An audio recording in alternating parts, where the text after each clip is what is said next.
podcast. I have wanted to start this sort of thing for years and years, and just too busy and lazy to do it. Finally decided, you know what, let's just do it and see what happens.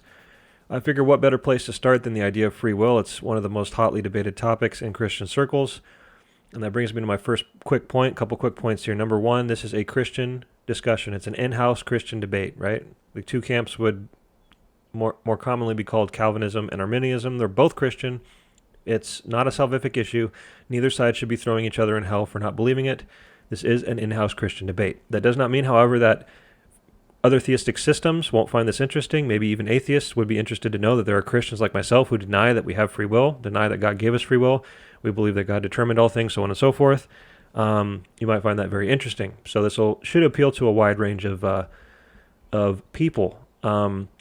This episode ended up a lot longer than I thought. Entire books have been written on the idea of free will.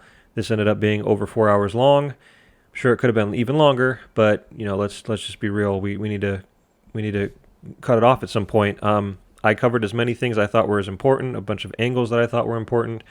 I not only lay the Calvinistic position out as a foundation, I then jump into questions for the free will position to show you that you are not sitting in a very pretty position. A lot of people think that free will is a magic wand, that they just wave over everything and make everything go away, all the problems. There are lots and lots of questions that all Christians on both sides need to answer, and it is my opinion that Calvinists have the sufficient foundation, both scripturally and logically, to give those answers. I do believe that there are answers to all those questions, and you don't need to appeal to mystery, but free will is stuck almost always appealing to mystery, as you're going to see throughout this episode. And if you think not, give this episode a chance. Listen through it, listen to the questions.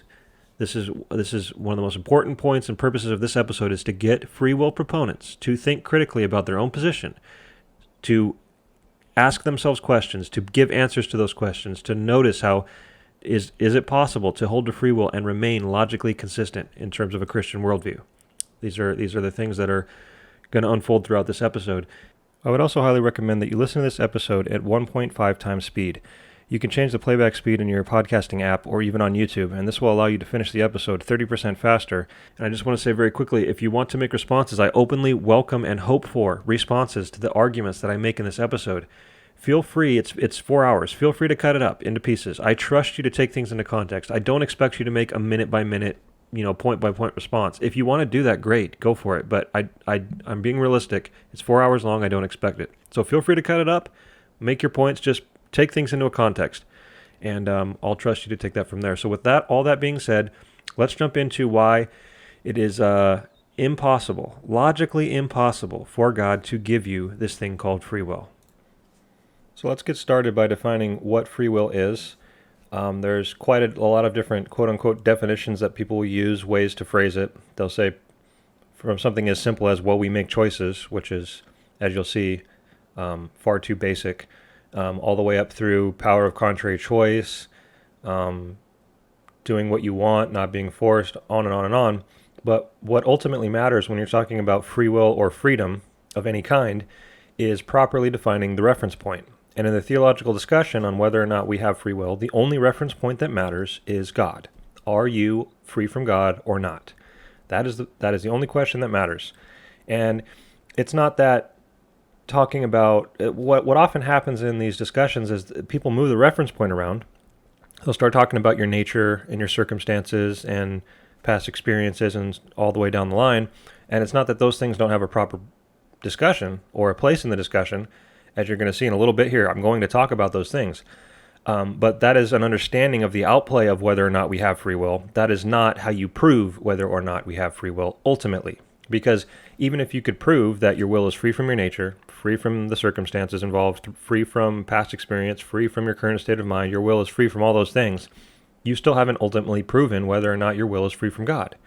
And whether or not those things are determinative of your choices doesn't necessarily prove whether or not God is determinative of your choices, right? So ultimately speaking, the only reference point that matters is God, and that is the reference point we will be using for this particular episode. And so if you disagree with that reference point, you'll see by the end of this episode why you've already lost the debate if you disagree with that reference point. Because you can prove you're free from all those other things, but if I can prove that you're not free from God, you don't have free will in any meaningful sense, in any sense that anybody cares about. When we start talking about making choices, eternal destinies, so on and so forth. So with that in mind, keep it in mind, the reference point for freedom needs to be God. Are you or are you not free from God is the ultimate question. And I just want to point out really quickly that a denial of free will on my part is not a denial that we have a will. It is not a denial that we make choices. It is not a denial that we do things that we want to do. All of those things are true, whether or not we have this free will, as you're going to see throughout this episode. We're going to talk about why we make choices, how we make choices, what is the nature of choice in a finite realm. We're going to talk about all these things. We're going to talk about how God can be in control of everything you do, including the fact that you want to do it, and therefore this idea that God is somehow forcing you to do things is also false. All of these false conclusions that people jump to as soon as someone mentions the denial of free will are going to be exposed in this episode. The most important point I want to get across from the start is that ultimately speaking, once again, why you're doing what you're doing, whether or not you want to do what you're doing, those are all important discussions, but ultimately, is God in control of it all or not? Yes or no? God is the reference point for free will, and that is how we're going to proceed. And with that idea of free will in mind, I'd like to launch straight into the 3 foundational Bible verses that I will be using in this episode. I consider these verses to be the 3 most important verses you could find in the entire Bible on this particular topic, because what we need to be addressing is, what is God's metaphysical relationship to the things he has created? That's what ultimately matters. What is God's metaphysical relationship to us? And these 3 verses are all verses that we have heard before, we've read before, we've considered in a very fleeting moment. They've passed through our heads, but have we really stopped to be honest enough to realize the full and broad implications of what these verses are teaching? And I don't think that many of us have. So with that in mind, let's jump into these verses here. And again, it's important to point out the context of each of these 3 is creation, as you'll see. So it's explaining creation and God's continued relationship to what he's created. So in Hebrews chapter 1, the end of verse 2, through whom he also created the world, there's your context. And it's talking about Jesus, and it says in the next verse, he upholds the universe by the word of his power. Okay, so he upholds the universe by his power. He hasn't just created the universe, he continues to uphold the universe by his power. So what are the implications here? First of all, is this verse always true?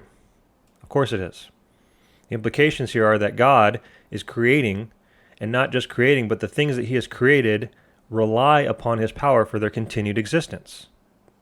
Because if you think about it, they have to be. They're inferior to him. They are not eternal. They are not self-sustained. They are not self-determined, self-caused. They are reliant upon his power for continued existence. That is the nature of what it means to be finite, right? So with that in mind, that central concept in mind, let's check out the other 2 verses, and you'll notice they're saying the exact same thing, just in different phraseology. So in Colossians chapter 1, we all know the context here. Verse 16, for by him all things were created, creation there, heaven and earth. And in 17, in him all things hold together. Okay? Just another way of saying what we said in the previous verse. He upholds the universe by his power. In him all things hold together. This verse is always true. It is explaining God's metaphysical relationship to the things he's created. All of existence relies upon his power, moment by moment by moment. And the 3rd verse comes out of Acts 17. In verse 24, the God who made the world and everything in it, there's your creation context. And 28 concludes, for in him we live and move and have our being. Right? So if you were tempted to limit those past 2 verses to just animals or the weather or the stars or volcanoes or whatever, it says no. The point here is no, everything that God has created, including us, we live and move and have our being in God. And again, is this verse always true? Of course it is.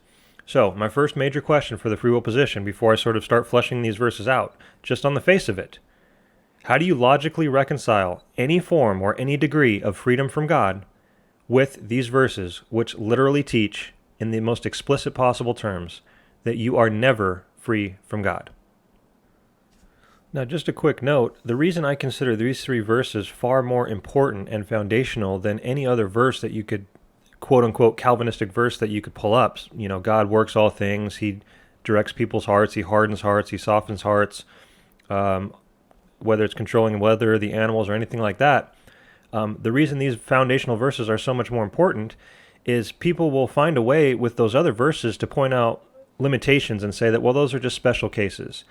Or they'll change the way in which God is working things. So instead of him actually working all things metaphysically speaking, like I believe these verses prove as a foundation, they'll change the foundation to, oh, God is reacting and just making the best out of things, and it's that way in which, that sense in which God can be said to be working all things. It doesn't actually mean he's causing things, so on and so forth. So that is the reason I consider these verses far more important as a foundation.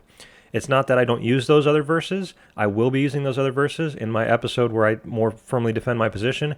But if you don't have the foundation right, then all those other verses don't have any root or grounding in a proper concept, and so they can be sort of, for lack of a better word, twisted into meaning what they're not really meaning. The question is, what is the consistent biblical application of those verses? When it says that God works all things, what does that mean metaphysically, right? That's the question here, and these verses leave us without a shadow of a doubt of the metaphysical nature of what is going on, because God has not just created all things, he continuously upholds them moment by moment by moment. Now, I want to really quickly point out how important these three foundational verses are, and this entire concept is, in properly understanding God's metaphysical relationship to the things he's created, because these three verses completely exclude the possibility of an ancient heresy known as Deism. Now, Deism can come in many different forms, and there's an entire spectrum down the line of different forms of Deism, but the central concept shared by all of them is addressing what is God's level of interaction with the things he's created. So when you start on the extreme end, you have full Deism, which would teach that God never interacts with what he's created. And so by definition, he's going to be metaphysically hands-off. And so full Deism teaches this idea that God created the universe and set it up with natural laws, and it runs like a machine, so that the things that he's created, are self-sustained.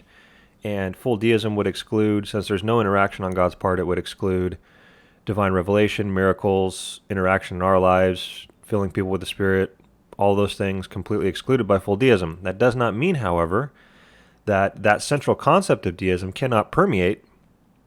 And for lack of a better term, I'll be throwing out the term semi-Deism a lot in this episode, and that is not meant as an attack or anything.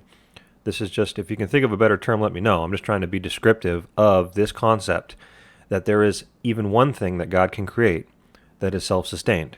Because if we're honest with ourselves, myself included for many years, it seems like most theistic systems, and the vast majority of Christians included, have a semi-deistic view of the world. And this isn't something we're taught. This is something that we sort of assume from the start, and that is that God has set up the world. He's set it up with natural laws. He's created things that are systems, weather, gravity, chemistry, our bodies. And while we might like to tip our hat to the fact that God created those things, there comes points where we start drawing lines and not ascribing the function of those things to God and his power. And so you can still tell that the vast majority of Christians, and I'm just asking you to be honest about it, have a semi-deistic view of God's relationship to the world. After all, we believe he created us, obviously, and we believe he's watching us, and we believe he knows the future and can plan ahead and can direct us down paths. And every once in a while, when we look in the Bible, we see him poking around and zapping some miracles here and there. But this is a very semi-deistic viewpoint, which does not have God being hands-on all the time, does not have God exerting power over his creation all the time, but only some of the time. And so this is the central idea of why hopefully these verses are going to begin to radically change the way that you view God's metaphysical relationship to the things he's created, including ourselves.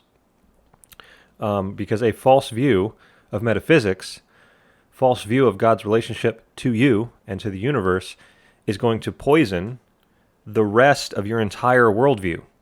And this is why I consider it such a foundational issue, especially with regards to the idea of free will, because when you start to introduce the idea that you can be a self-sustained, self-caused, self-determined entity that God is hands-off of, you are teaching a form of semi-deism, however minute minute degree it might be.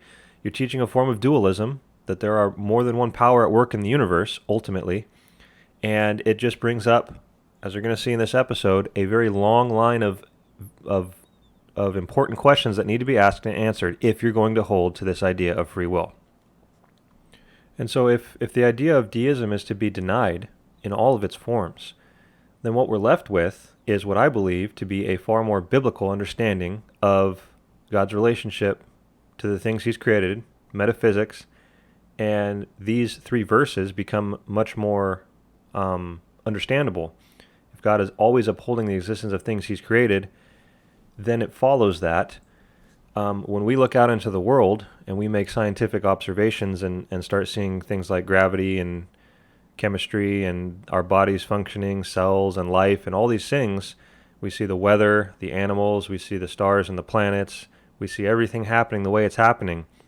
You can either understand that in a deistic sense, that those are self-sustained systems that God created and are running like machines, or you can understand that biblically speaking, God is always at work, exerting power over his creation, and any interaction that creation has with itself is caused by God, right? The idea of determinism, causes and effects, one thing leading to the next thing, leading to the next thing, the way things interact. You can either understand those as self-sustained entities clashing around and interacting, as a semi-deistic viewpoint would, and most people unfortunately do, or you can recognize that God is always exerting power over his creation, and that therefore the natural laws and all the scientific things we view and observe are merely observations and descriptions of the way that God regularly exerts his power. They are the ways that God regularly runs the universe. They are the way that God regularly works all things and exerts power over his creation. And so I say regularly because there is this thing called miracles, obviously, and this goes to demonstrate my point precisely because people have a false assumption about what miracles are. Since they have a semi-deistic view of the world, that most of the time God is hands-off, then miracles become examples of when God is hands-on. Miracles become examples of when God is finally exerting power. Oh, look over there, God exerted power. This is a false understanding, biblically speaking, of what is going on, of what a miracle is. A miracle is not an example of God exerting power where otherwise he wasn't. A miracle is an example of God exerting his power differently than he normally does. So, for example, when God parted the Red Sea, it is not as though the water molecules of the Red Sea were bopping along by themselves with gravity and chemistry and all of the particles interacting, and then God comes along and decides, you know what, I need to violate these natural laws I've created, so I'm going to exert power where I otherwise wasn't and cause the Red Sea to part. All right, so he'd have to violate gravity, he'd have to violate, I assume, lots of other natural, quote-unquote, natural laws. This is the way that most people think. And I'm just asking you guys to be honest with yourselves and realize that this is the way that most people think. Most Christians, in fact, when they read their Bibles and read about miracles or even God interacting at all, they view God's interaction as this idea that he needs to come along and exert power over something that he was not already exerting power over to get it to do the things he wants it to do. This is a false view. Instead, when God parted the Red Sea, prior to that, his power was in and through every molecule of the Red Sea from the start. It was his very power that was making it function the way it normally does to begin with. And this is the entire point. Without God's power, nothing could or would be happening. It's not as though if God wasn't exerting power, things would be happening differently. That's a false assumption. The truth is that nothing would be happening if God was not exerting power. And so when the miracle happens, God just simply deviates from the way he normally exercises his power over creation, and that is what a miracle is, in fact, is. And so you can begin to see how this drastically changes your entire worldview, and it's going to change the way you view free will as well. So one of the best ways to visualize the overall concept that I'm trying to get across when we're talking about metaphysics, God causing things, God controlling things, his relationship to the things he's created. A good way to visualize that is to visualize two lines running in parallel. On top you have a dotted line, okay? And each of the dots represents a moment of time. So the dotted line is creation. It's moment by moment by moment. You could understand it as causes and effects, one cause and effect to the next, to the next. However you want to understand that dotted line, it is creation unfolding. Underlying that dotted line is a solid line of God's sustaining power. And so the point is that it is God's power which gives existence to the dots above it. It is God's power which connects the dots above it. And so God's power is what vertically, there's a difference between the horizontal relationship of one dot to the next dot and a vertical relationship of God to all the dots. There's a difference in that relationship, right? And it's not that causes and effects don't exist. The dots exist. We aren't pantheists, right? God is not the things he created. They are separate from him. However, those things exist. We experience them. The point is that none of them would exist, continue to exist, or be functioning the way that they're functioning apart from the power of God, which gives relationship to and meaning to the functioning of those things. So that is the primary point I'm trying to get across, is understand the difference between the horizontal relationship in time of when I do something, I'm causing something. That's technically true. You can view me as a cause and something else as an effect, and you can start looking at dots in relationship to one another in creation and say, well, if that hadn't happened, this would have happened, or if that would have happened, this wouldn't have happened. And we do that all the time, and it's not that is not a valid thing to talk about. But when you're going to zoom out and understand what is God's relationship to all those things, God is not one of the dots. God does not fly in out of nowhere every once in a while to start meddling around in the dots. God is always working in keeping the dots in existence. He is always working out the way the dots are connected and interacting, and that is the primary point I'm trying to get across here. And so this is why when Calvinists like myself come along and say that every dust particle travels its course through the universe from start to finish by the power of God and under the complete control of God, people scoff at that and laugh at that, not realizing that what's the alternative? Just step back and ask yourself the question. If God's not controlling those dust particles, who or what is? Right? And you'll notice that you've only got two choices. Either there's a different God out there, which is obviously not true, or you're going to try to say a semi-deistic viewpoint and prove my point that you are assuming semi-deism in your worldview, and you would say that, well, it's by the power that God gave the dust particles when he created them as a self-sustained thing. And since that point, it's not by God's power. So you have to choose which view you're going to take. There's only two options. Either God is always exerting power over everything he's created. He is always in control of everything he's created, even every last tiny little dust particle.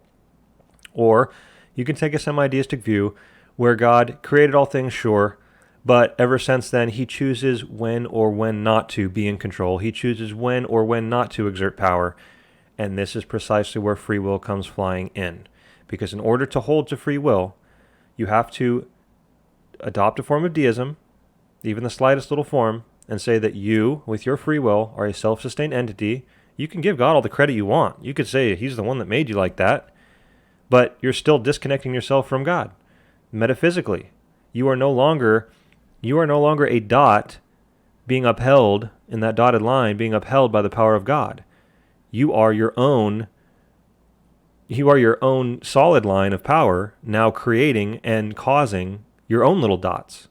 And this is heresy, guys. This is not biblical. You don't find this concept presented, even hinted at. Instead, the Bible teaches just the opposite. The three verses I've quoted completely exclude any form of deism. God upholds the universe by the word of his power. In him we live and move and have our being. In him all things consist. These verses are always true, and free will is never true.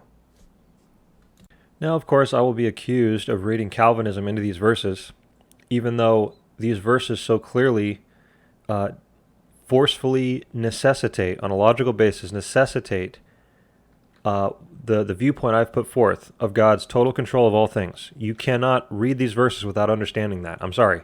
It is logically impossible for you to say that God is always exerting power over everything he's created, but at the same time he's not in control of it or any part of it. It's logically impossible for you to say that. You can say that and then appeal to mystery so that you can continue to hold on to your heretical views because they make you feel better, but don't pretend like you're engaging in a logical, serious discussion, or that you're taking, for example, these verses seriously. Because now we're going to get down into the nitty-gritty of the idea of evil, and it's funny how people only want to take these verses so far. They'll sound like good little Christians when they say things like every breath that I take comes from God, and every beat of my heart comes from God, and we thank God for our food and our jobs and where we're born and the people we meet, and you want to ascribe credit to God for various little things, which if you break any of those things down, this is what's funny, if you break any of those things down, everything I've said as a foundation here is necessitated. In other words, every beat of your heart comes from God. Well, yeah, it does, but how do you understand that? Have you thought it through? It only makes sense if what I've said is true, that every function of your heart, the electrical current, the blood cells, the muscle, causes and effects involved in your heart, pumping blood through your body, moment by moment by moment, is by the power of God. Right? It's the only way it makes sense. Otherwise, you're going to say that your heart is a self-sustained, self-powered thing that is operating under natural laws, and the only thing you're then thanking God for is setting your heart up from the beginning, I guess. But after that, it's your heart doing it. Why are you thanking God? Same thing goes for breath. Why do you thank God for your food? Have you stopped to think about that? He didn't airdrop it down out of heaven, right, to your doorstep. Why are you thanking God for your food? You're the one that bought the food with the money that you worked for at your job, that you also worked for to get, that you drove to in the car that you bought with the same money. You're the one that went down to the store, got the food, brought it home, prepared it, cooked it in the kitchen that you pay rent for, and then you're going to sit down and eat it. Why are you thanking God for that food? Maybe it's because God is in control of all the things that went into that food being on the plate in front of you, right? I'm not reading Calvinism into any of that. I'm not being unchristian or unbiblical in any of that. That is all completely obvious to any Christian. Why is it then that these verses make that obvious, right? In him we live and move and have our being. He upholds all things. This is how we understand our view. This is a Christian understanding or an outlook of the viewpoint. When we thank God for our food or to ask him to bless it to our bodies, the only way our bodies can digest food and supply it to our body is also by, again, the power of God, making those things happen. So why then do we draw a line when we get down to the nitty-gritty and start talking about evil? All of a sudden, these verses are no longer brought up. I guess, are these verses true when you're sinning? Does God uphold your existence while you're sinning? How can God uphold your existence while you're sinning and not be a sinner himself? How can God uphold your existence while you're sinning and not be an accomplice to your crimes? These are questions you need to answer. Because if you're just going to appeal to mystery and you're going to see no moral problem, the Bible teaches God upholds your existence even while you're sinning, and yet you're still responsible. God's not a sinner. Everything's wonderfully fine. There's no moral problem at all with any of that. Upon what possible basis could you object to a Calvinist then? I mean, most Calvinists don't come out and say what I'm saying. Most Calvinists just say, oh, well, God set up some dominoes and he determined that someday down the line there's going to be some sin and he did it for a good purpose. And Arminians, free will people, flip out. How could you say such a thing? That would make God evil. God couldn't hold them responsible. God would be an accomplice to their crimes. What's the point of this? What's the point of that? If God determined this or that. That's an indirect, very soft way of saying God determined something. I'm coming out and saying he upholds your existence while you sin. Deal with that. And if you have no moral problem with that, you can't be objecting to Calvinists. And you need to provide answers to these questions, which we're about to do when we start talking about the idea of evil. So this is why the foundation of understanding metaphysics and the idea of what a semi-deistic viewpoint looks like, contrasting that with what I believe a biblical viewpoint looks like. God is always in control. He's always exerting power.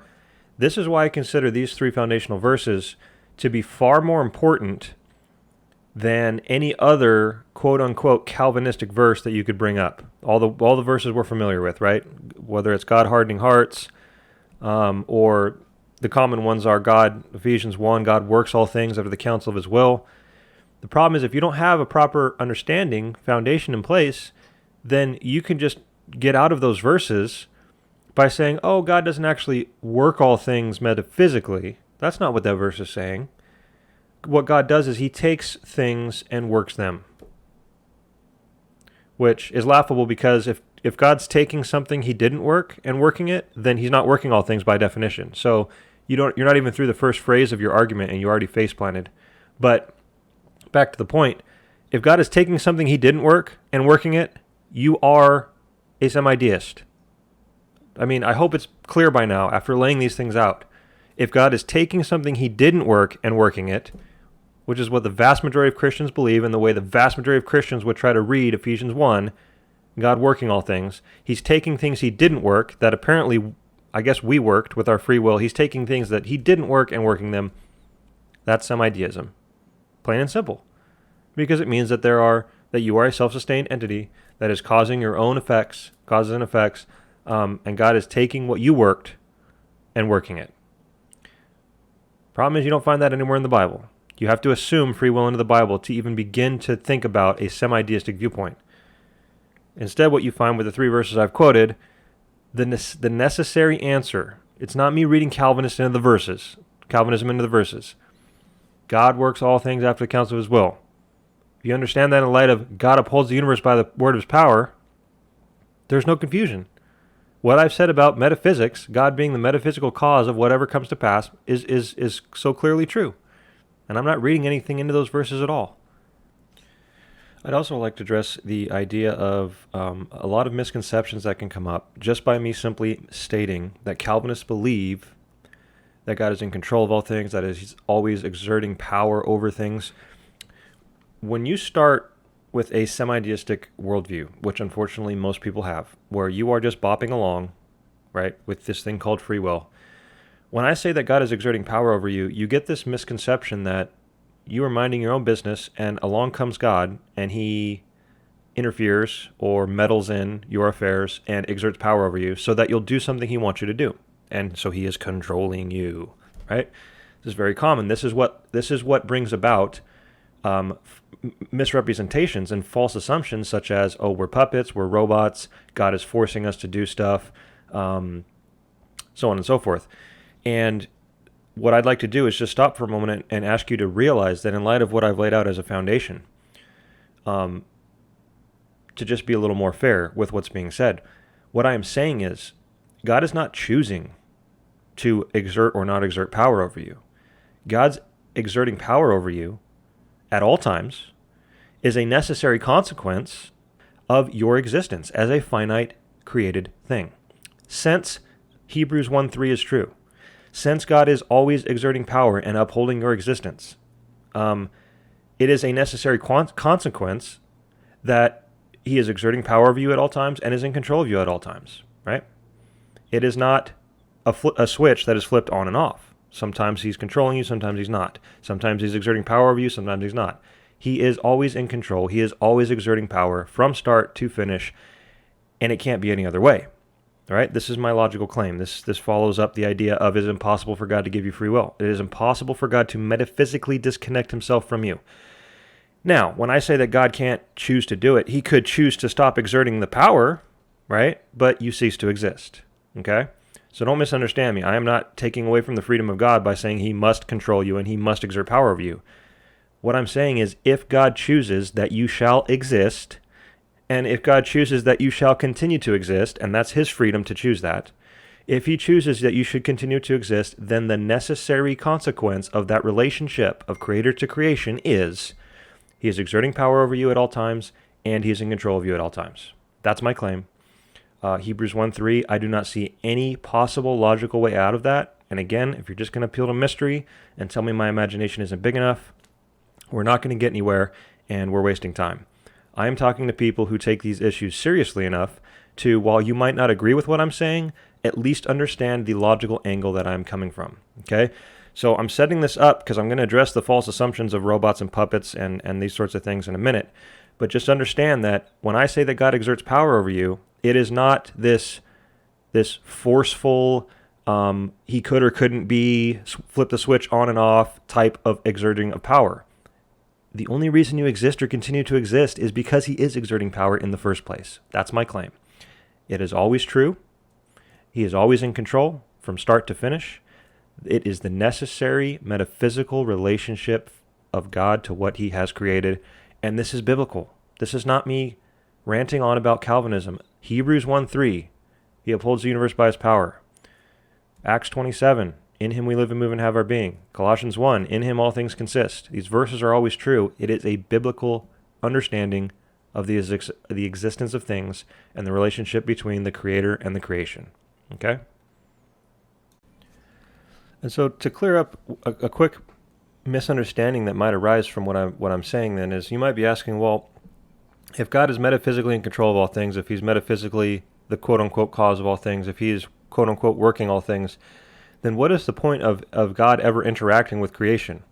I mean, after all, if he just wants it to happen the way he wants it to happen, why does he ever need to do anything? Why does he ever need to speak to anybody or give commands or send a gospel or do any of these things?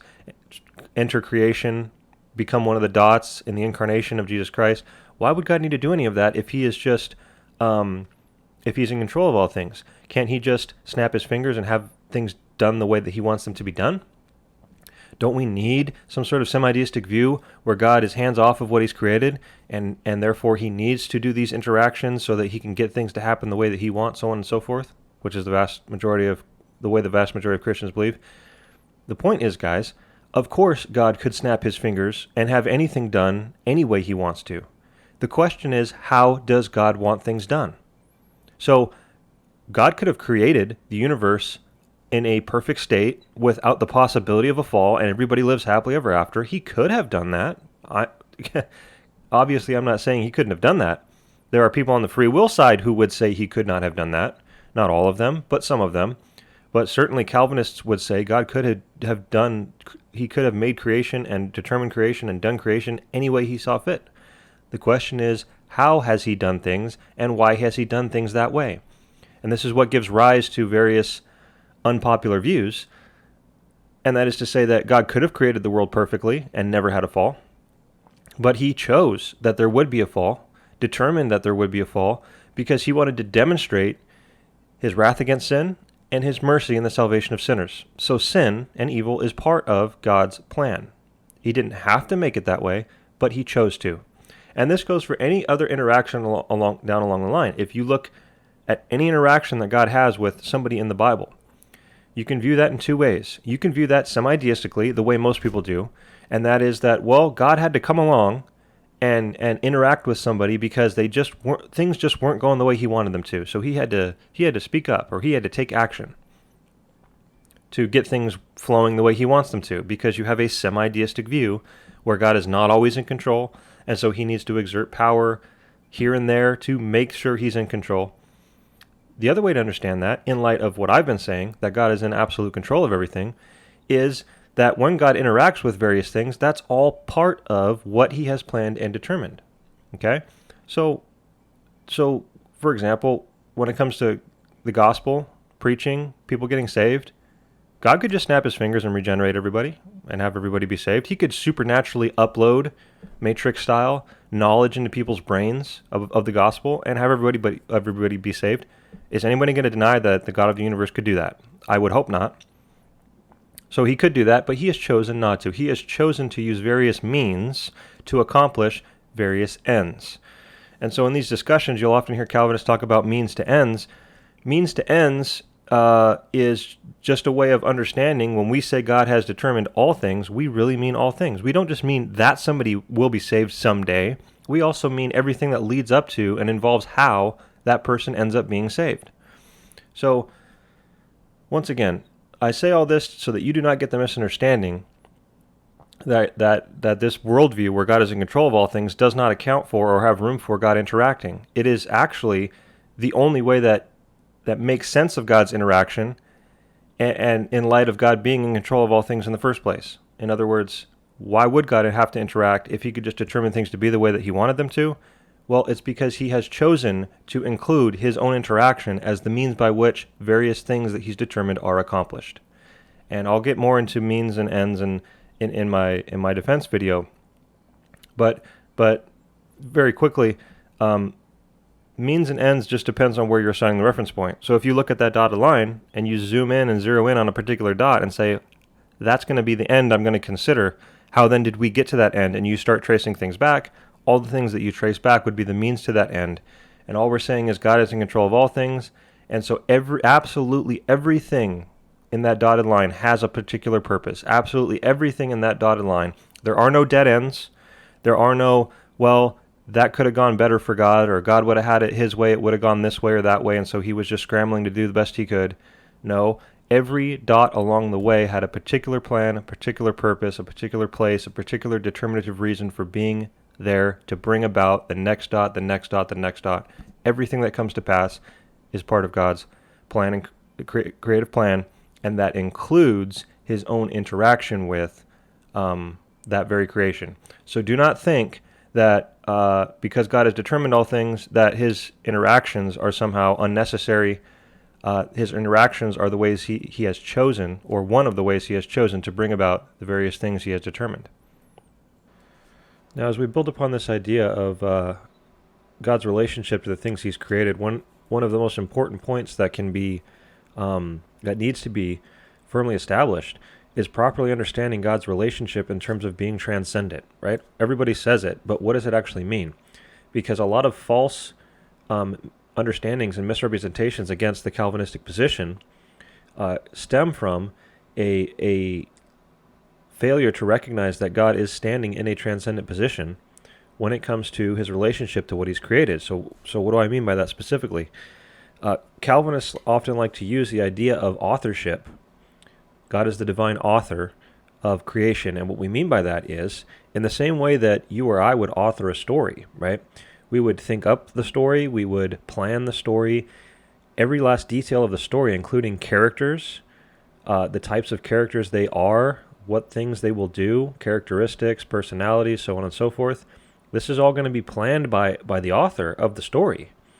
And yet, it's not a contradiction to then say that the author is choosing what the characters will choose to do, and yet as that story unfolds, the characters are making those choices, which were planned and determined by the author nonetheless, but they are making those choices as the story unfolds. And this is one of the best ways to understand what is going on with God and creation. God planned out creation prior to creating it, and he determined everything about it, including us and our choices, right? So it can, in a certain sense, be said God chose our choices. But the reason that's not a contradiction is when you properly understand that God is the author, he is determining and planning and purposing everything that happens, including our choices, and yet that creation, that story, still plays out. It unfolds in time. So we make choices in time, right? That's a fact. But God also chose the way in which we would make choices. It's not a contradiction. It would only be a contradiction if you try to lower God down and be on par with you and say that, well, when it comes to making choices, it's either you or God. Well, since God is transcendent, it can actually be both. Ultimately, God is the one who chooses what happens, including your choices, right? Ultimately. But on the storyline level, you are making those choices and you are choosing them. You're doing what you want, so on and so forth. And so it's both, right? It's not either you making choices or God making choices. And if God wants to determine what you'll choose, he has to force you. That's a misrepresentation. When you properly understand God's transcendent position as the divine author, it's both. It is God choosing and you choosing. It's just understanding that one is the result of the other, right? They are not on the same level. And so when we provide this proper context to the idea of God's standing or relationship to the universe as being transcendent, and he is in the ultimate position as the divine author, then a lot of future misrepresentations, which we're going to cover as this episode unfolds, become much more apparent. It's also extremely important to understand that God is not just the author who makes a story up and then sets it in motion and stands by. God has chosen to write himself into the story. He has chosen to become one of the dots in that dotted line at various times, various points, obviously in the incarnation, but even in any other way that God would interact, whether it's giving commands or saying, if you do this, I'll do that, all of the ways that you can point to in the Bible and say, see, look there, God interacted with us, right? All of that was part of what God planned and purposed. All of it. So God didn't just plan the story, he wrote himself into the story, but it's important to note that God did not do that reactively, right? The free will side would say that even in eternity past, when God planned creation, he reacted to you in his own mind somehow. You were on par with him when it came to making choices ultimately, so that he looked into the future, saw what you would do, and then planned accordingly. And then what you see playing out in creation is just the outplay of God reacting to you and what you would do. But Calvinists say no. What happens is God's the divine author. He actively plans everything about creation, including his own interactions. And so it can be said that God planned actively that you would do what you would do so that he could do what he was going to do in time and in creation. But you need to understand the difference between God being transcendent when we talk about him making choices in eternity past versus the choices he makes in time. He actively in eternity past planned the choices that he would reactively make in time, and it all unfolds the way that he had planned it to unfold. And that is the summary of the major difference between the two positions. The free will side would say that God planned what he would do because of what you would do, whereas Calvinists would say God planned what you would do so that he could do what he would do. And I understand this is complicated, but you'll see this begin to play out as we begin considering these things more fully. I'd now like to take a hopefully very brief moment to really drive home these three foundational verses. I've mentioned them briefly, and I hope that the logical conclusions that I've been drawing from them are apparent and obvious. When we have verses that say God upholds the universe by his power, and it's always true, moment by moment by moment, that in God all things consist, have their being, and that in God we live and move and have our being. These three foundational verses, I believe, are unavoidable. And so what often happens when these verses are brought up, people will somehow appeal to mystery and just say, yeah, okay, those are true, but we still have free will, and just sort of dismiss them. What I'd like to do is mention something that digs below that surface level and really drives home the point. So, and the main point that I want to drive home is that if God is upholding the universe moment by moment by moment, we need to ask the question, which comes first logically? Okay? Logically speaking, does God have to exert the power to uphold the universe so that the next moment of time can come to pass? Or does the next moment of time come to pass before God upholds it, right? And I think the answer is pretty obvious. I shouldn't even have to ask that question.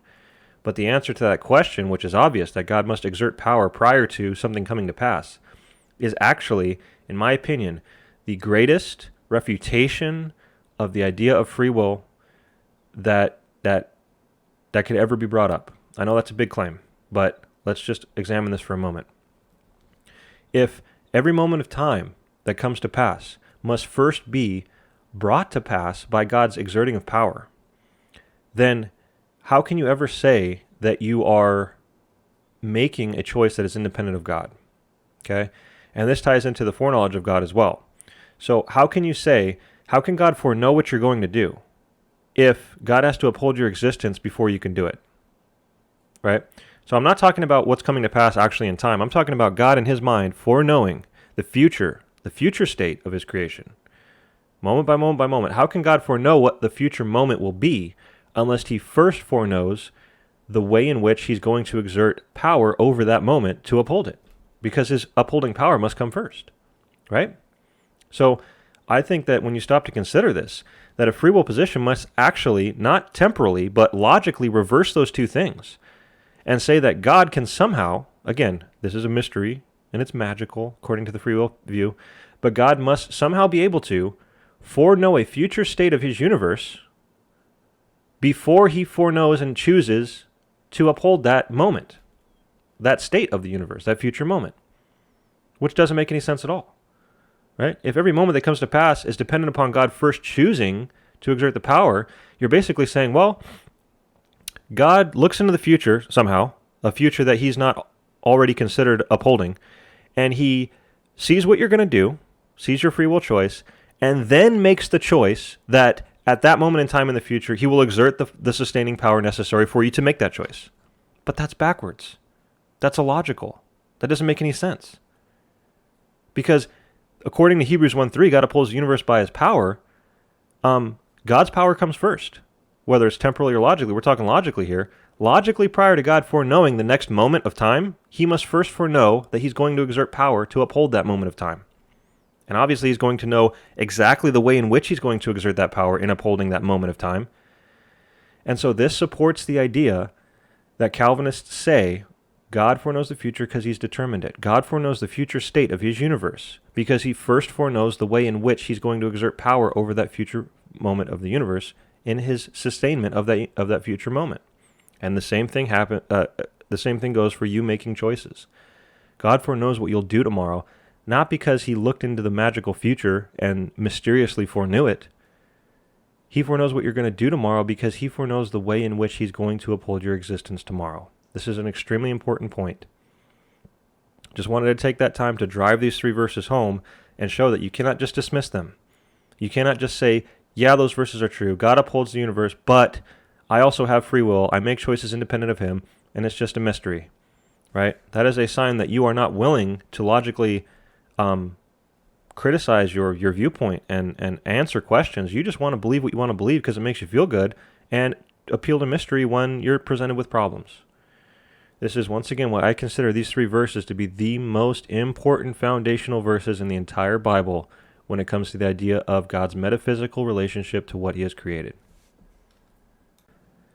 So let's lay another important foundation here and talk about the omni-attributes of God. This is something, after reading these verses, the reason I love these 3 verses so much is it just causes all aspects of your worldview to be seen in a new light and things start popping out. And one of the things that popped out to me in light of these 3 verses is understanding the omni-attributes of God. Of course, understanding the eternal nature of God, we can't directly relate to it, but we can still conceptually understand aspects of it. And for most people, and for myself, I think I'm speaking for most people when I say that the omni-attributes just sort of seemed a little spooky. Oh, God's all places at all times. He's omnipresent. Well, that's a little creepy, right? Not quite sure how that works, but I guess he's God, so he can do it. Or the idea of him knowing the future, right? We jokingly say looking down the quarters of time or using a crystal ball, or this idea of God knowing the future seems a little spooky and we don't quite understand it, but I guess he's God, so he can do it, right? Well, when you take these 3 verses and start understanding the omni-attributes of God in light of these verses, everything becomes much more clear. So I'll start with omnipresence. God is all places at all times. He's everywhere. Well, if he is always upholding the existence of everything he's created, then he must be present with the thing he's upholding, right? So it turns from something spooky into a logical necessity. It's a no-brainer. Of course God's omnipresent. He hasn't just created everything and let go of it. He is always upholding it and therefore always must be present with it. Omnipresence is obvious. It's obvious, right? So how about omniscience? God knows the future. I know this gets a little tricky because there are Christians who would deny that God knows the future. And we'll get into the idea of open theism in future episodes. But in this episode, I'm going to assume that as Christians, we all agree God knows all things, including the future. Well, if God is present with and upholding all things, then he would know everything in the past, obviously. He would know everything at present, obviously. And he would know everything in the future, obviously, because he would have to foreknow how he himself is going to exert his power in the future. This is very important. And my favorite topic is the foreknowledge of God. And to try to bring up an important point, when Calvinists say that God knows the future because he determined it, that's true, but we're not just saying that because it's fun. We're saying that because there's a completely valid logical reason behind it, right? God knows the future because he determined it is nothing more than saying God knows the future because he knows how he himself is going to act in the future. God knows the future because the 3 verses I read are true. God upholds your existence moment by moment by moment, and so he also foreknows the way you're going to exist in the future because he foreknows the way that he himself is going to exert his power over your existence in the future, right? This is consistent. It's very simple, very consistent. It's rock solid, right? So God's omniscience becomes less spooky. Of course, God knows the future and knows all things because he's present with all things. Nothing can come to pass except by his power to begin with. And it just very clear, very solid. And lastly, omnipotence. God is all-powerful, the biggest no-brainer of all. If God is always exerting power over everything, he is always all-powerful. He is always in control of all things. But this is where things get interesting. Because people like to say, when they're going to fit free will into the picture, they'll say, you know what? God, omnipotence doesn't mean that God is always exerting power over you. What it means is that God could exert power over you if he wanted to, but he can choose not to exert power over you so that you can have free will. Now that sounds great on the fly, but I want you to take that modification, is what I'm going to call it, modification to the idea of omnipotence, and apply that modification to the other two omni-attributes and see if it makes any sense at all. If I were to say, hey, guess what? Omnipresence doesn't actually mean that God is all places at all times. What omnipresence means is God could be all places at all times if he wants to. But what he can choose to do is to not be present in your bathroom because he's a nice guy who respects your privacy. But I'm still going to say that God is omnipresent because I don't want to deny the attribute. This is absurd. You would all laugh. You would all say that's ridiculous. God doesn't get to choose whether or not to be omnipresent, right? It's not up to him. It is a logically necessary aspect of his nature. The relationship of what he's created to himself is constant reliance upon his power, and so the idea that God could not be present with something would mean he would not be upholding it by his power, would violate the whole concept here. And so the same thing goes for the omniscience of God. If I were to go full Jehovah's Witness and say that God could know that omniscience doesn't mean that God does know the future or know all things. It just means that if God wanted to, he could know all things, but it just so happens that God can choose to blind himself to various aspects of the future to provide room for your free will, so on and so forth. Sounds nice on the fly, but again, I'm violating what it means to be omniscient, right? You don't get to modify the term and turn it from an absolute essential part of God's nature into something that he could or could not be. Well, the same thing holds true for omnipotence. Why do you find it acceptable then? If it's not up to God whether or not he's omnipresent, if he must be omnipresent, if it's not up to God whether or not he knows all things, he must know all things by nature, why is it when it comes to the idea of God's omnipotence, suddenly he could or could not be omnipotent, or could or could not exert power over you at all times, and suddenly it becomes his choice? If your entire existence relies upon his power, he must be exerting power over you at all times. It's not up to him, right? It's up to him to exert or not exert the power, but if he's not exerting the power over you, you would cease to exist, right? So I just find it very funny when we talk about the omni-attributes of God, and the reason it's important is not only do they become much more understandable, they fall in line with these three verses beautifully, right? Omnipresence, omnipotence, and omniscience, in light of God always upholding the universe, they just fit perfectly. But it addresses a very important, common free will argument, and that is that God can choose to not exert power over you and not control you so that you can have free will. Well, I'm here to tell you, no, he cannot. He cannot choose to do that. If God chooses to not exert power over you, you cease to exist. You cannot exist in a semi-deistic state of self-existence, self-causation, self-sustainment, so on and so forth. It is impossible for God to give you free will. I'm sorry. This is your wake-up call. You do not get to claim attributes of God for yourself, right? This is a wake-up call. It is impossible for God to create you with free will. Now, as soon as I say that it is impossible for God to give you free will, what comes out of most people's mouths at that point are just very simple comments like, well, how dare you limit God? God's God so he can do it. Your imagination just isn't big enough, so on and so forth. Now, first of all, you are correct. My imagination is not big enough to hold to logically contradictory things. There is a big difference between a mystery and a logical contradiction. A mystery is when you do not fully understand something. Nevertheless, what you do understand about it is still perfectly logically valid. Okay? That is a mystery. There are plenty of mysteries, right? A mystery is not what many Christians, unfortunately, try to throw into the mystery pool, which is taking logically contradictory beliefs, and instead of abandoning those logically contradictory beliefs, they want to continue to hold on to them, so they chuck it into the mystery pool and hope that it just all gets covered up and forgotten about. Okay? You should not be proud of holding to logically contradictory things. This is not a good thing, right? If something is logically contradictory, it is false by definition. You should not be proud of believing false things. You should strive to believe truth, right? Regardless of how good it makes you feel, okay? So there's a difference between a mystery and a contradiction, all right? When I say that God cannot give you free will, there are positive limitations of God, right? There are plenty of things that God cannot do. God cannot sin. God cannot create another God. He cannot make a square circle, so on and so forth, right? So I'm not saying God can't do this thing because he's not powerful enough, right? That would be a negative limitation. Negative limitation would be, well, since God's not God, he can't do it. Positive limitations are things that God cannot do precisely because he is God.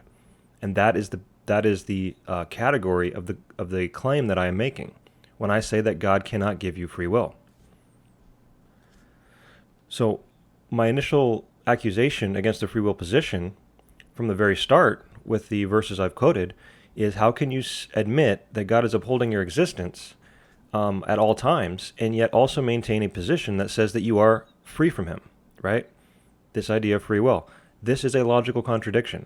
It is logically contradictory for you to believe that God is upholding your existence moment by moment, that in God you live and move and have your being, that your entire existence as a finite created thing relies upon the power of God for continued existence. That is a logical contradiction to then claiming that God can create you as a self-sustained, self-powered, self-determined, self-caused entity. This is a logical contradiction. And what needs to be recognized is, when I make my claim that God can't give you free will, I'm spending over an hour, probably close to 2 here in just this episode, on all sorts of logical reasons why he can't do that. I am justifying my claim. I'm not just throwing it out there. I'm not just saying God can't do it, and then when you question me, give some sort of ridiculous answer like, well, God's God, and don't question it, and this sort of things.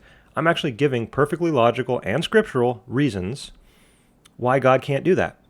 Your claim is God can. As a free will proponent, you believe God can give you free will, and I am asking for justification for that claim.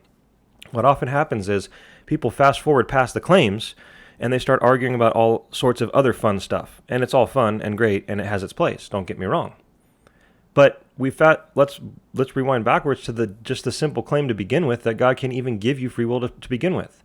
It's one thing to start talking about why free will doesn't make sense here, or doesn't make sense there, or doesn't answer that question, or that's going to happen eventually, right? I want justification for the basic claim that God can give you free will in the first place, right? And I am showing from my view why it cannot be the case, right? I don't expect you to just accept it, but you need to recognize that I'm giving logically valid justifications for my claim that it is impossible for God to give you free will. This is why I'm bringing up things like the Omni-atributes of God, for example, since my claim is based upon the fact that since God is God, he can't do this or that, right? Since God is God, he cannot be anything other than omnipresent, right? And if I were to say that, well, God's God and he can do it, God can be omnipresent and yet not present in your bathroom because he's God and he can do it, and if you don't accept that, your imagination's not big enough, right? That's not me forming an argument. That's not me being rational. That is not me being a good Christian. That is just me wanting to hold to two contradictory things. And then when you point out the fact that it's contradictory, making ridiculous comments, right? This doesn't get us anywhere, okay? And this is my point. If you were going to say that it is possible for God to give you free will, and dig below that on-the-fly basic claim and actually address how that plays out with proper definitions of free will, like freedom from God, self-causation, self-determination, if you're going to say that God can do that, how could you argue against me when I say things like God can not be present in your bathroom, or that God can choose not to know certain things, or that God can choose to not exert power over things but still be all-powerful? How are you going to argue against anything if you accept throwing out a claim without justification, right? And so this is the point. If you're going to say that God can give you free will, you might as well say that it's possible for God to violate all sorts of other logical things, right? And we should not be doing that. That's the point here. You need to be justifying your claims, which I'm trying to justify mine, obviously. And I want to quickly clear up this is a false assumption that if determinism is true, if what I'm saying is true, if God is in control of all things, if he's determined everything we're going to do and then brings it to pass, that determinism equals this idea that you are forced to do things. And the problem with this assumption is it is not listening to what is being said. If I say that God controls all things, and you conclude from that God forces you to do things, you have not considered the simple statement. God is in control of all things, right? Including your desires, right? So the idea of force implies that there is an aspect of you that is still not under the control of God, so that he has to force you to do what you don't want to do. And the fact of the matter is that the worldview I'm presenting has God in control of all things, which would include the fact that you want to do it. And so the idea of force simply evaporates and is exposed as a false assumption. Force implies that God is only in control of one part of you, not all of you. Okay? So you're not listening to the worldview that you're trying to critique when you raise that false accusation or that objection. And the funny thing about that is the objection stems, once again, I hate to be so repetitive, but the objection stems from this ingrained in us assumption of a semi-deistic worldview, where you are your own self-powered thing, that God, if he wants to control, has to come along and exert power over you. But if you, again, reject the semi-deistic idea and understand that I have said that God is in control of you from the start, at all times, you are fully reliant upon his power, then everything about your existence, including what you do, why you do it, the fact that you want to do it, it is all under his control. And so God doesn't need to force you to do anything, right? And the ironic fact is that you are actually far less free from God than if he were to force you. If God were forcing you to do stuff, there would be a part of you that was still free from him, that he would need to exert power over. And so the reality is that you are far less free from God than if you were forced by him, because he is in control of absolutely everything. And this goes to show that force as a concept, as a term, is not strong enough to describe the level of control that God has over you. Force implies there's a part of you that he is not in control of, therefore he needs to exert force, exert power. I'm telling you that he is in control of absolutely every part of you, and so the idea of force is too weak of a term to describe the true reality. Now, force as a term is something we use a lot because this is part of the problem, is we try to relate things to us. So we say, well, if God is going to control something, then that would be the exact same thing as me trying to control something. And it just so happens that as a finite creature, if I try to control something that I did not create, that I do not uphold by the existence by my power, so on and so forth, that I am not in complete control of already, if I go and try to quote unquote control that thing, then I need to exert force. Well, that's obvious, but it's obvious for the reason I'm getting at. Force implies there's something about it that you are not in control of.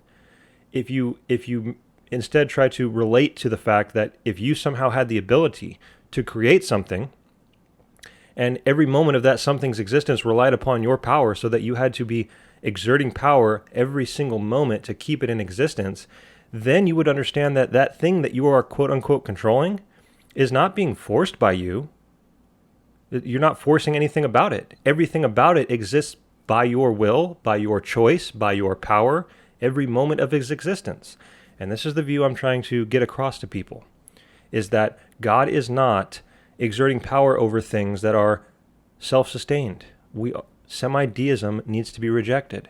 Instead, God has created all things. He upholds all things. The idea of force when it comes to God is rather absurd.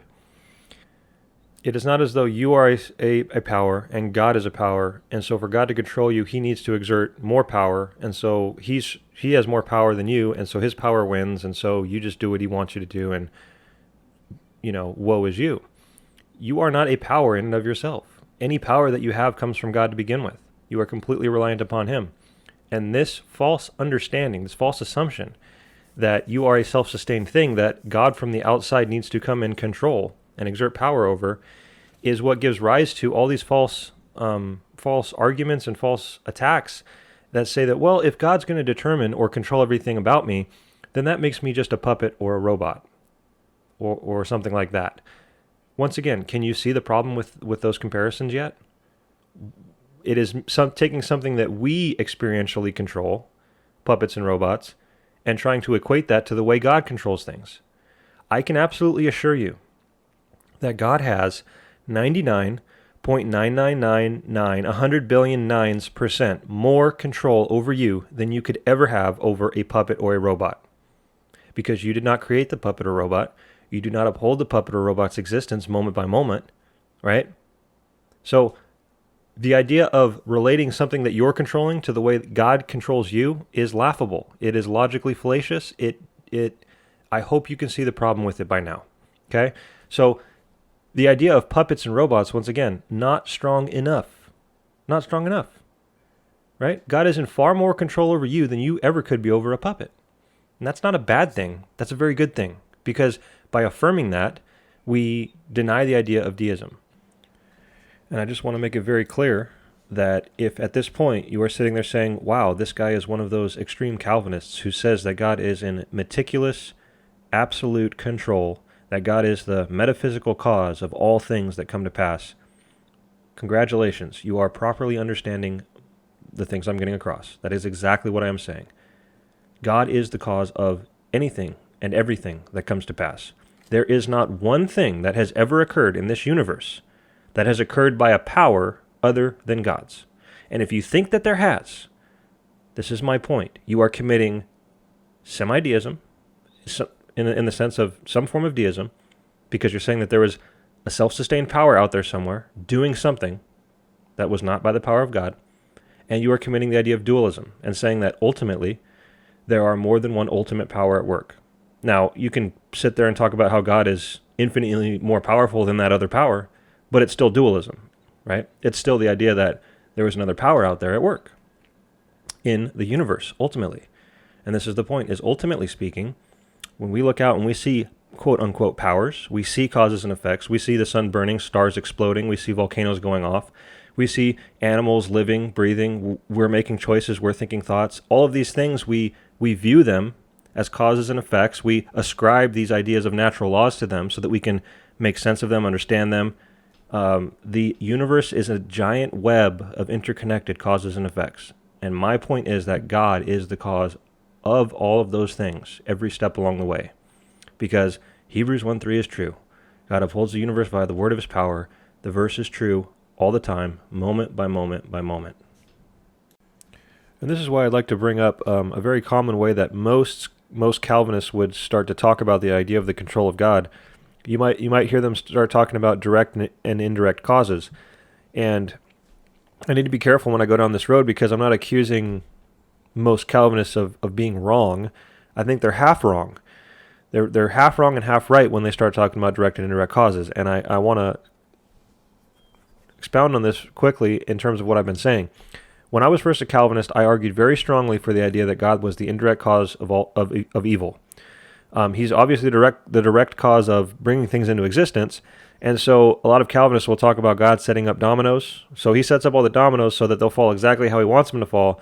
But then he starts the first domino, that's the direct cause, and then he's the indirect cause of every other domino falling, so that when those evil dominoes come about, God isn't the direct cause of them, and so we're somehow saving God from being the cause of evil, and on and on and on. And this is brought about by the false assumption that God needs to be distanced from evil in the first place, which I do not think that he does metaphysically, which we'll get to.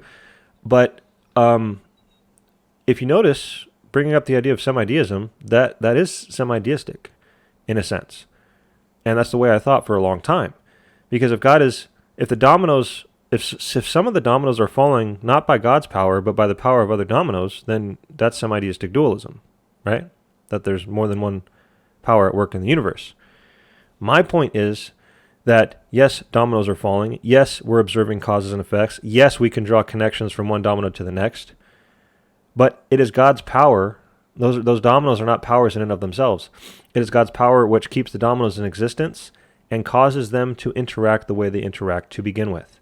So when I say that most Calvinists are half right about direct and indirect causes, The only way in which direct and indirect causes makes any sense is when you're focused in on that dotted line and you're just saying, what is my relationship to something else in creation? When you're talking about connecting the dots and the way that these causes and effects play out, you can point to something over there and then something over there and say, okay, so there's a direct cause, there's an indirect cause, so on and so forth. But when you're going to talk about how God fits into that picture, God is never the indirect cause of anything. He is always the direct cause of everything. Because, again, you've got the dotted line and then God's solid line of sustaining power, which underlies it all.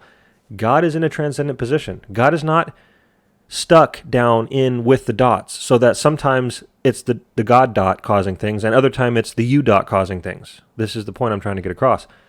God transcends creation. He created it all. He upholds it all. His causation, quote unquote, is of a different metaphysical nature than our causation.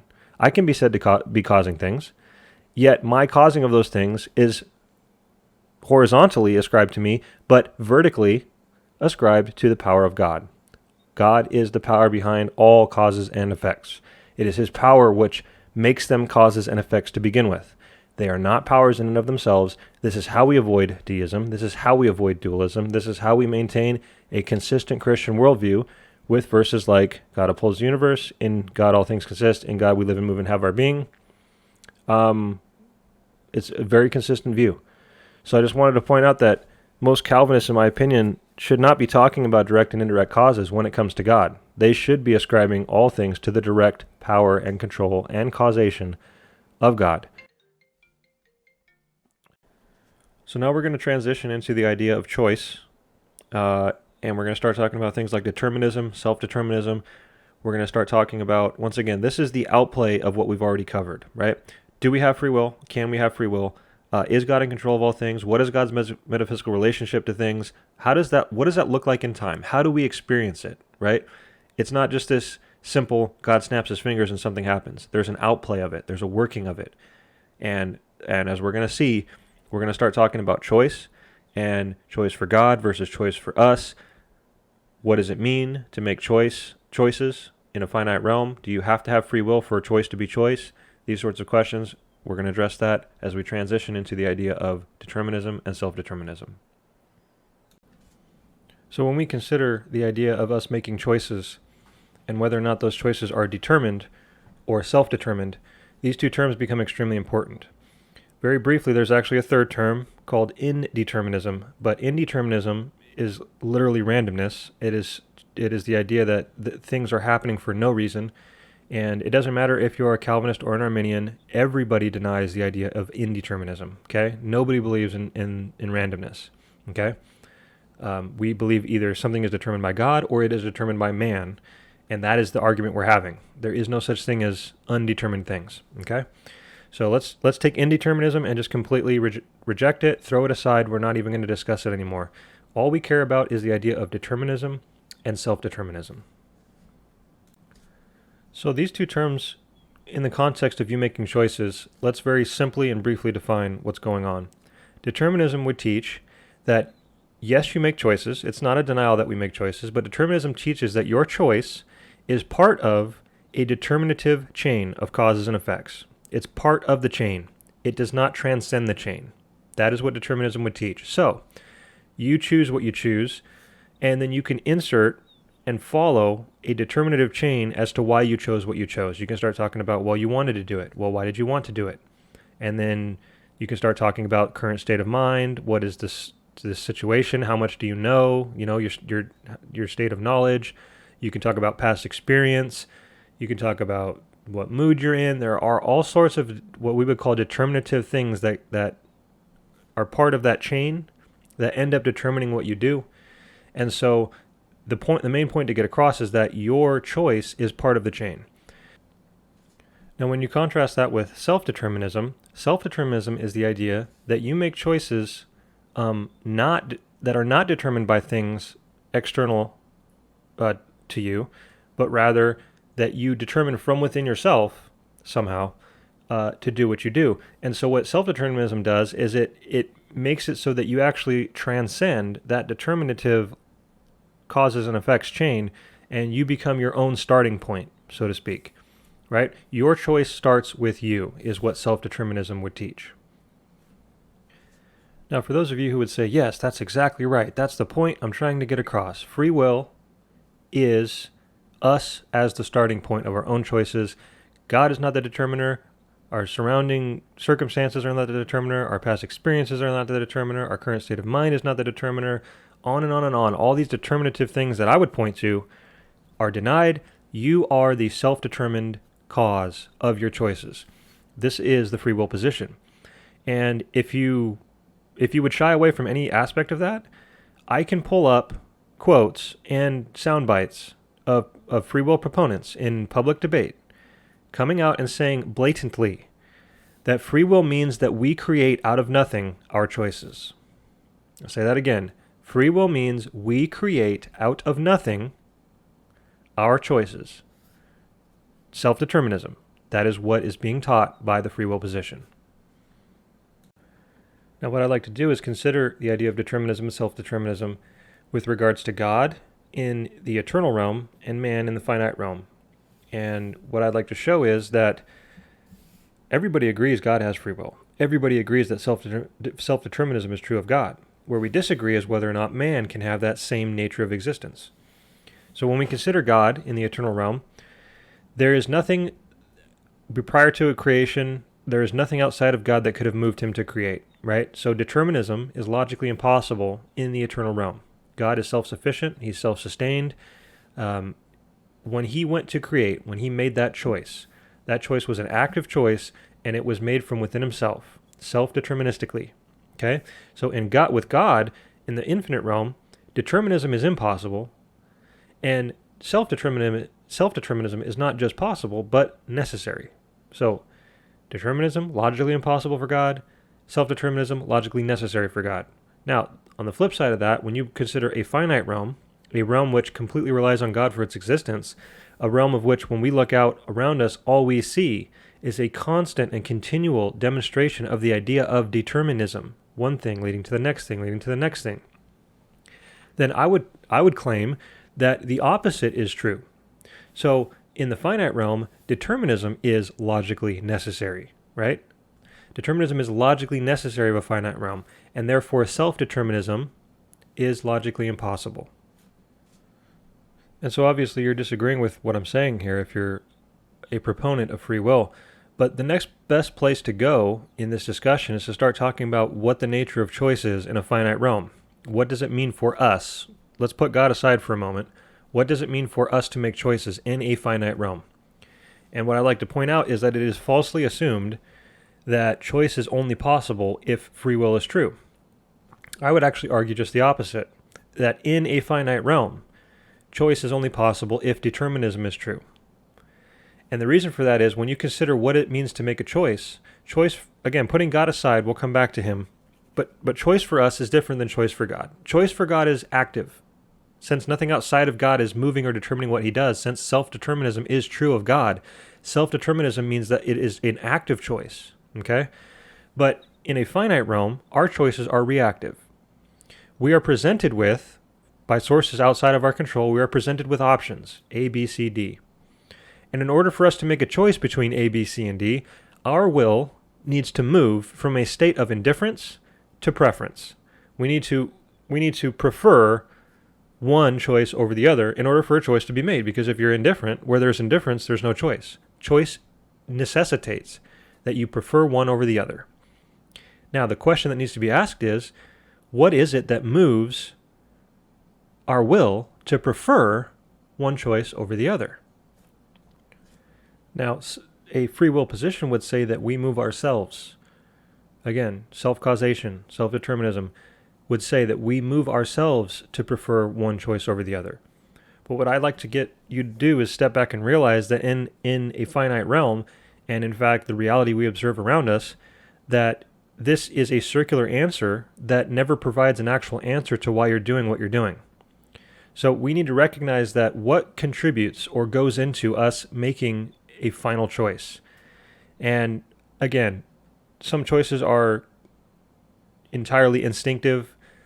Let's put those aside for now because those are hard to argue from a free will position anyways. That would be clearly a deterministic idea. Let's talk about the idea of thought process and deliberation for a moment. I think it's fair to say that when we make what we feel to be real, genuine choices, it involves thought process and deliberation. But you need to stop and realize something very interesting, is that thought process and deliberation are only possible because determinism is true. Okay? You could not think logically. You could not think. You could not have a thought process if one thought didn't lead to the next thought, leads to the next thought, leads to the next thought. If there was not a determinative connection between your thoughts, then thought process would not even be possible. And therefore deliberation would also not be possible. And what we need to realize next is that our thought process and deliberation is determined by many factors as well, right? You're not just having random thoughts. You are having thoughts for specific reasons. You are deliberating in particular ways for specific reasons. And there's a very long list of things that can contribute to the way you deliberate or think the way that you think. Just some examples of determinative factors include past experience, current state of mind, the knowledge of the situations and the things involved in the choice that you're making. And when you begin to flesh these things out, I want to make it clear that I am not saying that this topic is a simple topic.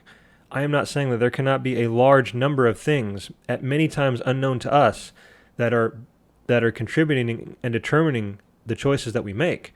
But us not knowing all the details does not remove the fact that there are deterministic reasons behind why we're doing what we're doing. And again, none of this makes any sense if determinism is not true. Of course it is true, and that is why you can't just talk about generic situations where, well, in this way I chose A, in that sense I chose B, and so since I did one A and one B, I prove I have free will. No, all you've proven is that in situation A, given those circumstances, you acted the way that you acted, and in situation B, given a different set of circumstances, which could include the past experience of A, you made a different choice, but it is nonetheless a determined choice. And a very important point needs to be made quickly here, and that is that choice for God being different than choice for man, when you consider God before creation, there is nothing, it is not as though God woke up one morning and was presented with options, and now he gets to go, I'm going to choose between A and Z, right? God did not find himself in a situation and then make a choice. But that is exactly what we experience in time in a finite existence. We are never the starting point of our choice when you stop and think about it logically. I know it feels that way, but stop for a moment and think logically. You are making choices that are reactions to and responses to the situations that you find yourself in. And those situations that you find yourself in are presented to you by things that are outside of your control. This is an obvious reality. You are presented with options, and now, yes, you're choosing amongst those options, and I've already been tying that into the idea of determinism and why you're choosing what you're choosing. That's a separate issue. I just want to address this idea that God, choice for God, is active, right? Nothing outside of God. He was not presented with options. He was not influenced by surrounding circumstances, right? He didn't wake up one morning and find himself surrounded by options and circumstances which could have determined or moved him to do what he did. God actively chose to create, and God actively chose to plan things the way that he did. When you contrast that with the idea of man and the nature of existence of creation, and us in that creation, we are finding ourselves in situations. We are making choices that are reactions to and responses to situations and options that are presented to us.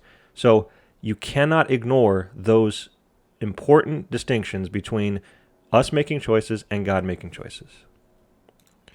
So don't get confused when I say that determinism is impossible for God. I'm not saying that means he can't interact with a deterministic creation. The whole point here is that God, in his eternal state, by his own nature, determinism is impossible for him, in the sense that it is not an aspect of his eternal reality, his eternal nature.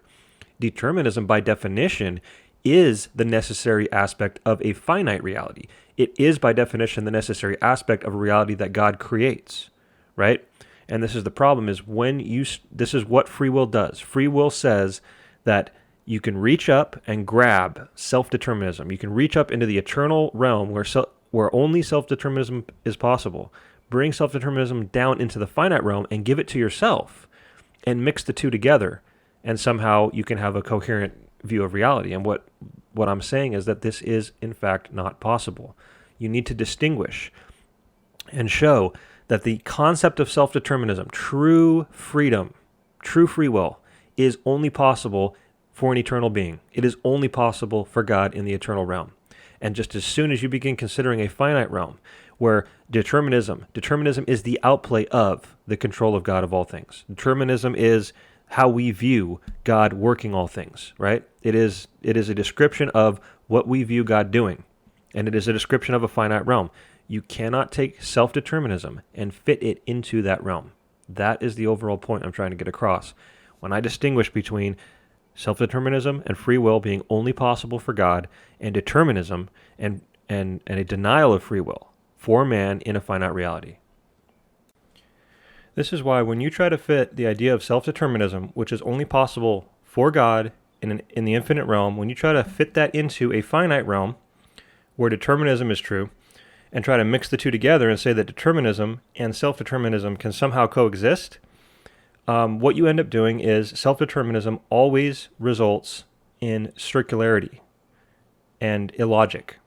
So again, if you're going to disconnect your choices from all the surrounding circumstances and all the factors we listed off, like state of mind, past experience, all those things, you're going to disconnect your choices from those things and say that whenever you make a choice, those things are not determinative, then you're always going to end in circularity, because you can't actually give a list going backwards of determinative causes and effects leading up to that choice. When I ask you why you did something, the best you can say is, because I did it.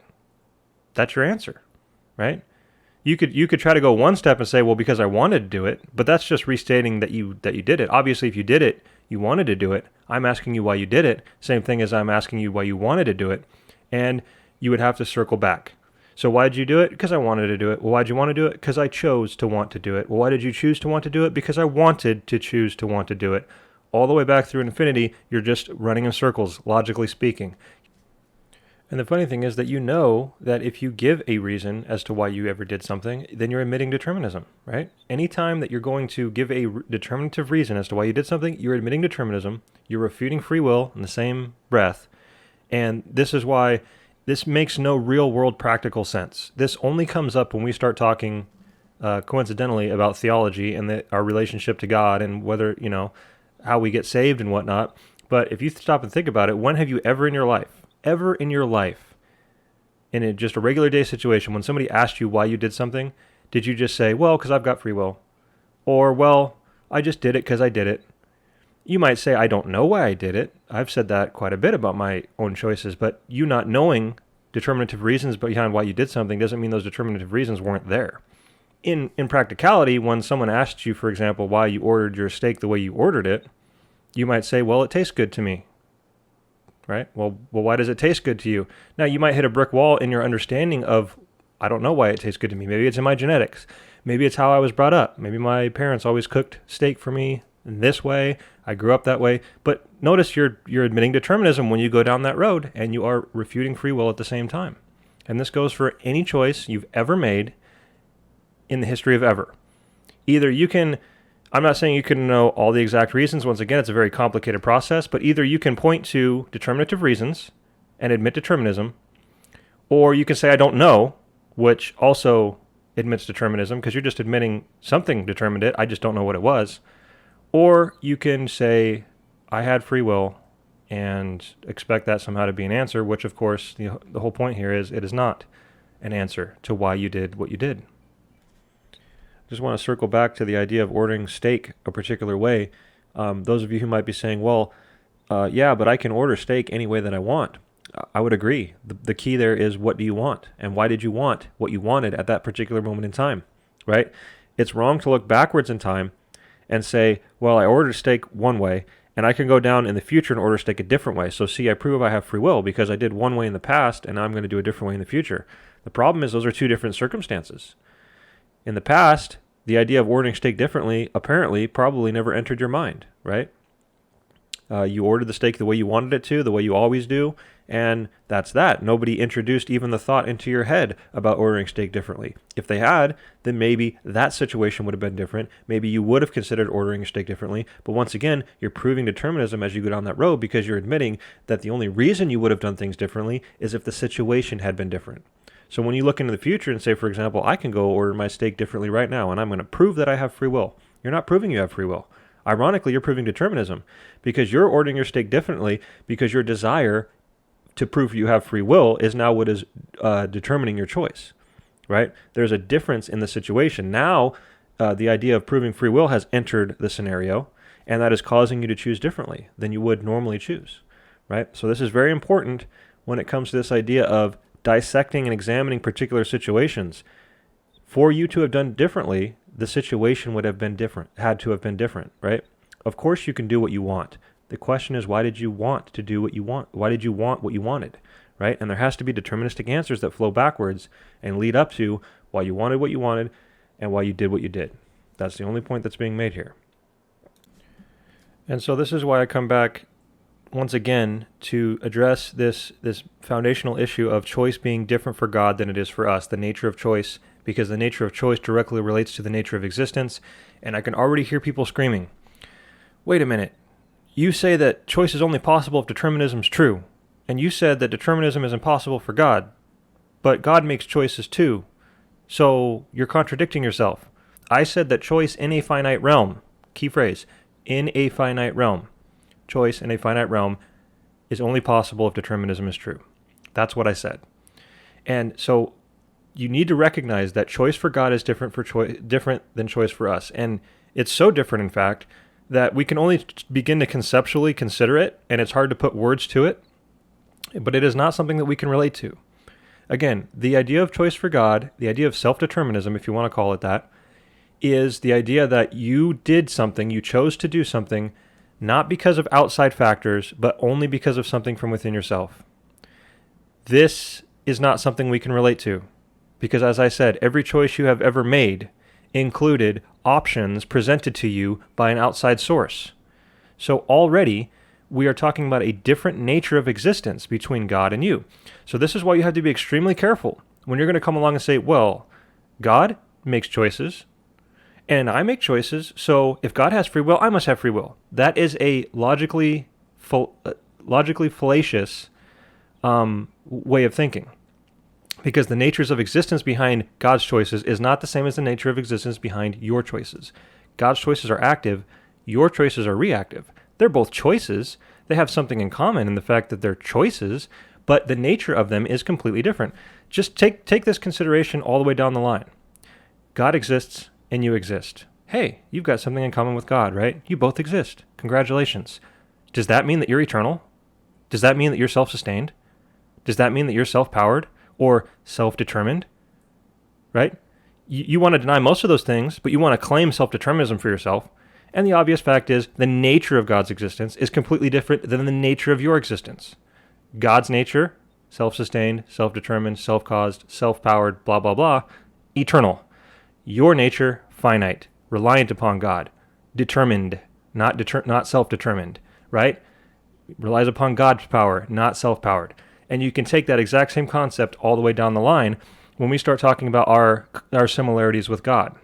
So I say all that to summarize the fact that you do not get to come along and just discard everything I've been saying by saying, well, God makes choices too, so basically what this boils down to is God has free will, so can I. That's the argument, and it's very shallow, very weak, very there's nothing to it, and I'm picking it apart and showing how it operates upon a false comparison between you're assuming that the nature of existence for you is the same as God's nature of existence, and it's just not true. Okay, so do not dismiss the things that I'm saying by simply saying, well, God can do it, and so can I, or God has it, and so do I. These sorts of things are not always true, and something that God has is not identical to what you have, or something that God is not identical to what you are. And that should be very obvious. And I know I'm being repetitive on this particular point, but it is one of the most difficult things to get across, and it's an extremely important point. When I'm sitting here talking about choice for God is different than choice for man, the nature of God's choice and the nature of man's choice, God's choices are active, man's choices are reactive, I'm talking specifically about God's choices that he made in planning creation in eternity past. It is the choices he made in the planning of creation. I'm not referring to the choices that God makes in time, because it doesn't matter which side of the aisle you're on, unless you're an open theist, which we'll get to later. 99% of Christians, whether you're a Calvinist or an Arminian, whether you believe in free will or not, you do not believe that God is making choices in time, reacting to you on the fly. He's not sitting around waiting for you to do something and then at that point reacting to you, right? So even you would agree, as a free will proponent, that the choices that you see God making in time are the outplay of the choices that God made in eternity past.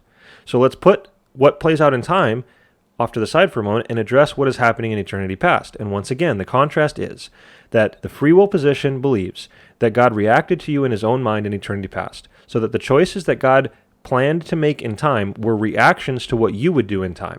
Whereas the Calvinists would say that God determined what you would do in time so that he could do what he would do in time. And so when it comes to God making choices in time, God not only chose what you would choose as the divine author, we're going back to the divine author again, God chose what you would choose, and that's not a contradiction because God is the divine author. God also chose what he would choose.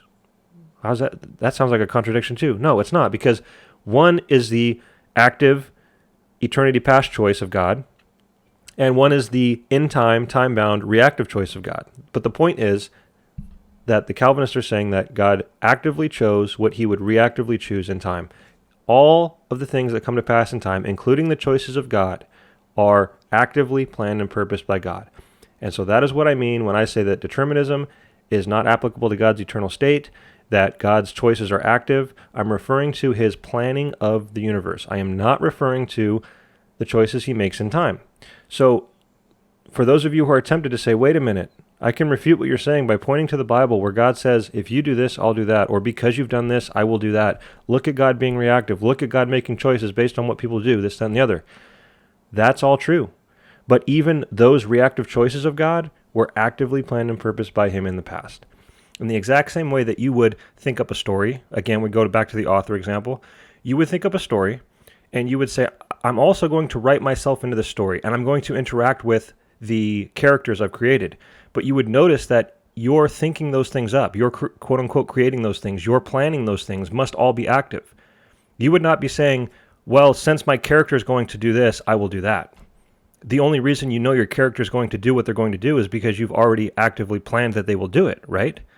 So you might say, I'm going to plan that my character will do this so that I can, in that story, write myself in and reactively do that. But notice, that is all active. Both what your characters do and the ways you react to them in time is all actively planned. So that would be the Calvinist view. The Arminian or free will view would actually say that God was reacting not just in time, but God is reacting in eternity past as well. When he went to plan creation, he looks into the future. He somehow sees what you're going to do, and even in his eternal planning of creation is reacting to you, so that you are somehow on that ultimate level with him, making choices, and he is reacting to you.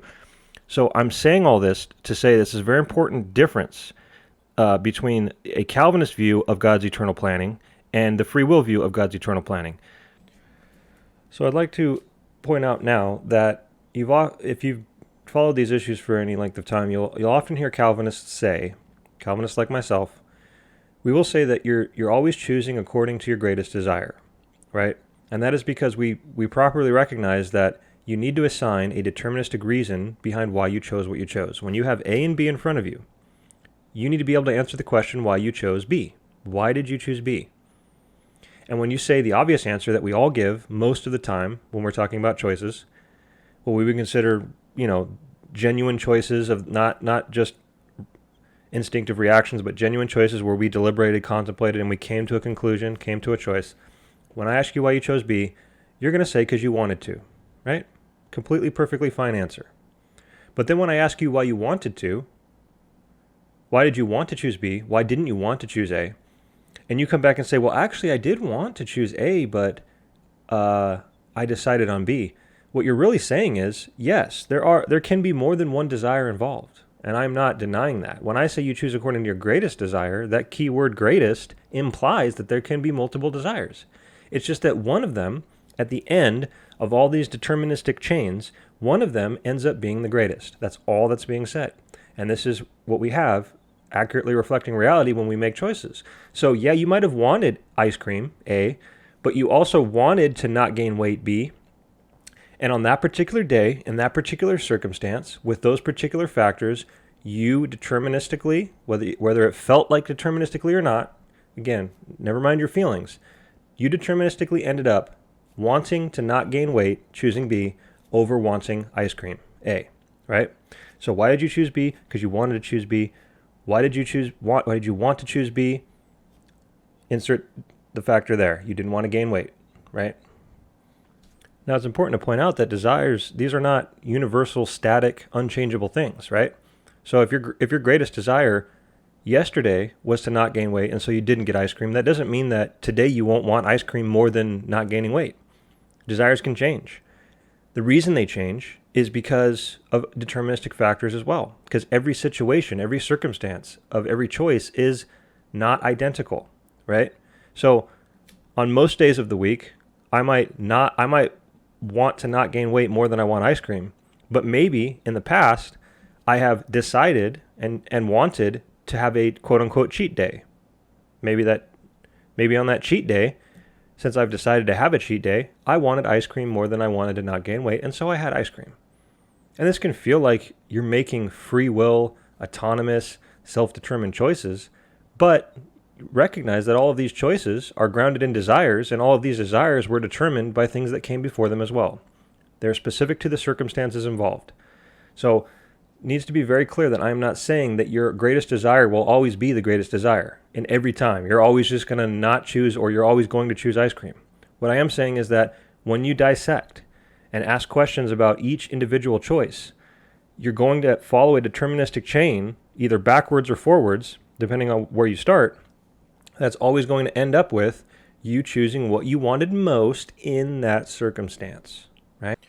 So since we're on the topic of choosing according to your greatest desire, I'd like to address a very common argument against that, and that is that free will be phrased as this idea and ability to do or choose amongst competing desires. So free will is the ability to choose amongst competing desires. And the reason that this particular definition sounds so good to people and resonates with people is it is what it feels like is going on when we make decisions. After all, we walk into the donut shop and there's 101 different donuts there, and we want them all because they all look great, right? So we've got 101 different desires and they're all competing, but at the end of the day, our free will comes along and makes a choice and chooses amongst those desires. Sounds wonderful. The problem is that when you dissect it and compare it to what's actually going on in reality, you see a number of problems here.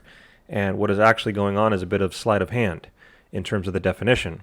So first and foremost, what's going on is you're reversing the logical order of what is actually happening. Remember, why did you choose something? Because you wanted to, not the other way around. You didn't choose what you wanted.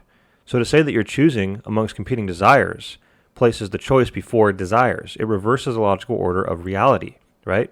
And it is never, in fact, an answer that you would give. You always say, I wanted to do something, right? The want comes before the doing. The want comes before the choosing. And so to introduce a second layer of choice is this sleight of hand that I'm talking about. And remember, it's necessary of the free will position to do this because they cannot admit that something other than your choice was determinative, right?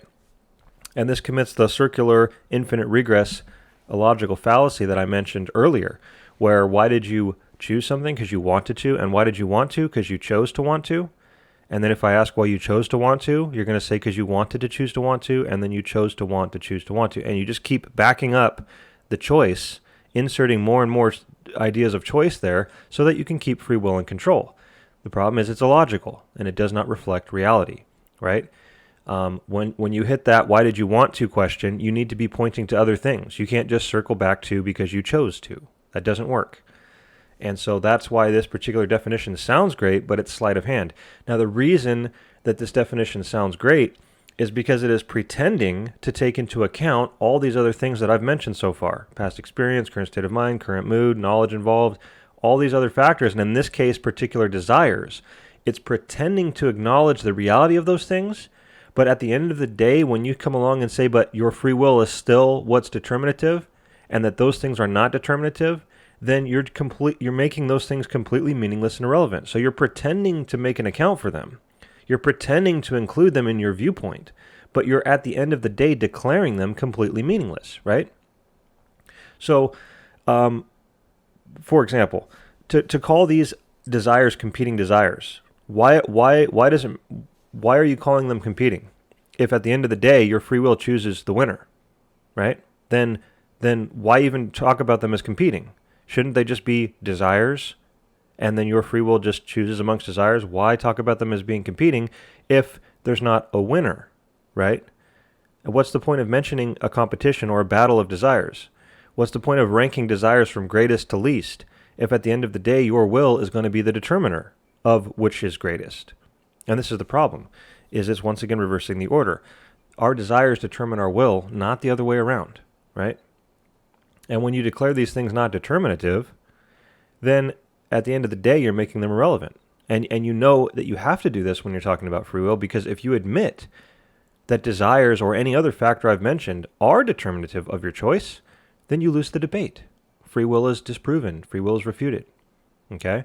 And just remember, when you ask why you did something, your answer is never free will. In real practical life, it's never free will. It's always a determinative reason, because I wanted to, right? Or back to the instance, the example of 101 different donuts. Why that donut over all the others? Because you wanted that donut more than all the others, right? That's your answer. Your answer is not because free will. Then when I keep asking why, right? The most important question, why did you want that donut over all the others? Again, your answer is not free will. It's not because you chose to want it more, right? That would be illogical. It doesn't make sense. You've never given that answer. The answer would be a determinative reason. It tasted better, right? And with these simplistic examples, eventually you're going to hit brick wall, especially when it comes to things like tastes and what we're accustomed to, and you're eventually just going to throw up your hands and say, I don't know. I just like that donut the most, right? But that's not proving free will. That's just admitting there are determinative things going on behind the scenes. Genetics, how you were raised, what donuts you ate as a kid. The list can go on and on. It's all determinative stuff, and just because you don't understand everything that's going into it does not mean that it is not determinative. It does not mean that you have this magical thing called free will. And this is why, at the end of the day, this is the most difficult thing to get across to people, is to have them stop, and instead of considering free will on the fly and how it feels, and this, that, and the other, to actually consider and dissect each particular choice. And this is a thought experiment you can do on yourself. Just think over yesterday's choices. Just start asking questions. Why did I choose it? Because I wanted to. Well, why did I want to? And really think about what went into your thought process and deliberation and the reasons behind why you chose what you chose. And it doesn't matter what the choice is. It doesn't matter what the situation was. As you begin to dissect those things, you're going to be forced to admit that it was never just, I chose it because I chose it. There are determinative reasons behind why you chose what you chose. There are determinative reasons behind why you wanted what you wanted. And it's very hard to get this across to people because everything about free will is just considered on the fly. It's just how it feels, right? Somebody might come along and say, I had 101 different donuts. I wanted them all, but you know what? My free will, I overcame all 101 of those desires, and I said, no, I'm not going to eat donuts at all today. So see, I prove I have free will. I didn't give in to any of those desires. Well, ironically, again, all you proved was your greatest desire was to prove you had free will in this instance. Or in another instance, maybe you didn't want to gain weight. So now your desire to not gain weight is greater than your desire for any of those particular donuts at that point in time with those circumstances involved. But the point is, guys, it's all determinative stuff. There's all reasons for it. There are logical, reality-based reasons behind why all of these things happen. Whether it's the choice at the start, why you wanted to do it, the thought process behind it, right? Your past experience, current state of mind, what mood you're in, all of these things contribute to it. And for free will to come along, it has to do what that very fancy sleight of hand, sounding so good definition did. We choose amongst competing desires. That's free will. Free will is the ability to choose amongst competing desires. Sounds so great, but all you've done is make all of those other reality-based, obvious, determinative things completely irrelevant. You're pretending to take them into account because they're there. You have to recognize them. But when you, at the end of the day, declare them not determinative, and that at the end of the day, it's your free will, you're going to end in circularity each and every single time. And at the end of the day, to summarize that infinite regress, you did it because you wanted to, and you chose to want to do it. You wanted to choose to want to do it. You chose amongst competing desires, to choose amongst competing desires, to choose amongst competing desires, to finally make a choice.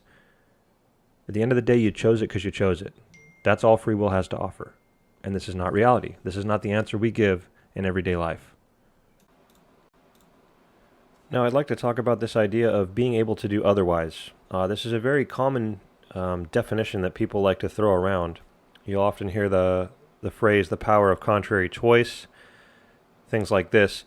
And this is very loosely and lazily thrown around and just assumed to be this sort of definition of free will. But we're going to examine it for a moment, and you'll see that there's actually two different senses in which you could have done otherwise or can do otherwise in the sense of making choices.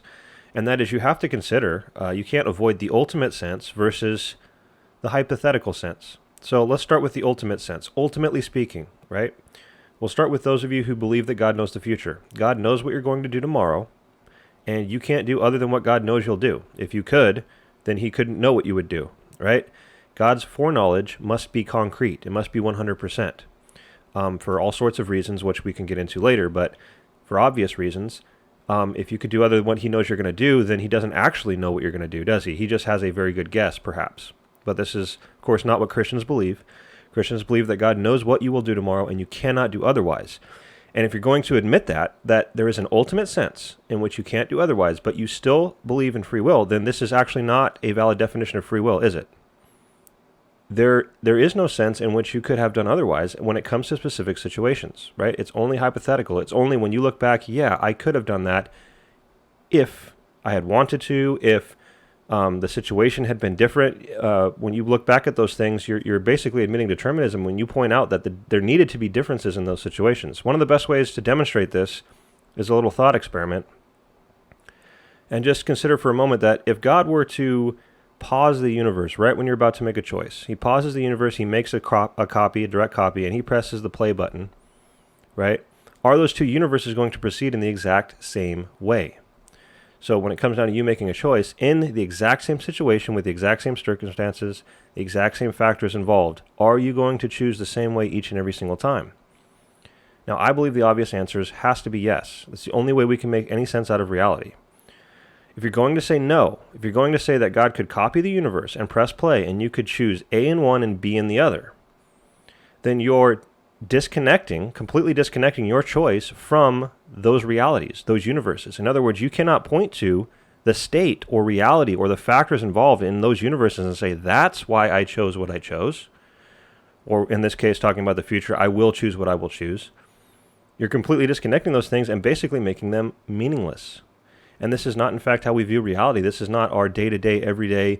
When we look back on things, we say things like, wow, if I had known better. If only I had known better. Well, you're admitting determinism when you say that, right? You're admitting that your lack of knowledge determined that you made a, stupid choice, an uninformed choice, and if only you had known better, you would have done otherwise. Well, the situation would have been different for you had to have done otherwise, and you're proving my point when you talk about those things. A lot of times when we make bad decisions, we say, oh, well, I was in a bad mood. I was having a bad day, right?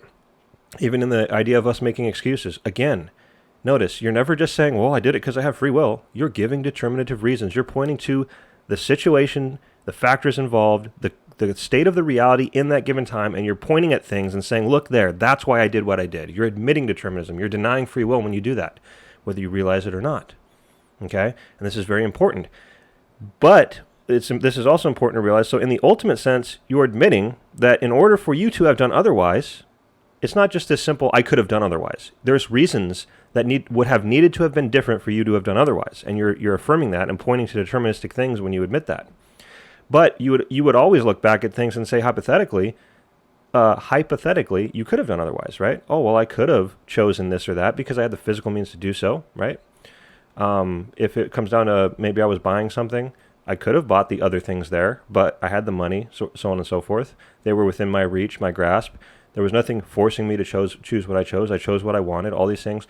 But all those things can be true, whether or not determinism is true, that's a separate discussion. The point here is that you doing otherwise is strictly hypothetical. The other important thing to point out is that if you're going to say that God pausing the universe, making 2 copies, and pressing play can result in different universes, then how in the world could God know the future, given the fact that you're disconnecting your choices from the circumstances involved? How could God know the future? Wouldn't God have to wait until you chose what you chose before he actually knew what you were going to do? Right? Otherwise, you're not grounding God's foreknowledge in anything that comes before it. God doesn't know what you're going to do tomorrow because he knows what leads up to what you'll do tomorrow. You're just turning it into this very basically mysterious, magical, what I would call illogical view of, oh, well, God just knows. He's God and he knows, and we don't need to explain any of it. God just knows.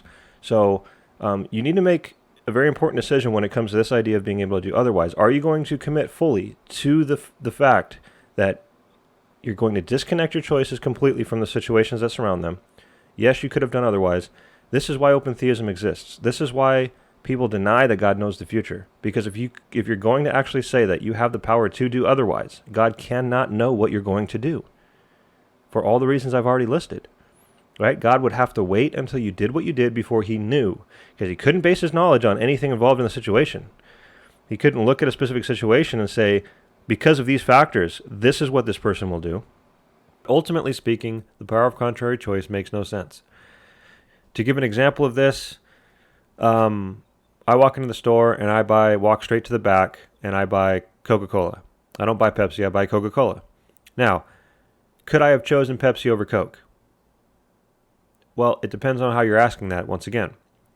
Looking backwards into the past, given the specific circumstance, I walked straight back, I wanted Coke, I came there to buy Coke, Pepsi didn't even enter my mind, and so even though hypothetically it was a legitimate option, I chose Coke, couldn't have chosen otherwise, and that's that. Now, is it valid for me to say that, well, I can go down to the store right now and choose Pepsi over Coke, and therefore I prove I have free will? No. The reason that doesn't prove you have free will is because that's a different circumstance at a different time with different factors. Now, I'm going down to the store for the express purpose of proving I have free will, and it's causing me to choose something I don't normally choose. So notice, in an attempt to prove free will, you actually prove determinism. In an attempt to prove that you have free will by choosing something you wouldn't normally choose, you are ascribing your choice to a different circumstance with a different set of circumstances with a different determining factor. And this goes back to the idea of desire. You're going to choose according to your greatest desire. So in the past, I look back, and at those times, my greatest desire was just Coca-Cola because I preferred over Pepsi. That's what I wanted at the time, given those circumstances. But going into the future, if I'm going to go down to the store to try to prove I have free will and buy Pepsi, now my desire to prove that I have free will is greater than my desire for the taste of Coke. And so I sacrifice the taste of Coke for the disgustingness of Pepsi because my desire to prove that I have free will in that particular instance was greater than my desire for Coke. So this is why, once again, when you look at specific instances, you can never look back and say you could have done otherwise. It's logically impossible to say that. And going into the future and trying to say you can prove free will by doing other than what you did in the past is also fallacious because the future circumstance is going to be of a different nature, different circumstances, different determining factors. And so this is why no matter how you try to look at things, fitting free will into these types of choices is fallacious. It's logically fallacious. So going back to the idea of being able to do otherwise, again, I chose Coke over Pepsi. Could I have done otherwise? I could have physically picked up the Pepsi. I could have bought the Pepsi. I had the money. I could have, hypothetically speaking, there was nothing preventing me, quote unquote preventing me from choosing Pepsi, except my desire. My desire was the ultimate determining factor, and if my desire had been different, then that which determined my desire would also have to have been different. And since nothing in that circumstance determined that I choose Pepsi, I chose Coke. Going into the future, there can be different circumstances that might determine that I choose Pepsi over Coke, but it's important to recognize that those circumstances are different. And this is why, once again, our choices are determined by our desires are determined by many other factors. To say that you choose your desires is once again circular reasoning. Why'd you do it? Because I wanted to do it. Why'd you want to do it? Because you chose to want to do it. Why'd you choose to want to do it? Because you wanted to choose to want to do it. Infinite regress. Illogical, fallacious, doesn't work. Doesn't work in a finite existence. And it always ends in circularity. So after considering all the things that go into us making choices and recognizing that our choices are just another part of this deterministic reality that God has created, I think it's safe for me to say, as a Calvinist, I would claim that free will is an illusion. I'll say that again. You can quote me on it. Free will is an illusion. It is something that you think you have that you do not have. And the reason that you think you have it is because you lack the information required to fully understand what is going into and the reasons behind why you're doing what you're doing and choosing what you're choosing. And this is what we see with magic tricks and illusion, for example. There have been people who have lived and died believing that magic is a real thing. They've claimed to have seen it done in front of them, and they saw one thing, they believed one thing, because they lacked the information necessary to fully understand what was going on. And so they believed that magic was a thing and a concept that was real. The same thing goes with the idea of luck and gambling. That word luck is thrown around most of the time very loosely, right? Most of the time people aren't actually believing in this mystical, magical thing called luck. But there are people who, trust me, having worked in the casino industry, there are people who believe that luck is a thing. Good luck, bad luck, you're born with it, karma, right? These sorts of things. And the reason they believe those things is because they lack the information required to fully understand what is going on around them. When you walk into a casino and you press a button on that slot machine, you're not casting a magic spell. You're not summoning the powers of luck from the far reaches of the universe to come and do your bidding. There's a computer in there that takes the closest millisecond from the clock and uses a seed generator, and I don't know exactly how it all works, but there's a computer, and it does its best to seem random, but it is not random, because there is no such thing as random, right? No Christian should ever believe in indeterminism, randomness, and so the idea of luck is once again this very lazy, it's like a filler. It's a filler that you inject into all the areas that you don't fully understand. When you walk into a casino and you pick up the dice and throw them down the table, you think you're not casting a magic spell. If you could throw those dice exactly the same way, with the exact same force, with the exact same air conditions, hitting the exact same angle, all conditions being the same, those dice would come up exactly the same way every time, because there's no such thing as randomness. And that's what free will is. Free will is a filler. It is a concept that you use to inject into all the areas that you do not fully understand when it comes to you making choices. And it can feel very real. You can really think you have free will. You can feel like you have free will, just like people can feel lucky, just like people can feel like magic is a real thing. But in the end, these things are, in fact, false. And again, to tie this in biblically, when you look in the Bible and you will see that it says that the lot is cast into the lap, but its every decision is from the Lord. We're not quite sure what lots were, but we know it was the ancient form of dice, some sort of dice, things that they used to seem random or gamble.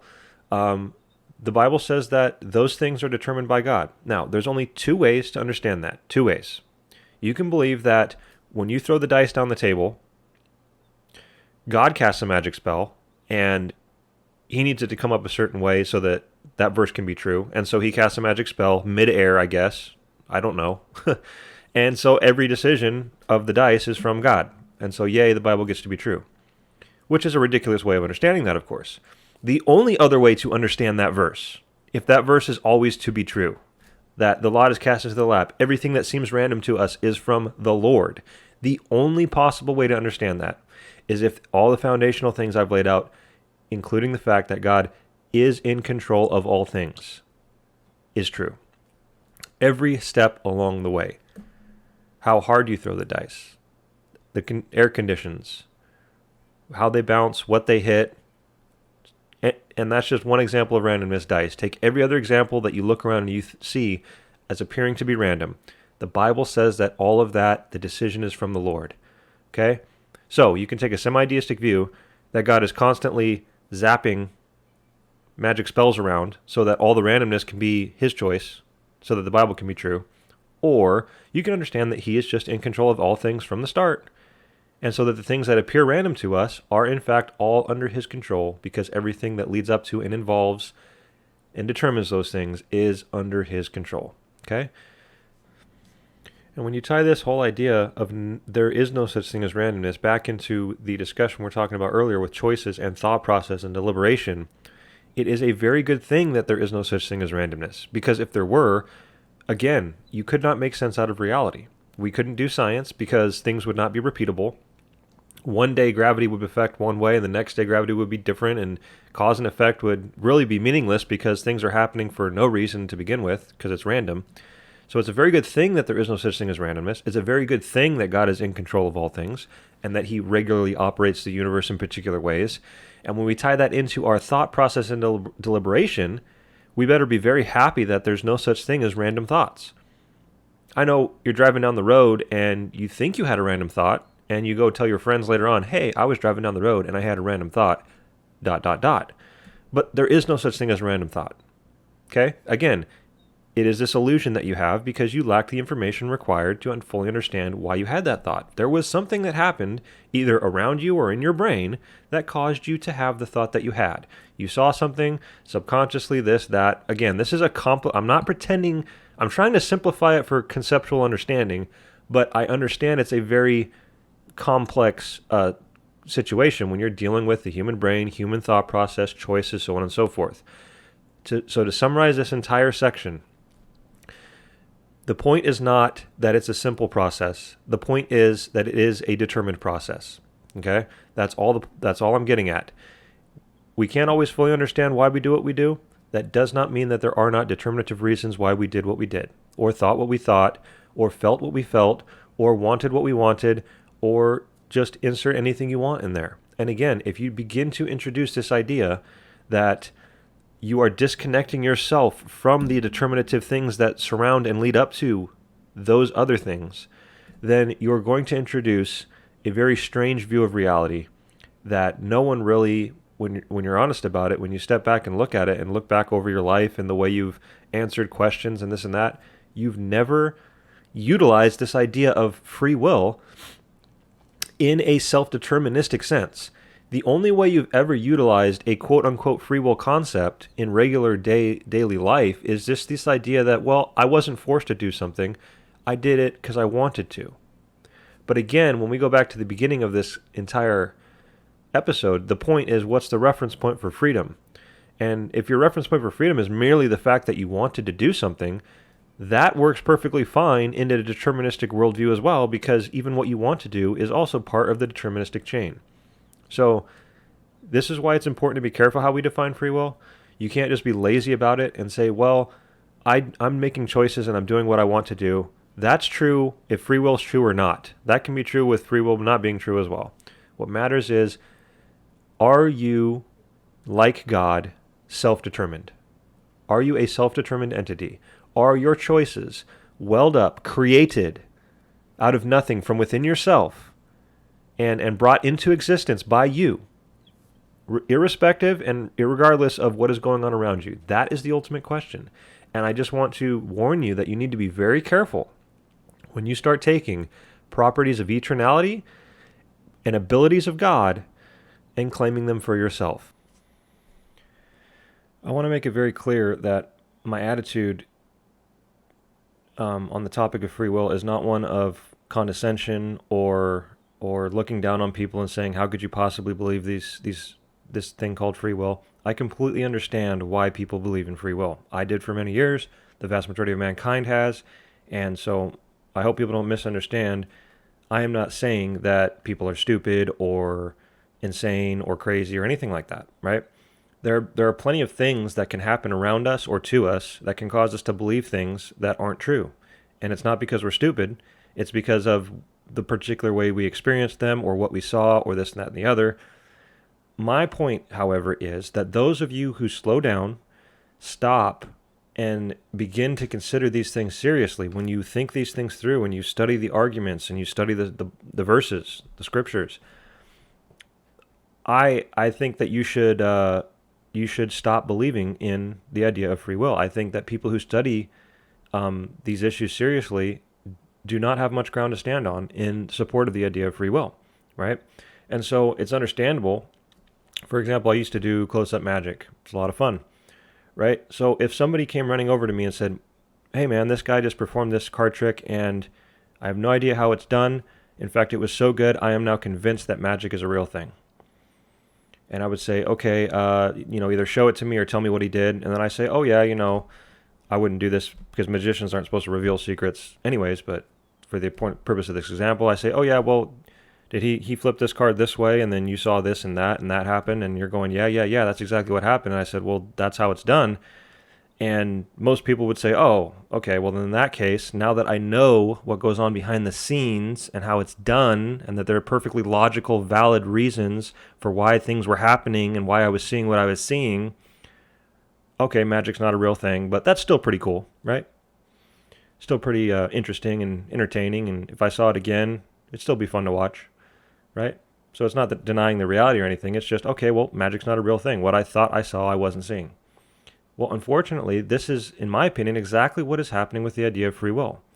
On the fly, free will seems real to us. It seems like it's what we're experiencing. It seems like it's what we feel to be true, right? But that is because we have not stopped to consider it. Decision-making, action, thought process, it's so much a part of just basic nature of who and what we are that we don't stop to consider the intricacies of what is going on behind the scenes, right? And so when someone like me comes along and points out, you know what, no, when you made that decision, that actually wasn't free will. There are perfectly logically determinative reasons behind why you did what you did and wanted to do what you did. And I start talking about past experience and this and that and blah, blah, blah.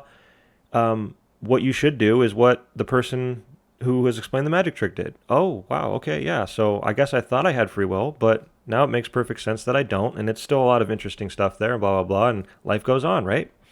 Unfortunately, this isn't the case. Even after people are explained all the deterministic, determinative, obvious, reality-based reasons behind why they did what they did, they want to shut their eyes to it, push it aside, declare it not determinative, and still hold on to this idea of free will. And that's the equivalent of someone who has shown how a magic trick is done, step by step, and says, you know what? Yeah, all that stuff was there, but I refuse to accept the fact that that's what was really going on because I really want to believe in magic. And so they just continue to believe in what makes them feel good. Okay? So I completely understand why people believe in free will, but it's very hard for me to understand how people who seriously consider the issues and are shown why free will does not exist continue to believe that it does. Right? And at this point, I'd just like to point out and come out and say that free will is found nowhere in the Bible. The concept of free will is always assumed into whatever is being read. It's always an assumption. It is a foundational assumption, a false assumption, but it is never actually established as a foundation anywhere in Scripture. If you notice the 3 verses that I quoted, that is a foundation that is established in Scripture. God's metaphysical relationship to the things that He has created is a foundational, established fact of Scripture. But you find nowhere in Scripture that lays out this idea that God gave you free will, that free will is a thing that you can have, that your choices are somehow independent of cause and effect, causative factors, that you're free from God in any sense. This is never found in Scripture. So when you ask people to prove free will from the Bible, all you're ever going to get are lots and lots and lots of verses where people are doing stuff. They're choosing this or rejecting that. They're believing this or not believing that. They're repenting or not repenting, or accepting or rejecting, or they're just doing stuff. They're making choices, but notice the assumption. That verse says nothing about whether that choice was determined or was a free will choice. So that verse actually doesn't answer the question, right? You can look at that verse and say, you could bring up 1,000 verses in the Bible where people are doing things and say, look at all the free will, right? And I can look at those 1,000 verses and say, no. There's 1,000 verses. Look at all the determinism going on there. And you would look back at me and go, what on earth are you talking about? Those verses say nothing about determinism. There goes your Calvinism again. You're reading these verses through your Calvinistic lens. But you don't realize that those verses do not say anything about determinism, you're right, but they also don't say anything about free will. And so you are looking at those verses through your free will lens. So lenses are not the problem. The problem is which lens is right, right? So we look at verses where people are doing stuff. You say it's free will. I say it's determined. Who's right? And it just so happens that when you look at the Bible to try to answer the question, do people do things because of free will or do people do things because of determinism? There are 0 verses that support the idea of free will, and there are countless verses that support the idea of cause and effect determinism. Whether it's explicit things where God is working things or talking about our nature, determining slavery to sin, nature determining sin, this, that, and the other, people hating God, loving God, all of these reasons behind why we do what we do, free will is never a reason that's given in Scripture, right? So there's 0 verses for free will. There are many verses for determinism. So how in the world can you actually comfortably sit on the free will side of the aisle and say, yes, all these thousands of verses where people are doing stuff, they prove free will, when they don't prove free will. They don't prove free will, they don't prove determinism, they're just descriptions of actions. So they're not actually verses that prove anything. We have to go to the verses that prove our foundational assumptions by which we are reading those verses through. And it just so happens, once again, 0 verses for free will, many verses for determinism. So let's jump into the problem of evil as briefly as possible. I'm going to lay out my answer from a Calvinistic standpoint first, and then we'll jump into why in my opinion, free will is not an answer, and in fact raises more questions than it answers when it comes to the idea of evil.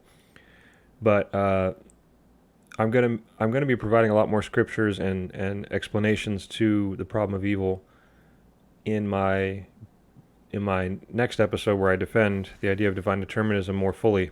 But after laying these foundations and making these claims, it is at least proper that I give a very brief defense. So notice that I am not coming out and saying that God is the cause of all things, including evil, because it's fun or popular or that it sounds good. Obviously, these raise problems in our mind, and that's very, very natural. The question is the Bible forcing us to ask these questions and answer them? And I believe with the 3 verses that I've quoted before, the answer is yes. It is forcing us down this road, and we need to man up and actually address these issues, because we need to ask the question, if it is always true that God is upholding our existence, how do we reconcile that with the fact that he is upholding our existence even while we're sinning? This is a very important question. I mentioned it briefly earlier, but now I'd like to flesh it out. God is exerting power and upholding your existence even while you're sinning against him. Now, if all of you Arminians, if your heads explode and you flip out and you can't stand the thought of the mere suggestion from a Calvinist that God might have determined that an evil take place someday in the future, that is so unthinkable to you. Here you have God upholding the existence of a sinner by his power, even while he's sinning. Now, I'm not sure how much closer you can get metaphysically to the idea of sin than being the one whose power upholds the sinner while they sin. And so if you have no moral issue with that, because the Bible clearly teaches it, if there's no moral issue, if God upholding the existence of a sinner while the sinner sins against him, if that doesn't make God a sinner, if that doesn't mean that God can't hold the sinner responsible, yada, yada, yada, then why would you, upon what basis do you object to all the very weak general suggestions that God merely determines that sin take place for a good purpose? Why is that so offensive to you, but God upholding the existence of a sinner while they sin is not? Okay? And this is where consistency needs to come into play, and we need to actually start addressing these issues. How is it, if you agree, God can uphold the existence of a sinner while he sins and not be guilty of that sin and still hold that sinner responsible? That sinner could not even be sinning in the first place if God's power did not make it possible. How is God, quote unquote, not to blame? How is God getting off the hook, so to speak? These are questions that both sides need to address. But if you admit, you can't just chalk it up to mystery and say, well, those verses say God upholds everything, and so, yeah, he upholds the sinners while they sin, and we don't really understand it, but it's just a mystery, and it must not be blah, blah. Why couldn't every Calvinist just say that about all of their claims, right? If you flip out when he says God predestines sin, why can't we just say, well, it's a mystery, get over it? When you flip out that that how can God hold us responsible for something he predestined that we do? If we just say it's a mystery, get over it, that doesn't get us anywhere. So we need to actually ask the question, how can God metaphysically be related to sin in the sense that he is upholding the existence of a sinner even while they sin and not be held responsible? And the answer from a Calvinistic standpoint is that we need to understand the nature of what evil is in the first place. Evil is not a substance. It does not have ontological existence like matter or energy. This is where a lot of people go wrong. People think that evil is this icky, nasty substance that the good and holy God can't quote-unquote touch. It's not about touching. Metaphysically, God is touching everything. He is hands-on everything. He is in control of everything. He is exerting power over everything. Nothing he is exerting power over is in and of itself evil, right? God created it all, and he continues to uphold it all. None of that is evil. What is evil then? Evil is a description of disobedience to the law of God. Evil is sin. Sin is evil. They're interchangeable terms. Biblically speaking, sin is breaking the law of God. So it is a description of the actions of human beings. Now it's important to notice that then to cause, on God's part, to cause sin and to commit sin would be two different things, right? Causing sin deals with metaphysics. Committing sin deals with laws, right? The reason we can commit sin is because there are laws that God gave to us, right? The reason animals can't commit sin is because God didn't give them any laws. The reason God can't commit sin is because nobody gave God any laws, right? And so the only way that to say God causing sin would be God sinning is if there was a law that said, God, thou shalt not cause sin. But there is no law, right? So this is the fundamental answer to the problem of evil and why evil is actually not a problem in the first place. Because evil is a description of disobedience to the law of God. Evil is something that only humans can do. God can't sin. And the only way God would be sinning and causing sin is if there was a law, if God was breaking a law that said, you shall not cause sin. Okay? This is a very short, brief, summarized answer to the problem of evil. And I could, in depth, go into the Bible and show example after example after example, which I will in my next episode, on God clearly causing sin, clearly being involved in sin, metaphysically speaking, and yet he is not held responsible because, first of all, there's nobody he answers to. There's nobody who gave him any laws, and so this is the consistent answer to how God can be metaphysically causing things that involve sin and not be a sinner. And so a very important question along these same lines is, what does it mean to say that God cannot sin? Every Christian says it, but how do you explain it? What is the logical reasons behind why God cannot sin? Most people just say, well, God can't sin because he's good. It's a true answer, but it doesn't actually explain what we mean when we say God can't sin. If you recognize the proper definition of sin that I have given, and that it is the breaking of the law of God, sin deals with laws and breaking laws, then you recognize that the reason God can't sin is because nobody gave him any laws, right? When you have laws, you have a lawgiver and a receiver. God is the lawgiver. We are the law receiver, right? God gave us his law. And if you look at it and you actually dissect it, interestingly enough, if we just take, for example, the Ten Commandments, the most simple things, they're all applicable specifically to creation. They're not applicable to God, right? Love your father and your mother. That doesn't apply to God. That applies to this creation and the way God has set things up. God didn't have to make humanity male and female, mother and father. He didn't have to, but he chose to. And after choosing to do that, he chose to give us a law according to that. Honor your father and mother. All right, don't have any other gods before me. Not applicable to God. You can go all the way to don't steal. Everything belongs to God to begin with. He can't steal, right? Don't kill. He's the one who gives life. He can take it away. Don't murder. Or I should say don't murder. God can't murder, right? God can kill anybody anytime he wants because we start off our existence owing our life to God. He's the one who gives it to us to begin with. He can take it away anytime he wants, and he's not sinning when he does that. So the law of God given by God is actually not applicable to God. If you to try to say, well, could God sin? Could God break his own law? It's not about, well, he's good or he would just never want to. He can't. The law is only applicable to us. It's not applicable to him. So again, God doesn't have any laws. Nobody stands above God and gave him laws. The law of God was given by God. It is specific to this creation. The law of God is not this static thing, that's this standard that stands next to God, That it's not like the law of God is rules that God has to play by too. They are rules that cannot even apply to him. And this is an extremely important answer to why God can't sin and how God can control all things, including our sin, and not be a sinner. Right? It's a logical answer to the reality of what is going on. And that ties directly into the idea of God being quote-unquote responsible. What do you mean God is responsible? Well, if God determined that I sin, he's responsible for it. I don't understand that statement. Responsible to who? In order for responsibility to be a thing, you need to be held responsible to someone. We are responsible to God because he's our creator. He's the rule maker. He makes the rules. He determines what's right and wrong. He determines whether or not we'll be punished. He determines if we are punished, what that punishment will be.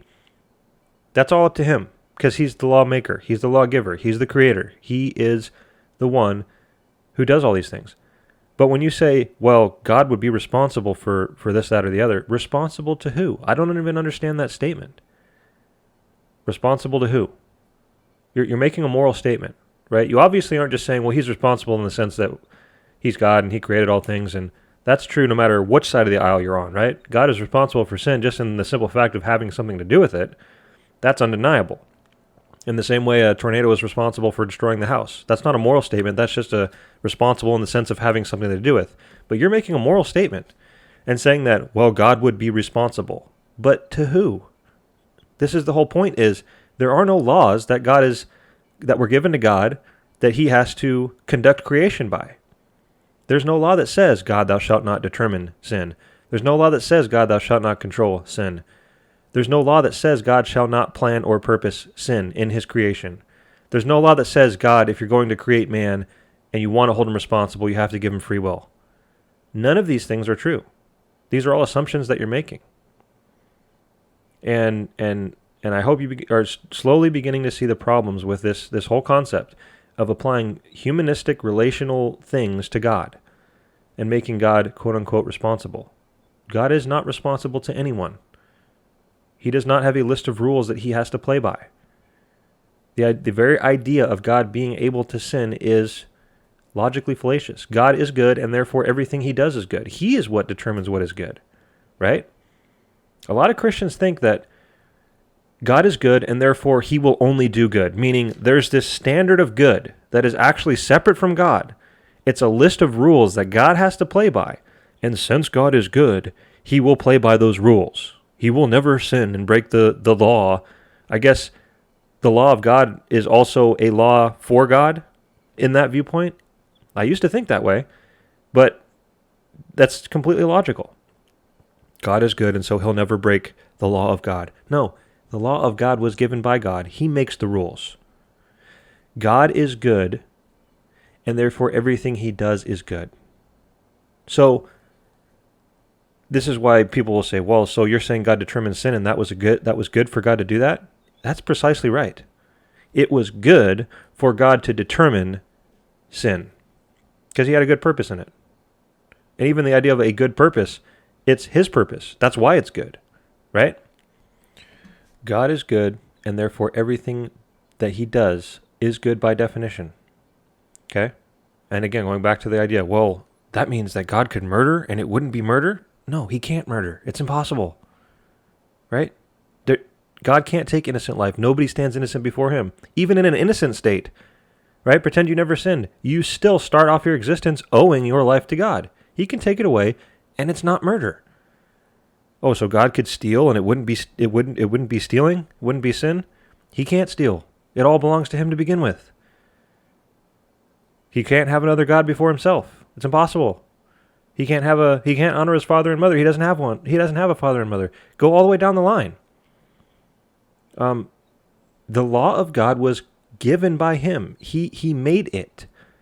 The law of God is not an eternal thing that that is also determining what he can and can't do. What God does is good by definition. That's the whole point. And so this is why when we tie this into the idea of God being in control of all things, God planning and purposing all things is good. It was good for God to do that. It was good for God to plan and purpose sin. He had a good purpose in it. It is not sinful for God to plan and purpose sin. It would only be sinful if there was a law that said he cannot do that. So I think I've spent enough time on this. This should be introducing new thoughts into your mind, things to consider, things that a particular angle that maybe you haven't looked at before. The law of God is not a list of things that God also has to play by. The law of God was given by God to us. It is applicable to us. God is not a sinner. God cannot be a sinner. And even when he's controlling our sin, he is doing so for good purposes, and everything that God does is good by definition. Now, as a follow-up to the idea that God, number one, is not this one sinning, we are, and number two, cannot be the one sinning because there are no laws that God can break to begin with, the idea of God causing, determining sin, bringing it about, there's no law that says that God cannot do that. Causation deals with metaphysics, sin deals with laws, we just covered all that. I'd like to address the idea of God being the author of sin. Most Calvinists will shy away from that and say, no, God's not the author of sin, because they've bought into the false assumption that God needs to be distanced from sin. I say, yeah, God is the author of sin. He's the author of all things, including sin. And author just simply means planner, determiner, and purposer, right? He's laid it all out. He's planned it. He's purposed it, right? How he's bringing it about wouldn't change whether or not he's the author of it. I think even a free will position where God knows the future would have a very hard time arguing against God being the author of sin. He's still working it into his plan, right? So, again, if God could stop sin, he would stop it if he didn't want it to happen, but it does happen, which means he obviously wants it to happen because it's part of his plan. I don't even see how free will can work around that. But if you're stopping and saying, well, no, that's because author of sin means God's a sinner, I've already disproven that. God is not a sinner. He cannot be a sinner, okay? So author of sin simply means God is the planner, purposer, and determiner of all things, including sin. I have no problem with the phrase. I welcome the phrase, and I encourage Calvinists to not just throw it out there without explanation, because it's a very emotional topic, and it can cause a lot of false things to spark in people's minds, but throw it out there with the proper explanation. Question what people mean. Oh, I make God the author of sin? Well, why is that a problem? And then answer the questions. What do you mean by author of sin? Then when they give a definition, address the definition. Flush out the false assumptions and the false definitions, and what you'll be left with is an obvious fact. Every Christian is forced, logically speaking, forced into the idea that God is the author of all things that come to pass, even if you hold to free will, if you think it through. And hopefully, as this episode progresses, we're going to start launching into, in a minute here, all sorts of questions for free will. Free will does not get around, it does not answer the questions most people think that it answers. Free will has a lot of questions that need answering, as you'll see in a moment. People always like to bring up extreme examples of evil, raise people's emotions, and use those sorts of emotional arguments to try to shed a negative light on and cloud people's thinking. They're not really trying to get people to think logically and answer particular questions. They're just trying to raise the emotions to the point to where people boil over and say, well, that just can't be the case, right? I'm not even going to consider it. I'm just going to move on and ignore it. And I really can't stand this type of, it's hard to call it argumentation because it's really not, but this idea that, well, let's think up the worst things we can think of, right? Hitler, child abuse, rape, torture, all these terrible things. Calvinists believe that God determined all that, and that's just terrible, so they can't possibly be right, because it just cannot be the case. Well, never mind all that for a moment. I'd like to, once again, this is questions for free will position. I want you to be able to account for these same evils. You believe that God chose. He saw it coming. Child abuse, torture, rape, Hitler, genocide. He saw all these things coming, and he chose not to stop it. How does that not make God evil? Can you answer that? Not only that, but when you're going to give an account to the three foundational verses I brought up, right, you're forced to admit that God, by his power, upheld the existence of the people involved in those terrible things. Not just the person, not just the victim. God actually exerted power. Think about this for a moment. And he didn't have to. The same God that you say doesn't want those things to happen, never wanted those things to happen, wasn't part of his plan, chose not just chose not to stop it. That's enough of a point. He not only chose not to stop it, he chose to willingly exert the power necessary so that those terrible evils could come to pass. How do you address that from a free will position?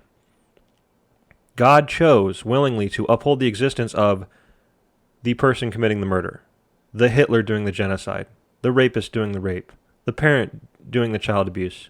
He upholded their existence every moment of those while those crimes were being committed. How does that not make God evil? Can you explain that? He also willingly chose to uphold the existence of the victims. The Jews in the gas chamber, the child being abused, the woman being raped, the person being murdered. He upheld their existence as well while those things were occurring. How does that not make God evil? He could have stopped it. He could have taken them out of existence. He could have 101 million different ways he could have stopped it. And yet they come to pass. God chooses to bring these things about, provide the sustaining power by which they can happen. What is your answer? How dare you sit there and think that Calvinists are the only ones that need to address the problem of evil and say that, well, our view makes God evil? How does these things not make your view, in your view, make God evil? So free will comes along as an attempted answer to the problem of evil. And this is the way that the vast majority of Christians would answer the problem of evil.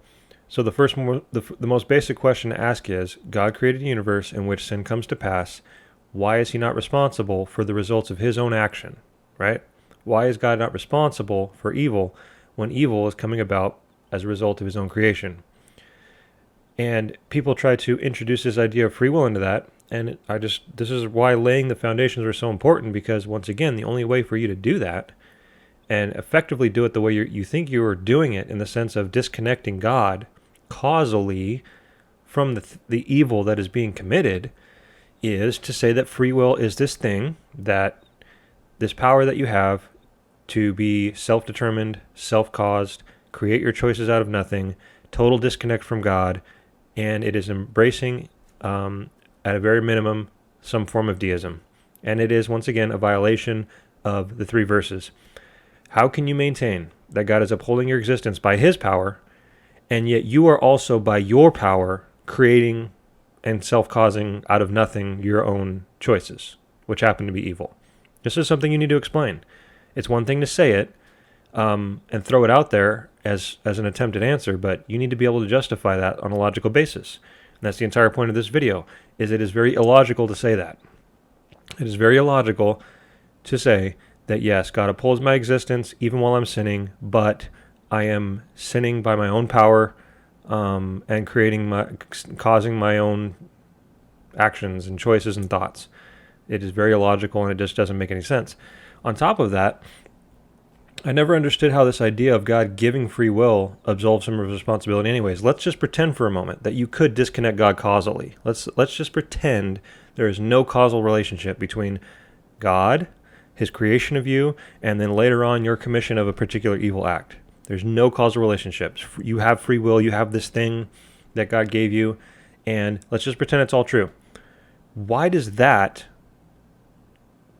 In other words, what does causation have to do with responsibility in this sense? Because God gave you something, you could call it a tool, and you misused it, right? Isn't that the general claim? Well, God gave us free will and then we misused it. Well, he knew that would happen, right? And so by giving you free will, knowing that you were going to misuse it, how does that, whether or not there's a causal relationship or not, how does that remove his responsibility? I mean, if I were to give my friend a tool, knowing that he was going to misuse that tool and commit a crime instead of using the tool properly, I would be completely complicit in his crime, because I knew what he was going to do with it when I gave it to him, and I gave it to him anyways. So God knows if he gives you free will, you're going to sin, and he gives it to you anyways. I want you to explain to me how that magically removes the responsibility from God. There's really only one answer that you can give, and we all know what it is. It's a mystery. Our imagination isn't big enough. It is what it is. God's God. All those things are true, but God's not evil, and it's just a mystery. And we shouldn't even be asking these questions. How dare we even ask these questions? And notice, I had the answer. I just gave it, right? God is in metaphysical control of all things. There's no law that says that God can't cause sin. I gave all the answers. You don't get to give that answer, right? That's my answer. If you give that same answer, then you forfeit the debate. You lose the debate. It's over. It's game over. You cannot object to Calvinism in any possible way if you attempt to answer the question of how those things, even in your own view, don't make God evil. So this is the problem that the free will position faces. They've falsely assumed, right, through theological and intellectual laziness, they have assumed that free will is just the answer. It's the magic wand you wave and it all goes away. And when someone like me comes along and points out it does not go away, you are stuck answering the exact same problems and questions that the Calvinists have to answer. You've got to answer the same questions. And at the end of the day, you can either give the only possible answer, which is the answer Calvinists give, or you can appeal to mystery. And since 99.99% of you recognize that by giving the Calvinistic answer, you forfeit the debate, you admit Calvinism's right, you can't object anymore, you lose the debate, it's game over. Since 99.99% of you recognize that, you can't take that same answer, the only other thing you can do is appeal to mystery, right? And once again, if you consider that to be a sufficient answer to these types of problems, then you can never be proven wrong in your own mind. This is something that you need to battle with yourself, right? You might think you're an idle spectator sitting there watching these people debate and, oh, I'll just take this and take a little bit of that, and at the end of the day, none of this matters. Never mind all that. You need to decide for yourself what is your worldview. You need to be able to answer these questions for yourself. And if you accept appeal to mystery to be a valid answer to these types of important questions, which I have demonstrated to have legitimate, logical, and scriptural answers, right? It's one thing to appeal to mystery on true mysteries that the Bible does not address. But when the Bible answers these questions, and they're just not giving the answers you like, so you want to ignore them, that is not a valid way to appeal to mystery. And if you consider appeal to mystery to be a valid way of answering questions, then again, you can never be proven wrong. There's nothing I could ever say, there's nothing the Bible could ever say to convince you of these particular things. You're just going to believe what you want to believe, and when you're challenged, appeal to mystery. And I think that that's sad. I know that's going to be offensive to a lot of you, but I'm saying that in a bit of a loving way. I'm trying to get you to wake up. You need to think these things through. You need to study these things. You need to give answers. You need to be consistent within your worldview. It is a very good thing to do, to pursue truth, to pursue consistency, and to have a worldview that is logically consistent. That's not a bad thing. It's a very good thing.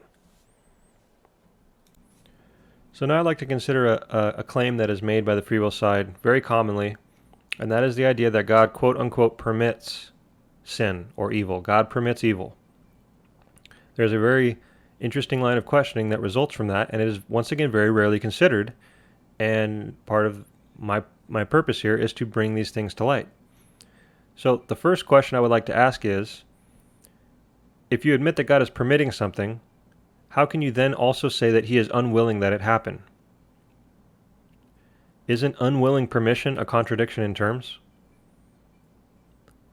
If you're admitting that God is permitting something, you're also admitting that he has the absolute power to stop it. That it can, the only way it's occurring is that he has chosen to allow it to occur. So how then can you say that he has chosen to allow it, but he is unwilling that it happen? This is an important question I would like an answer to. I also find it interesting that if you're going to say, well, God permits evil so that he does not violate free will, why is it okay for us to violate free will when we're going to prevent somebody else from committing an act of evil? It's not just morally acceptable that we violate their free will to prevent evil. It's expected of us. If we do not violate their free will to prevent them from committing evil, we ourselves can be viewed as committing a particular evil, or being an accomplice to whatever crime it is that we have allowed to happen. Why does that same logic not also apply to God? I'm not even guaranteed a success when I set out to attempt to stop somebody from committing evil. God is absolutely guaranteed success. So why is it then that God is not morally obligated to violate free will to prevent evil? We are. Why isn't God? Why is it wrong for God to violate free will to prevent evil, but it's not wrong for us to do so? If I were to stand before a judge and the judge were to say, why did you not stop this man from assaulting this woman when you could have stopped it? And I were to just say, well, obviously, judge, it's because I didn't want to violate their free will. Is that judge going to say, oh, yeah, silly me? Right? That's the ultimate rule of the universe here. Can't violate free will, so okay, you're excused. Of course not. Why then do free will proponents find this to be an acceptable line of thinking when it comes to God? That this do not violate free will rule is some rule that God has to play by, and so it's suddenly now okay for God to allow all sorts of unbelievably terrible, evil things that God could have stopped because he didn't want to violate free will. It just doesn't make much sense. If you tried to say that, well, if you admit actually that God has at times or does at times violate free will, well, that introduces a new line of questioning, because how is that fair? How is it fair that God violates the free will of one person but not another person? Right? You're always talking about fairness and this and that when it comes to the way God interacts with people. When somebody comes and tries to kill me, they want to murder me, their free will is that I die. My free will is that I live. Why is it okay for God to prefer the free will of the person killing me over my free will to live? And I just want to briefly point out, again, this is why free will sounds good in a vacuum. It sounds good when God just throws you down here on earth, you're all by yourself, and it's just you and him, right? And you get the chance to accept Jesus, and you use your free will to either accept it or reject it, and you go to heaven or hell, and that's the end of the story. The problem is that when you zoom out and address the idea of free will and how it looks in real life, with other people and their free will coming and clashing with your free will, it turns into a very ugly, ugly place. And so we're talking about this idea of someone can come along and want to murder me. I find it very ironic that people can't stand when Calvinism says God determines that people end up in hell. But you're perfectly okay with the free will view in which another finite creature standing next to me can determine my eternal destiny by murdering me before I've heard the gospel, or maybe I heard the gospel but I was having a bad day so I rejected it. And, if I hadn't been murdered then, maybe I would have gone on to be saved. But another person with their free will can come along and determine my eternal destiny by murdering me in an unsaved state. So you have a problem with God the Creator determining your eternal destiny, but or my eternal destiny in this example. You have a problem with God the Creator determining eternal destinies of men. That's just morally unbelievably insane and reprehensible. But you're perfectly okay with other people's free will determining other people's destiny. And God lets it happen. God lets it happen. He could stop it. He could stop that person from murdering me so that I could go on later on to hear the gospel and be saved. But God willingly lets people murder other people in unsaved states and with their free will determine the eternal destinies of other people. And God just stands by and lets it happen. And that is supposed to be a more acceptable view. Not only that, but when you go down the road of admitting that God has the absolute power to stop a particular sin, such as someone murdering me, but he chooses not to stop it, when it comes to the ultimate being of God having full power and potential in your particular position and viewpoint, potential control of things if he wants to control them, how is that not God determining that something happened? If sin, and for example, someone murdering me, if that murder can only ultimately happen if God allows it, how is he not, by allowing it, determining that it happens? So a video on this topic would not be complete without addressing the idea of responsibility. Everybody seems to always say that responsibility presupposes freedom. But again, as we've asked multiple times in this episode, you need to clarify what you mean by freedom. What is the reference point for freedom? Okay? Are you talking about merely freedom from coercion? The idea that you are being forced to do something you don't want to do? Is the reference point for freedom merely the fact that you're doing what you want? Again, this works perfectly fine in a deterministic worldview, which includes the fact that you want to do what you're doing. So if doing what you want is your reference point for freedom, right? Escaping the idea of coercion or force against your will, it works just fine, right? In a deterministic worldview as well. But this is, of course, not what you mean, right? We all know that when you talk about responsibility presupposing freedom, you mean freedom from God. You must mean that because it's the only reference point that matters once again. But here's the problem with that. Just stop and think about it. Sounds great on the fly, like most free will things do, but when you think about it for a moment, if you were truly free from God, then God would have no right over you to hold you responsible in the first place, right? So on this particular instance, responsibility actually presupposes the opposite of freedom. Responsibility presupposes that the person holding you responsible has the right over you to do so in the first place, okay? So in the simple sense of freedom from God, this definition actually blows up in your face. Because if you were truly free from God, if you were truly autonomous, I haven't used that word yet, but it is a very common phrase, autonomous free will. Autonomous literally means a law unto yourself. That's what the word means. So if you think that you have this freedom from God, this autonomous free will, then you would not even need to play by God's laws in the first place. So it's very ironic that you're going to talk about responsibility presupposing the very thing that violates the idea of being able to be held responsible in the first place. And this is why God is the only truly free will autonomous being. God is the only being in existence who is a law unto himself. There is nobody outside of him who gave him any laws. There is nobody outside of him who has the right to hold him responsible for anything in the first place. It's what it means to be autonomous. It's what it means to be free. It's what it means to have true free will, and only God has it. This also ties directly into the answer we've been talking about, which is why God can't ever be held responsible for evil in the first place. People always say, well, if Calvinism's true, then God's responsible for evil. They use that word. But what do you, if by responsible, right, you simply mean that he had something to do with it, well, of course he did. He's the creator. At a bare minimum, he created the universe in which it exists. And as I would go on to say, he is actually determining and planning the fact that things are coming to pass, and by his sustaining power carrying them out. But this is not what you mean when you say God's responsible for evil. You're talking about a moral responsibility, right? You mean morally responsible, but to who? I always laugh out loud when I hear people say, if God determines sin, if God causes sin, he'd be responsible. Responsible to who? To you? He's certainly not responsible to you or me. And there's no other gods out there. There's nobody above God or outside God who would hold him responsible. What do you mean he'd be responsible, right? And again, we don't give God laws, right? We don't get to falsely assume, well, God, if you're going to hold me responsible, you must give me free will. Or if you're going to hold somebody else responsible, you can't determine what they're going to do, right? These are false assumptions. This is you actually trying to hold God responsible to you. You're the one trying to make the rules and give them to God, and it's absurd. It's obviously absurd. God is in a transcendent category, right? And again, when sin and evil deals with laws, there is no law that says God cannot cause sin. So, moving on, if at this point you're starting to shout, no, you're missing the whole point here. We're not simply talking about the right to hold somebody responsible, right? You would obviously claim that even though God gives you free will and you're free from him in certain instances, he still has the right because he's your creator, which I still think is a logical contradiction based on what I laid out. But you're going to say, no, you missed the point. God can't hold you responsible for something he determines that you do. First of all, where's that rule laid out? I've never seen it.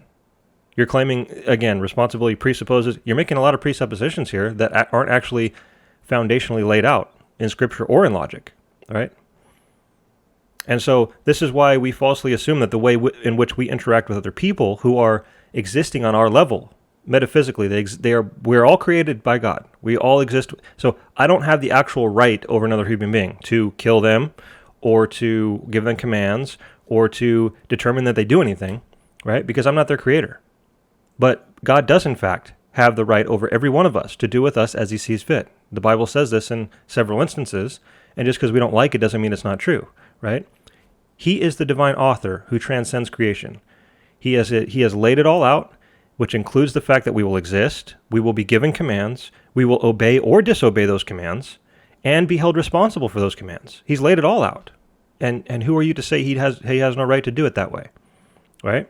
I mean, again, just put yourself in the sense of you're going to be an author, you're going to make up a story. It would obviously include all of those things.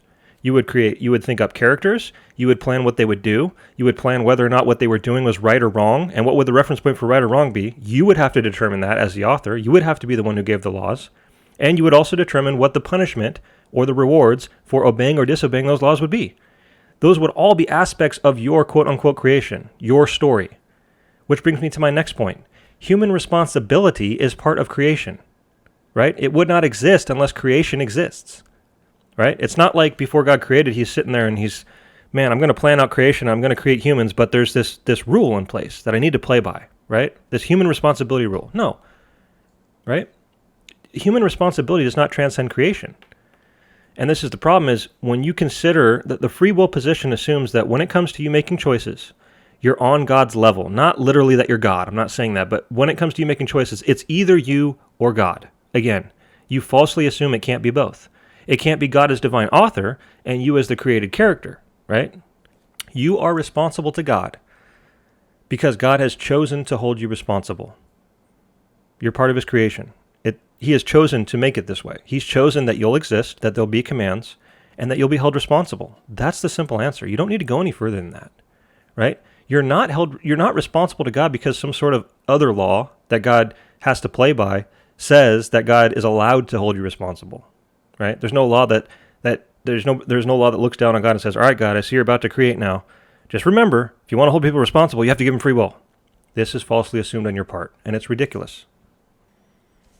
And so a lot of arguments that come against Calvinism stem from the falsely assumed idea that you can take rules that are applicable or standards that are applicable to human beings from one human being to another on our horizontal relationship. The fact that we're all creations of God, we don't have the right over one another to do these sorts of things. And so, for example, we're on the topic of commands, right? If I were to come up to you and say, I command you to love me, worship me, serve me, do this, don't do that, here's what you can and can't do, and just lay out all these commands, you would look at me like I was insane, right? And why is that? Because I don't have the right over you to do that in the first place, do I? Right? I don't have that right. We're both on the same level ontologically. We're both creations of God. I didn't create you, you didn't create me. You don't rely on you don't rely on me for your existence. I don't have that right over you. You would look at me like I was insane if I came up to you and started giving you those types of commands. So why doesn't you view me as insane for doing that? Why don't you view God as insane for doing the same thing?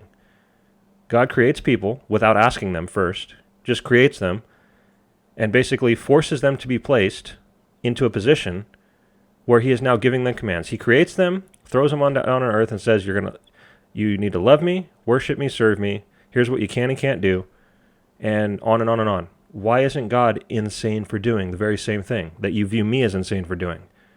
And the answer is obvious. It's because he is in a transcendent ultimate position as creator. He has every right to do that. He's the one who makes the rules. He has the right to determine what is right, what is wrong, what we can and can't do. It's not up to us. It's up to him, right? So you can see how you take a humanistic example where I would be viewed as insane. When you try to apply the exact same thing to God, it completely evaporates and everything's perfectly fine because God is God. He's in a transcendent position. He is not on our level. It is not us and him side by side in this existence, and we start making all sorts of false assumptions about how he can or can't hold us responsible if he's determining what we're doing. So take that same example about the idea of responsibility. If I were to determine that you did something and then tried to hold you responsible, you would call that ridiculous, right? Illogical, unfair, maybe even insane. But when you take that and apply it to God, instead of it evaporating like the other example did of giving commands, instead of just saying, well, now that we're talking about God, he is in a transcendent position, he's the author of all things, he has the right to do that. He has a right to determine what people do and still hold them responsible. All of a sudden you want to hold on to that rule and apply that rule to God. And I just want to know, this is just one example of many examples where this is done. You draw humanistic analogies, make assumptions, make rules, make standards, and then try to apply those to God as if he's on our level. And there's just many instances where the entire point is the ontological difference between God and us is he has the right over us to do these things in the first place because he is the divine creator, author, so on and so forth. And so to hopefully briefly summarize the entire point here, responsibility presupposes freedom.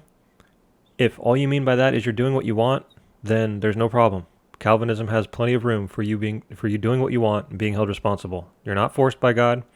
He's determined all things, including the fact that you're doing what you want, quote unquote, freely in that sense. But if you mean responsibility presupposes that you are free from God when you make choices, then I've laid out all the logical problems with this and why it is a rule that you are falsely assuming into this discussion. You need to prove that rule from somewhere, right? There's nothing that logically necessitates the rule, and there's nothing in Scripture that lays out the rule, that God can only hold you responsible if he somehow gives you this free will and lets you be free from him. It's one of the biggest false assumptions in this entire discussion, to be quite frank about it. So now what I'd like to do is sort of shift gears. I have included some questions for the free will side along the way so far, but what I've been doing mostly is laying a foundation, what I believe to be the necessary biblical, logical foundation of God's metaphysical relationship to his creation, and so that is there. It's set in stone. It's always there to look back to. I can always point back to it, but what I want to do is shift gears and turn this into an all-out assault on the idea of free will from a simple, almost idle spectator standpoint. These are just questions that anybody who isn't even involved in this theological discussion would or should ask you, and that you need to be able to answer if you're going to support the idea of free will. So let's shift gears and let's just pretend that everything I've said so far can be ignored. Let's pretend that you can find a way out of all the logical problems I've pointed out. Let's just pretend that semi-Deism's false and we still have free will. Let's pretend that somehow God is always upholding your existence, but you are also a self-determined entity somehow. Let's just pretend you find ways out of all of that. What we're going to do now is go through a long list of topics and questions and problems that the free will position has and needs to answer. And what I've noticed in my experience, and I don't have much experience doing this podcasting sort of thing, but I do have a lot of experience in the sense of listening, reading. I used to engage in a lot of debate online, and in my experience, Calvinists like myself spend most of our time on the defensive. It is always the Arminians asking, well, if this is true, then what about this? If that's true, what about that? How do you answer this? How do you answer that? What about this verse? What about that verse? And don't get me wrong, it's very fun to be on the defensive and to provide answers and to be able to provide answers to a lot of different questions. That's a very fun thing. But what people need to recognize is if you cannot turn, it's not enough to defend. You have to be able to counterattack. Because if you're playing chess, for example, you might provide the best defense possible. You might provide such a good defense that the only thing left is the opponent's king. But as long as that king is not in checkmate, he can be up top wiggling back and forth, thinking he's still in the game, thinking that his theological positions and his theological viewpoints are still alive and strong and valid. You have to counterattack and deliver checkmate in order for the other side to realize that they are not sitting in a very pretty position. And that is the primary, if I could name one purpose for this episode, this entire episode titled Free Will is Logically Impossible for Us. The entire point of this episode is to get you people who believe in free will to realize that you are not sitting in as pretty of a position as you think you are. In my experience, people who hold to free will think that it is this magic wand that they can just wave around and make all of the world's theological problems go away, while at the same time demanding concise, logical, consistent answers from the other side. And it's like very rarely are the tables turned and are the free will people put on the defensive. They're always on the attack. They're rarely on the defensive. So what I'm going to do now is shift gears and ask a very long line of questioning. And these are questions most of which I have never heard a legitimate answer to in my experience. Most of the ways these questions are addressed is appeal to mystery. There's a lot of appeal to mystery when it comes to defending free will, in my experience. Again, part of the point of this episode is please prove me wrong. Write in the comments, write me the messages, make the video responses, whatever you want to do. I want to hear answers to these questions. So the first line of questioning I want to go through relates to the foreknowledge of God. The foreknowledge of God is by far my favorite topic because, in my opinion, it is the absolute death knell to the free will position. And it, by itself, is the death knell in the sense that you could actually forget all the foundational things and all the logical problems I've pointed out so far. You could put them aside. You could pretend like you've been able to answer them. Somehow, deism is false and we have free will. Somehow, God always upholds my existence, but I have free will. Somehow, God is always exerting power over me, but I have free will. Let's pretend you can get away from all those things. You still have to face the problem of the foreknowledge of God. Now, I'm going to assume for the sake of this episode that we all agree that God knows the future. I'm aware that there is a camp known as open theism, which teaches that God does not know the future. They are very crafty in the way they go about saying that. They will say that God knows all things, but since the future, he only knows what is knowable. Since the future is not knowable, he doesn't know the future, but he still knows all things. Now, I'll make a video on open theism in the future and show that it's just highly unbiblical. That's why it's an extreme minority view. The reason open theism exists, by the way, is precisely because of what we're pointing out here. Open theists are at least attempting to be consistent. If free will is to be true, God cannot know the future. That is the entire purpose of the existence of the open theist movement and position. Okay? So I have a little bit of respect for them in the sense that they're at least trying to consistently address issues. The problem is that they're abandoning what is biblical for the sake of what is unbiblical. That's the sad truth. And what you have with the majority of cases, which is the majority of you, free will proponents, is you don't abandon the biblical, thankfully, but you still want to hold on to the unbiblical, free will. So you have this clash of logical contradiction and problems where God knows the future and you have free will, and most of the time you're just going to appeal to mystery or pretend like free will in and of itself is just the answer to everything. But as we're going to show, there is a very long list of questions that you need to be answering to logically support and uphold your idea of free will in light of the fact that God knows the future. There is also another camp on the free will side known as Molanism. Molanism is gaining in popularity, I believe, because it is at least putting out the effort of attempting to logically address these issues. So once again, I highly respect that. I will do episodes on Molanism in the future, I assure you. In my opinion, it is very easy to point out logical problems with Molanism. They are trying to be logical, but in doing so, they tie themselves in knots, to make a long story short. But the purpose of this video is not to focus on Molanism. The purpose of this video is to address the majority view, a simple foreknowledge view, for lack of a better term, where God knows the future. A more full discussion on the foreknowledge of God is better saved for future episodes. And we can get into all those other issues, open theism, Molanism, so on and so forth. But for this particular episode, we're going to proceed through a line of questioning that just assumes a general idea that God knows the future. So the first and most important question that I could ever ask, and I'm not trying to be dramatic when I say that I have never, ever heard an adequate or sufficient answer to the question that I'm about to ask. So I'm putting what I consider to be the most important question at the very start. And it belongs at the start, not just for that reason, but for the reason that it is going to provide a branch of subsets of lines of questioning, as you'll see. So it's good to start here, and it just deals with man's eternal destiny and God's foreknowledge. So Calvinists are constantly criticized as having a horrible, terrible, how could anybody believe that, such type of view, where God is actually predestining people to hell, and it's not up to them, and that's just terrible, apparently. Now, of course, Calvinists believe that, and I'm here to tell you that any theistic system, Christian or not, any theistic system that believes that God knows the future is stuck with that quote-unquote problem. Now, I don't see it as a problem.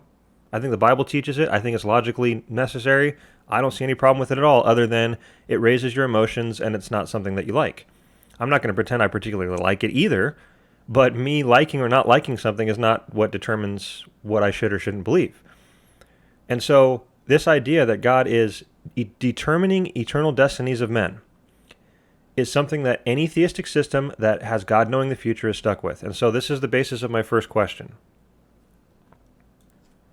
I've worded this question very carefully, and I'm going to read it twice, not because I question anybody's intelligence, but just to make sure I get the point across. The question is, if God knows that by creating you, you will end up in hell, how has God not determined that you end up in hell by creating you?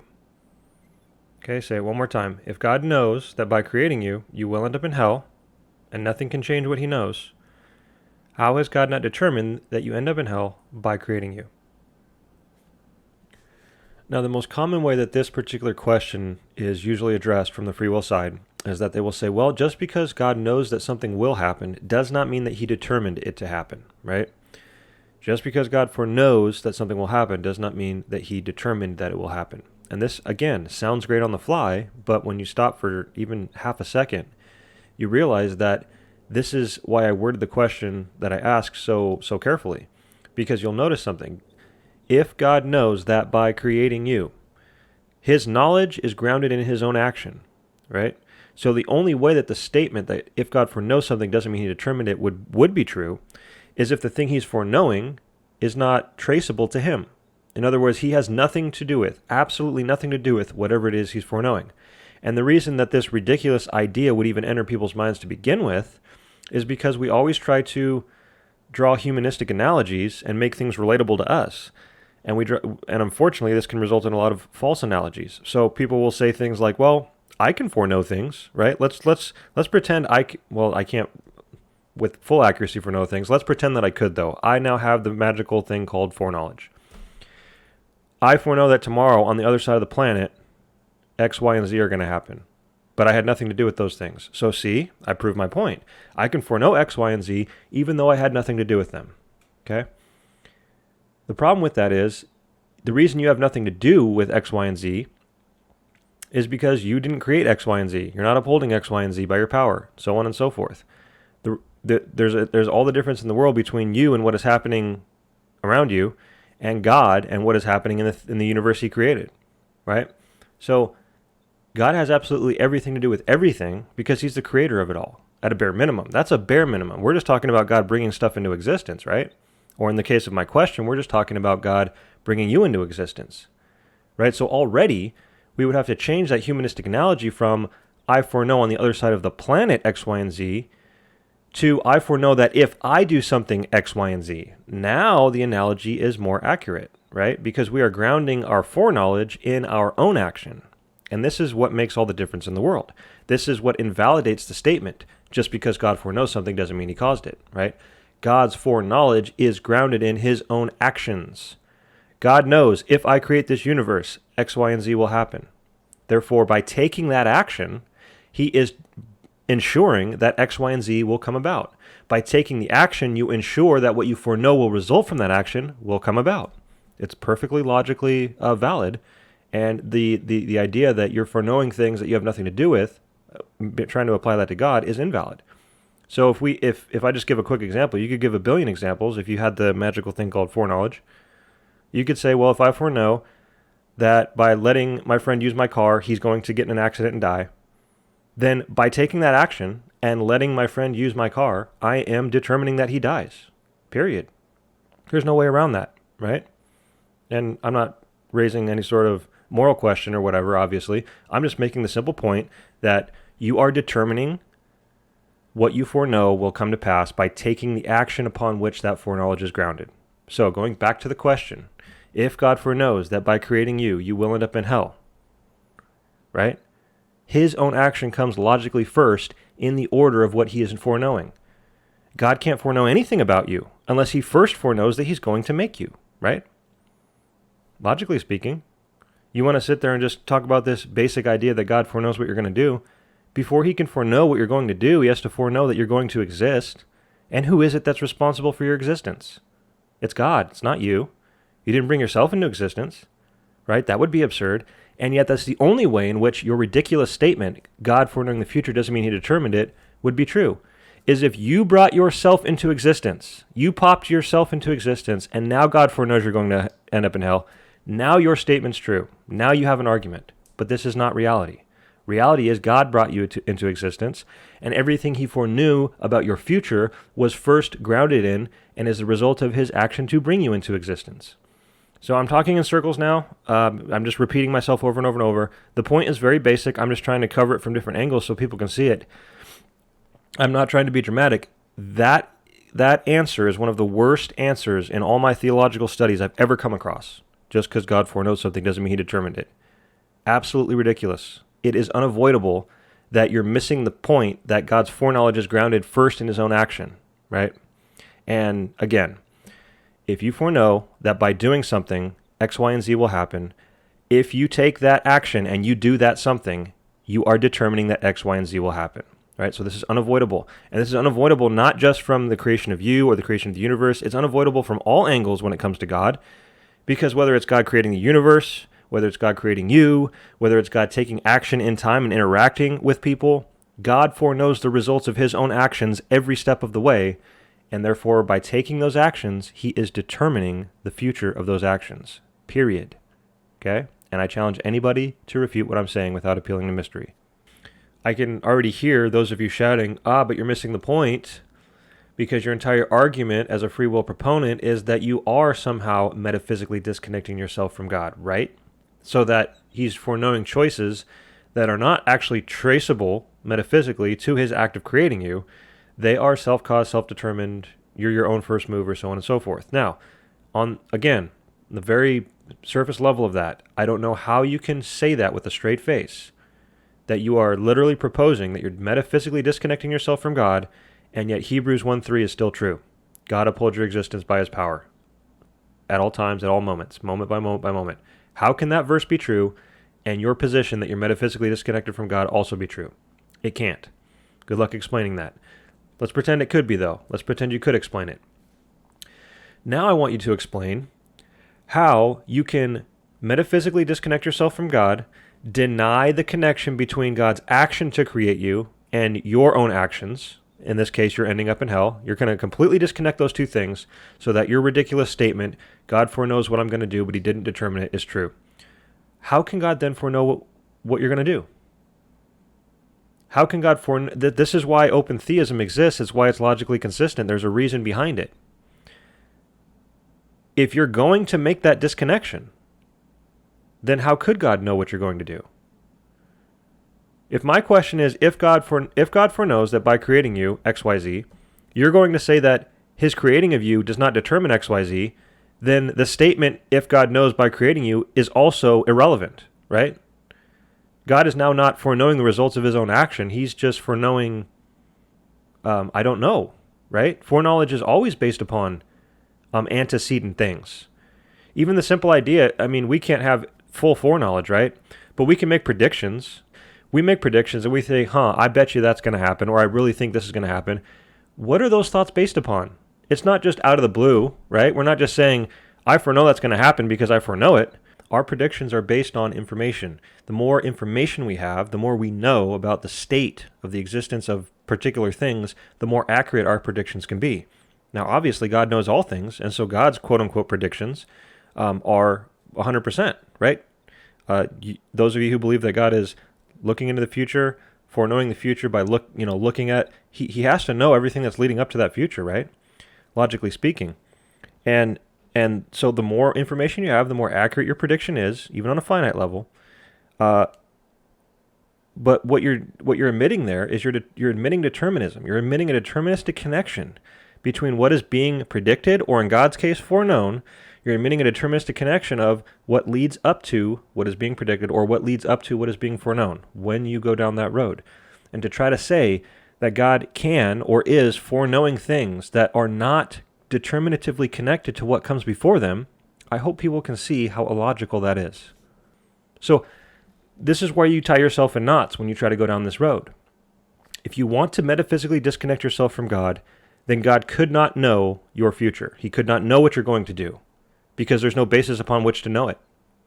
He can't say, I foreknow that tomorrow you're going to do this because here's what's going to lead up to that. He can't know that, right? Because you're disconnecting your choices from what comes before those choices. And this is the giant conundrum that the free will position finds itself in. It is denying all of logic. It is denying all of reality. It just takes it all and throws it out and says, nope, I've got free will. I'm self-determined. I'm self-caused. I'm my own first mover. And we want to be nice, good little Christians and believe the Bible. So God knows the future too. And don't question it. It's a mystery. We don't know how. We just know that. Your imagination is not big enough. And how dare you question what God can do? And that is the summation of the free will position. And I want to point out very briefly, for those of you who would say that it is possible for God to foreknow what you will do, foreknow things about your life that have nothing to do with the fact that he created you, right? Basically, I've heard people say The Bible teaches that God foreknows the future, but it doesn't teach us how God foreknows the future. I call baloney on this. There are numerous verses that teach this, right? The most explicit verse in the entire Bible that completely summarizes the logical concept that God knows everything he knows about you because he's the one who creates you, when and where and how he creates you. He is the one who determines everything about your life, is Psalm 139:16. Psalm 139:16 says, "Your eyes saw my unformed substance.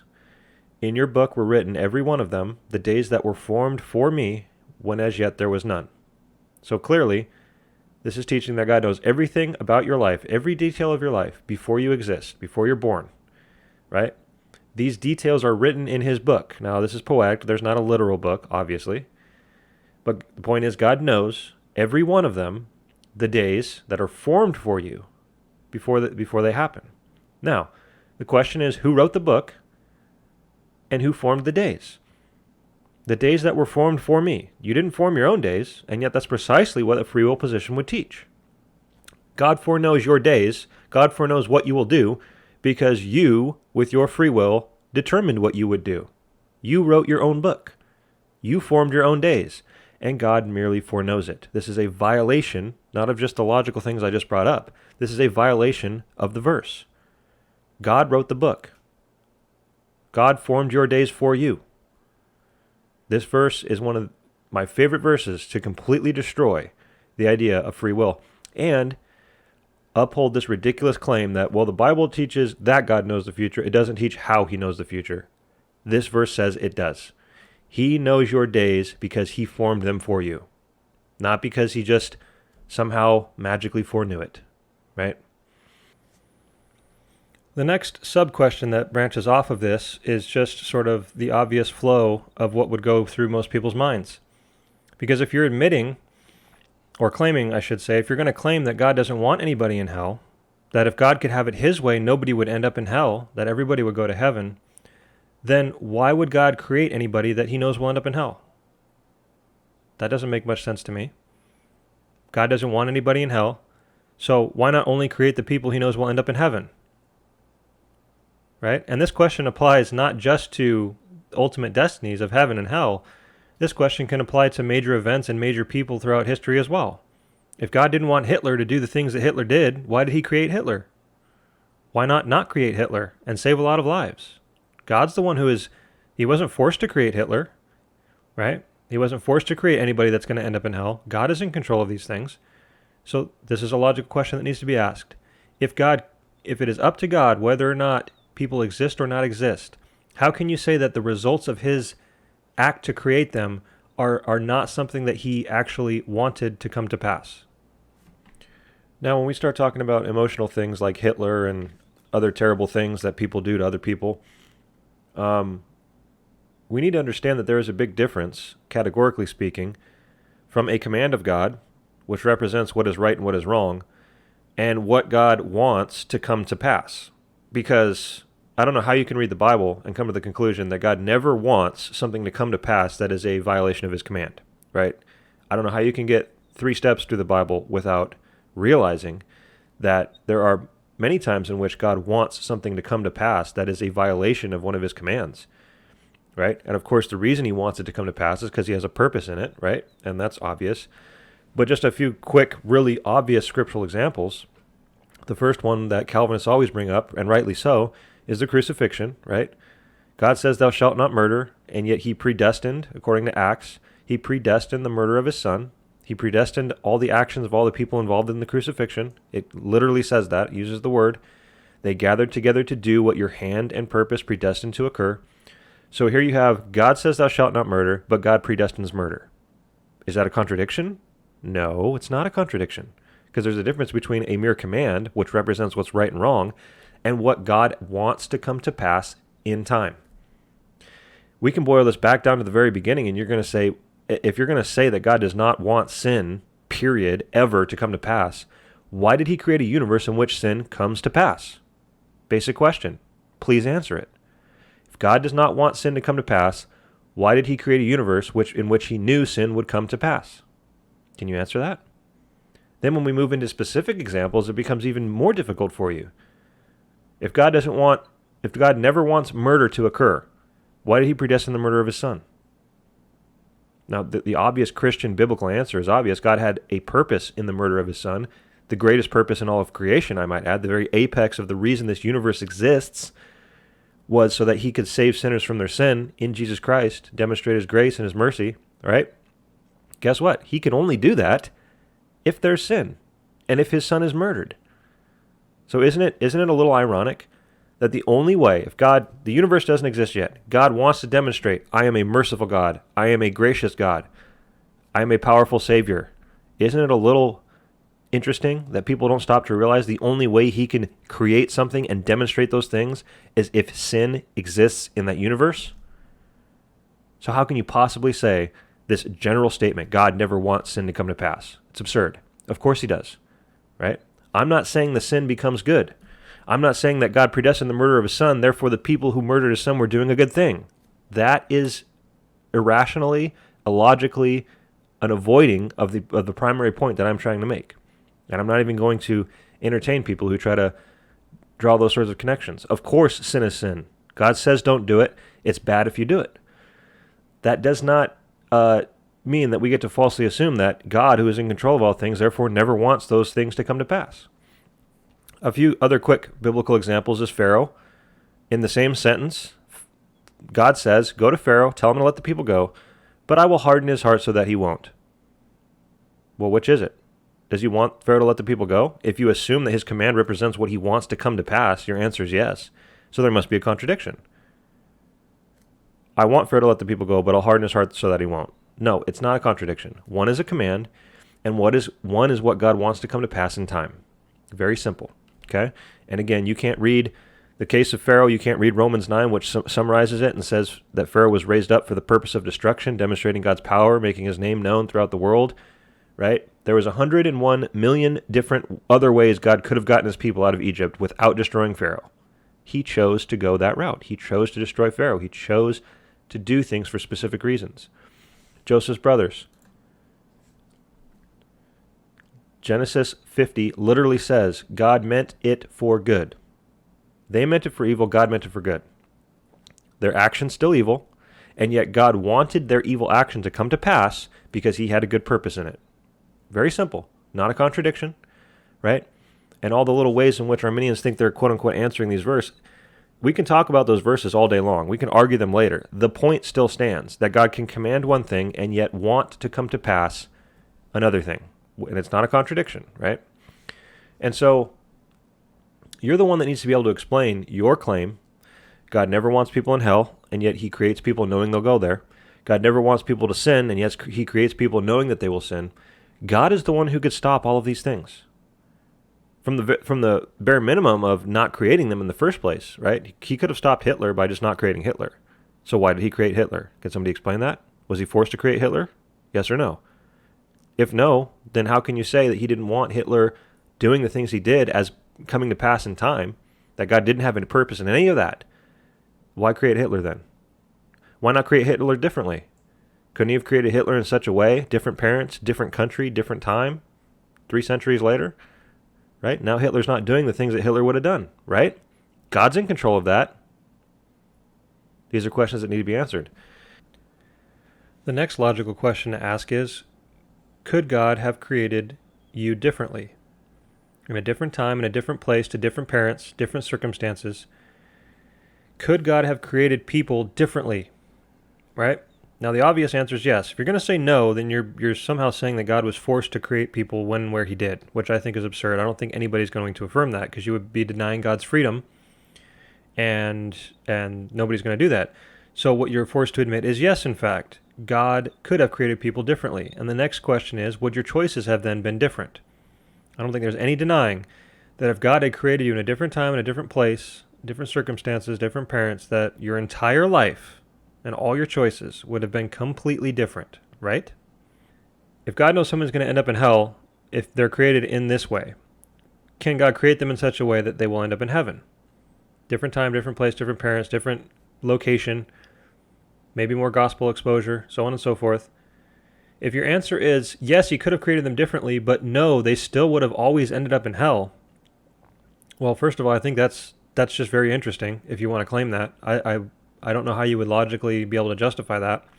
That out of all the millions of possible ways that God could have created somebody, they always would have ended up in hell. That sort of violates the whole concept of free will to begin with, doesn't it? As you're not really that free if no matter what way God creates you, you're going to end up in hell. So you sort of self-implode at that point. But again, I just loop back to the question of then why create you? If God knows that no matter how I create, I've got trillions of ways I could create this person, they're always going to end up in hell. It's so frustrating. Well, then just don't create them. If you don't want them in hell, don't create them, right? And not only that, but wouldn't non-existence be preferable to eternity in hell? I mean, if God, I jokingly said earlier, God didn't check with you first, but if God could, somehow, let's just pretend that God could check with people first and say, hey, I'm going to create you and you're going to end up in hell. You want to be created? I think all of them would say, no thanks. I'd prefer to just not exist, right? Or if he were to say, hey, dude, I've looked into the future of all the trillions of ways I could create you, and you're always going to end up in hell. Would you like to be created? I think everybody would say no. That non-existence is preferable than eternity in hell. So again, why does God create anybody he knows will end up there? I just want an answer to that question, please. And now let's flip over to the other possible answer, and that is, yes, God could have created you differently, and yes, God could have created you in such a way that you would have ended up in heaven. Well, then why not do that? If God doesn't want anybody in hell, why not create everybody in such a way that they all end up in heaven? Are you going to say that is something that the all-wise, all-powerful God of the universe cannot do? That Molanists would say that. Molanists would say there is no possible world in which everybody's saved.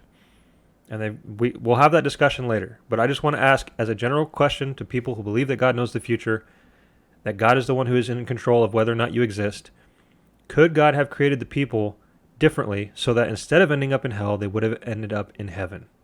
These are things you need to answer yes or no to, and then answer the logical things that flow out of that.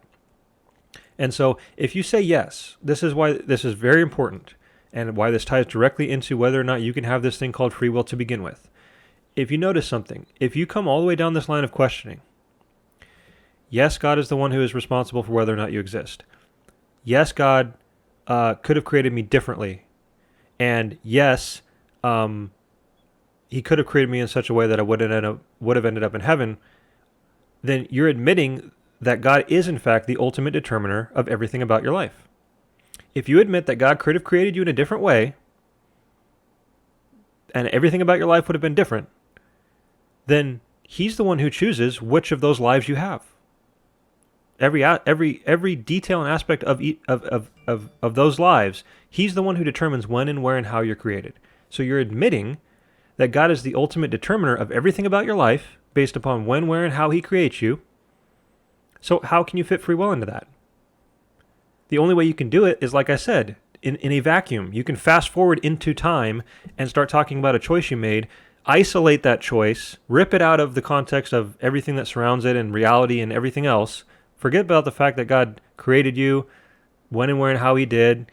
You have to disconnect all of those things from that choice and try to say that you are making free will choices. When in fact, I think everything we're talking about so far is a refutation of that possibility. God is the ultimate determiner of everything about your life. You are admitting that when you admit that God is the one in control of when, where, and how you are created. So at this point, people will scoff and mockingly say that, well, if this is true, then God is the chooser of our choices. And I just say, yeah, that's the entire point. That's just another way of saying that God is the determiner of your choices. If you are going to admit that everything about your existence, including your choices, is ultimately tied to and related to when and where and how God creates you, how else can it be said than that God is the chooser of your choices? If he has a million different ways he can create you, and a million different ways that you'll be making choices and existing and doing and choosing, and it's up to God which of those million ways he creates you, how can you not say that your choices are not up to God? I want to answer that question. And to say, to to say that that you are somehow the chooser of your choices, again, God being the chooser of your choices, that's a true statement because he is in an ultimate position. He transcends creation. He's not a part of creation. He transcends it. So when you say you're the chooser of your choices, I don't really understand that statement. Your choices happen in time. You make choices. But to say that you chose the choices is like a circular type of, I don't really understand that. Because you're mixing categories of ultimate and immediate. You're mixing the eternal with the temporal. And you're somehow saying that if you're choosing your choices, you are somehow transcending reality and choosing what you will choose. It just doesn't make any sense. You're adding an extra layer there that doesn't make any logical sense at all. So if you didn't choose to be created, then you also didn't ultimately, and ultimately is the key word here, we can't leave that word out. If you didn't choose to be created, then you didn't ultimately choose anything else about your life as well. That was ultimately all up to God. And this is my point. This is not just something Calvinists say, and we're not, quote unquote, stuck with it. This is something that all theistic systems are stuck with, right? You didn't pre-exist your own existence. Again, you didn't sit there and say, ooh, I'll choose that choice there, and then that choice there, and then that choice there, so that you're the chooser of your choices, and then, okay, God, I'm ready to be created. Let's set it in action. That didn't happen. But that's the only way that what you're saying, I'm the chooser of my choices, would make any sense. And this is why it is logically invalid. God is, of course, the chooser of everything about our lives, including our choices. And all I'm asking is, can you prove me wrong? Logically explain how I am wrong. What does it mean that you're the chooser of your choices? How can it not be that God is not the chooser of your choices if all of these things are true? And I'd like to once again, when we're talking about God choosing our choices, you might think that sounds terrible, but I bring up once again the idea of God being the divine author. He stands in an ultimate position that transcends creation, right? If you were to think up or create or plan a story, right? And in that story, you're going to plan everything about your characters, including what they do, right? This is what authors do. And yet, it can be said logically, it's not a contradiction to say that you as the author chose their choices. They make choices in time, just as we do. Our choices are real. They happen. They occur. We are the ones making choices. And yet, because God stands in the ultimate position, or you, in the case of the author example, you are authoring or choosing their choices. It's not a contradiction, right? It might seem like a contradiction when you just say it, well, God chose my choices. But it's not a contradiction. It's only a contradiction if, once again, you lower, whether you're intending to or not, you lower God down from that ultimate transcendent position and put you side by side with him, which I know you don't admit to doing. I'm not accusing you of doing it. I'm just getting you to trying to get you to recognize that this is what your view does, whether you like it or not. It lowers God down to your level, puts you on par with him when it comes to making choices, and says that it's got to be you or God. It can't be both. And I'm telling you it can be both, and it is both. God is the author of whatsoever comes to pass, including your choices, just as if you were to author a story, you would be authoring everything that came to pass in your story, including the choices of your characters. You would be the chooser of their choices, and yet as that story unfolds, they're making those choices. It's the exact same thing that's going on in creation when we talk about God choosing our choices. It's not a contradiction, and I hope it's very clear by now. And by the way, again, those of you who might say, okay, well, that whole divine author thing sounds interesting, but where do you find that in the Bible? You remember Psalm 139:16, which I quoted just a little bit ago? I don't know how much more word for word you can get than the idea that in God's book were written, every one of them, the days that were formed for you when there was none. The idea that God is the divine author. Of course, that's poetic language, but it is almost word for word, conceptually, with the idea of God being an author with a book forming days. It is conceptually proving the precise point that God formed our days for us and wrote them in his book, right? Now, of course, as we are born, right? We live the days God formed for us. We make choices, we think thoughts, we take actions. We live out the days that God formed for us as our divine author. And yet, because God is transcendent, both of those things are true. God formed our days, we live them out. Notice, the fact that God formed our days does not make those days meaningless or fake or robotic or anything like that. All these false assumptions that fly against Calvinism and say, well, if God's in control, if God determined it all, blah, blah, blah, how does that follow? How do you square your false assumptions of all those things with Psalm 139:16? God formed our days and wrote them in our book. We live out those days, and they are absolutely real. They are absolutely meaningful. God is the creator. He is the only one who can ultimately give meaning to anything, right? God doesn't need to give you free will so that you can give meaning to your own life. Anything that happens to you, everything about your life, is given meaning by God, your creator. And so for those of you who, again, where's that taught in the Bible? This whole divine author thing? Isn't this just another Calvinistic theological concoction, right? Sitting in the high tower, thinking too far, going too far? No, it's right there in the Bible. God wrote in his book the days that he formed for us. And those days play out in time. We live, we move, we have our being in God. And that's the point, is God is not just the author, but he brings his book, his creation, to life. By his power, he brings it into existence, and by his power, he carries out the very days that he has planned and determined for us. And he's the one that gives it all meaning. He's the one that gives it all purpose. He's the one that brings it all about. This is his story, right? I'd also like to readdress the idea of if free will is not true, we must be robots. I want to flip that around, actually. I haven't heard this done, and it always pops into my mind. I would like to flip that around and say that if free will is true, if you have free will, then your free will makes God into a robot. That's my claim. So your claim is if you don't have free will, you're a robot. My claim is if you have free will, God's a robot. What do I mean by that? Robot or computer, as you'll see. What do I mean by that? Well, if your claim is that you have free will and God is reacting to your choices, then you're setting yourself up first in the logical order. You're the one who's free to start, right? You're the one who's free, and God is going to react. Now, God is God, right? He's all-powerful, all-knowing. He has a million, trillion, billion, gazillion ways he could react to your choice, right? But since he's God, he's always going to react in the best possible way, isn't he? Wouldn't a perfect God always react in the best possible way?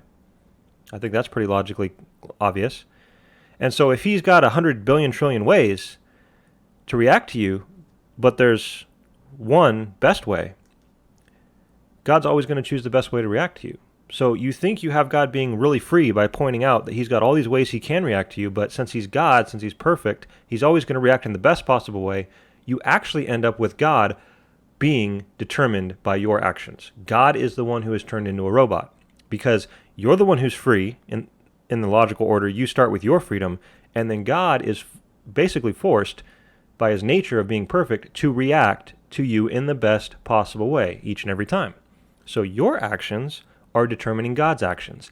And I just find this absolutely hilarious, because you find the idea of God, your creator, you find the idea of God determining your actions to be morally reprehensible. It's appalling. Oh my goodness, that's terrible. How could you possibly believe that? But you are perfectly okay with your choices determining God's choices. And a lot of you guys haven't thought these things through, no offense, so you haven't seen the ramifications of what you're saying. You have a problem with God determining your choices, but you're perfectly okay with you determining God's choices.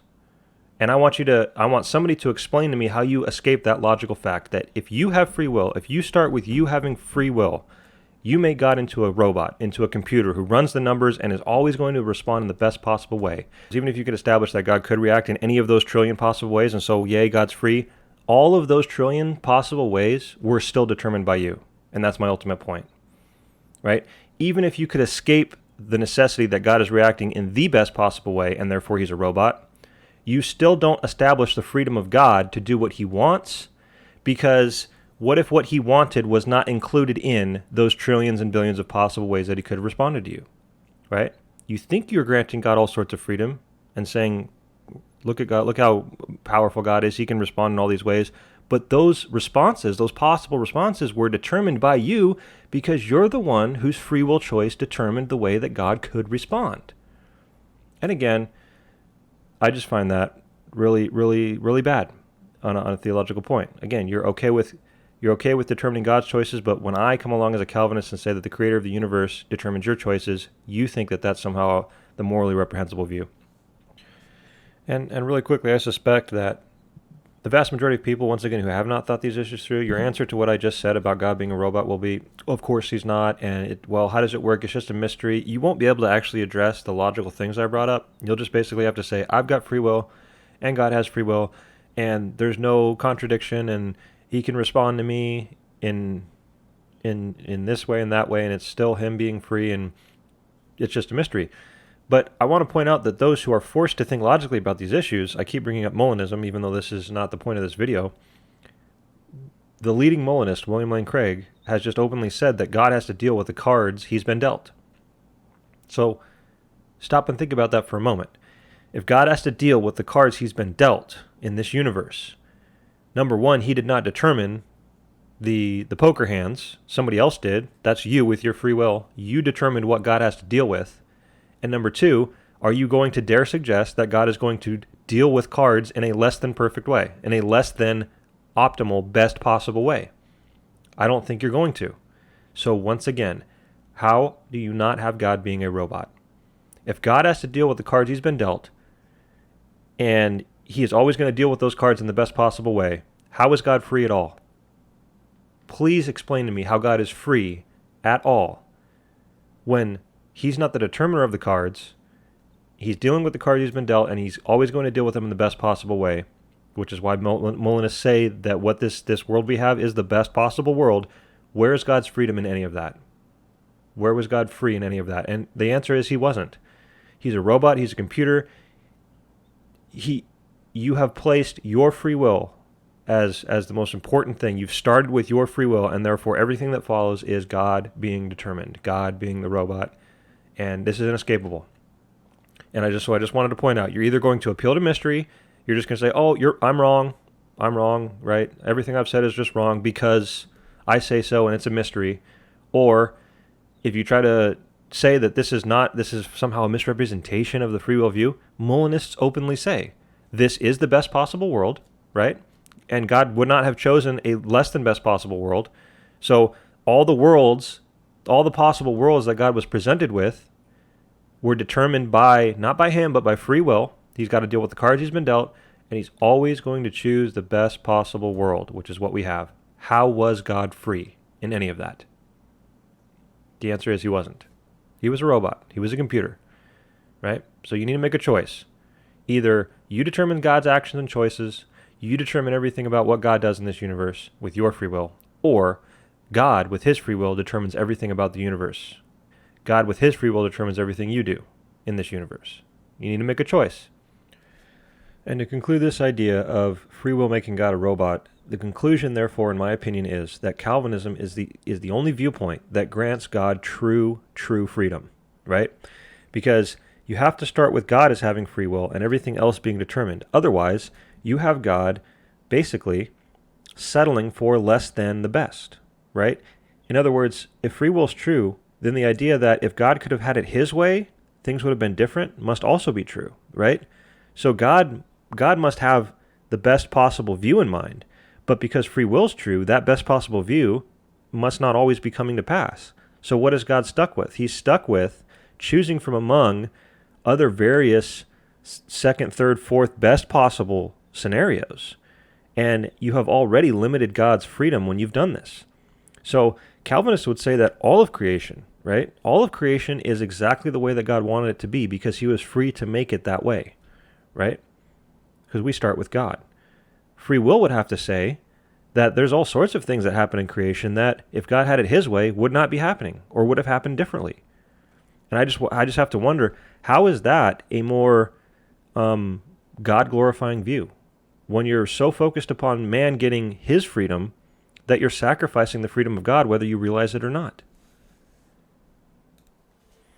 I've also heard people respond to the idea of God, if free will is true, that God's not getting what he wants, by saying, oh, but giving us free will is what God wanted. So God's getting what he wants because he wanted to give us free will, and so that's what he did.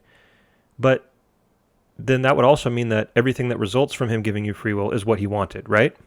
And if you say no, then what you're saying is basically a contradiction. You're saying that God wanted to not get what he wants. Most of the time, in fact. Most of the time, since free will is true, God doesn't get what he wants. He has to settle for second, third, fourth best, right? He could have the best scenario in mind, but your free will is going to limit his options, right? So to come along and say, but that's okay, God's getting what he wants because he wanted to give us free will. All you're saying is that God wanted to not get what he wants most of the time, which is a contradiction.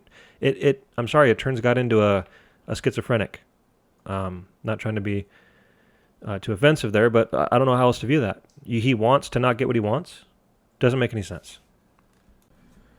So with these sorts of questions being asked and foundations being laid, let's just consider a very quick biblical example, and let's see how well free will answers a couple tough questions.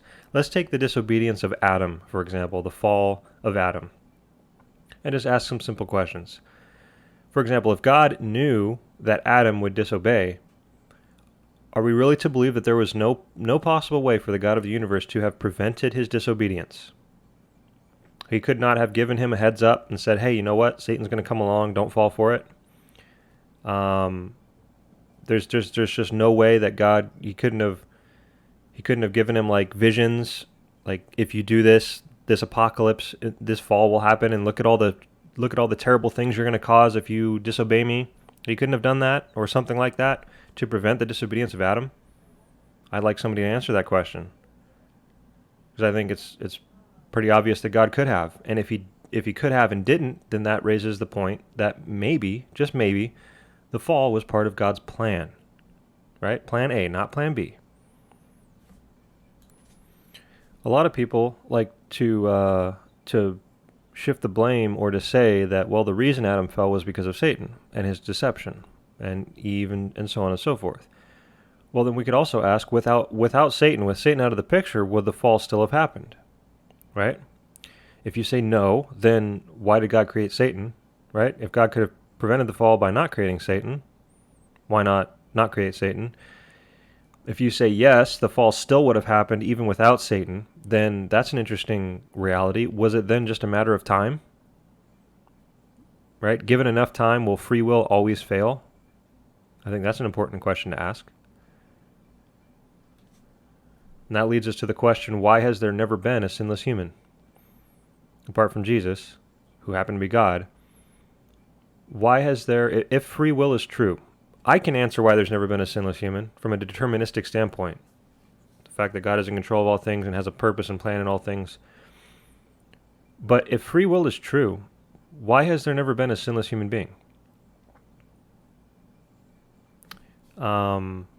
It doesn't really seem like free will is such a wonderful thing if its track record of success is 0%. And even if it weren't 0%, even if you could say that you could point to a sinless human for a short period of time, once again we circle back and ask, is it just a matter of time before free will fails and is used to commit evil?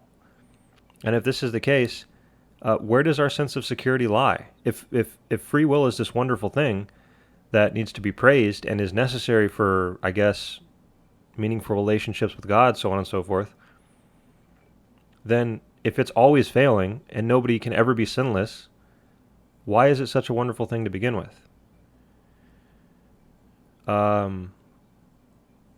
This brings me to the next point. People like to say that free will is necessary and required for a true relationship with God to be possible. But this is so easily refuted by two things. The first thing is we're talking about Adam, and so we just have to ask, what was the state of Adam prior to God placing the tree and giving the command? Right? He obviously wasn't a morally neutral zombie, right?